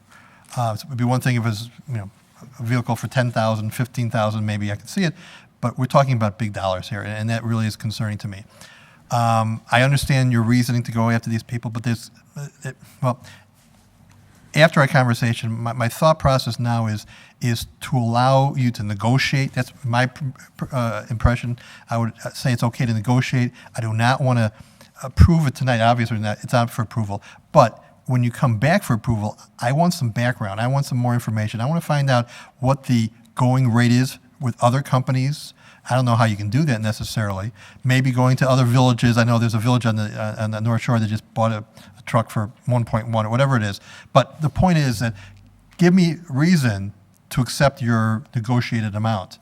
If I find it's the same or a little higher, obviously I need something to compare it with if you're going to ask for the bid waiver, because I'm concerned about the volume, the sheer numbers.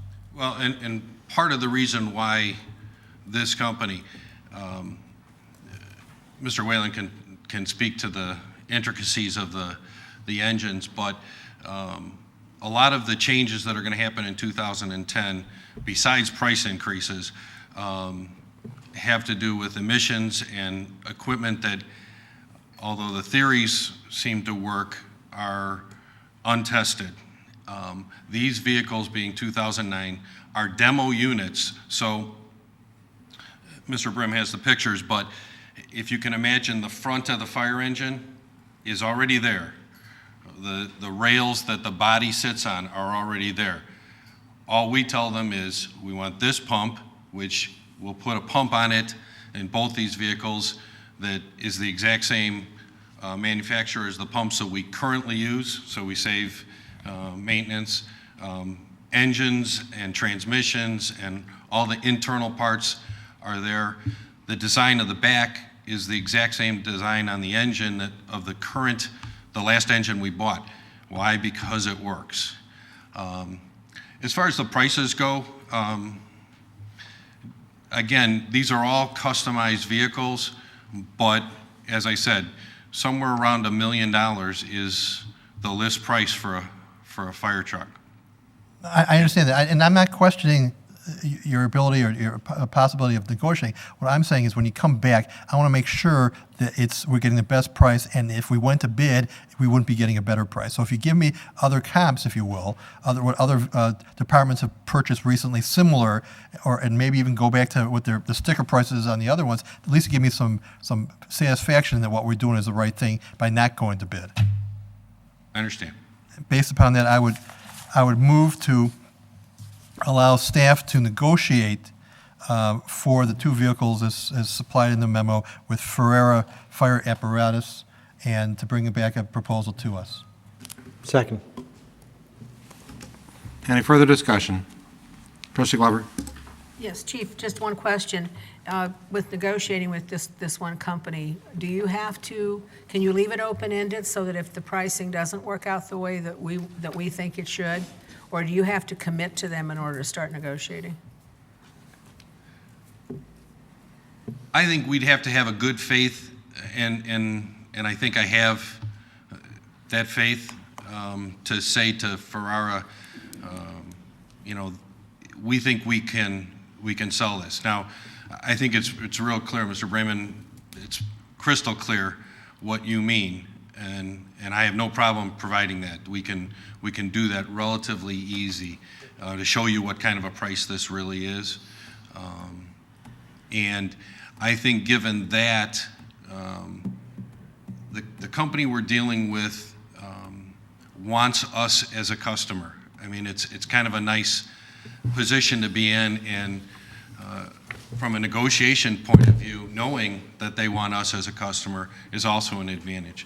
So I think we can make at least a good faith commitment to them to the point that we can bring back prices to you and tell them it's pending your final approval, as it has to be. I mean, we understand that. Thank you. Further questions for the chief? Been a motion made and seconded. Will the clerk please call the roll? Aye.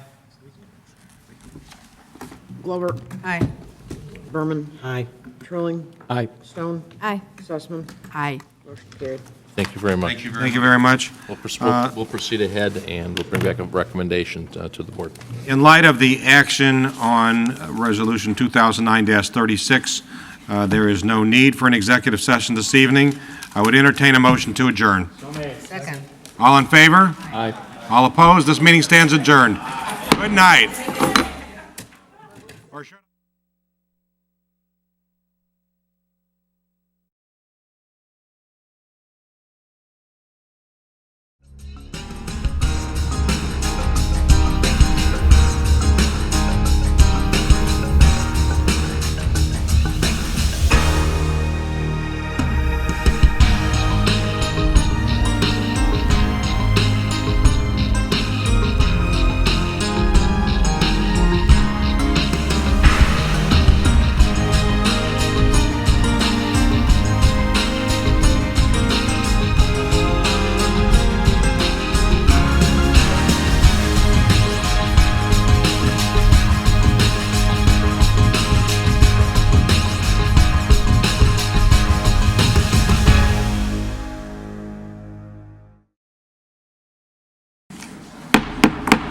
Like to call this meeting to order. Will everyone please rise for the Pledge of Allegiance? I pledge allegiance to the flag of the United States of America and to the republic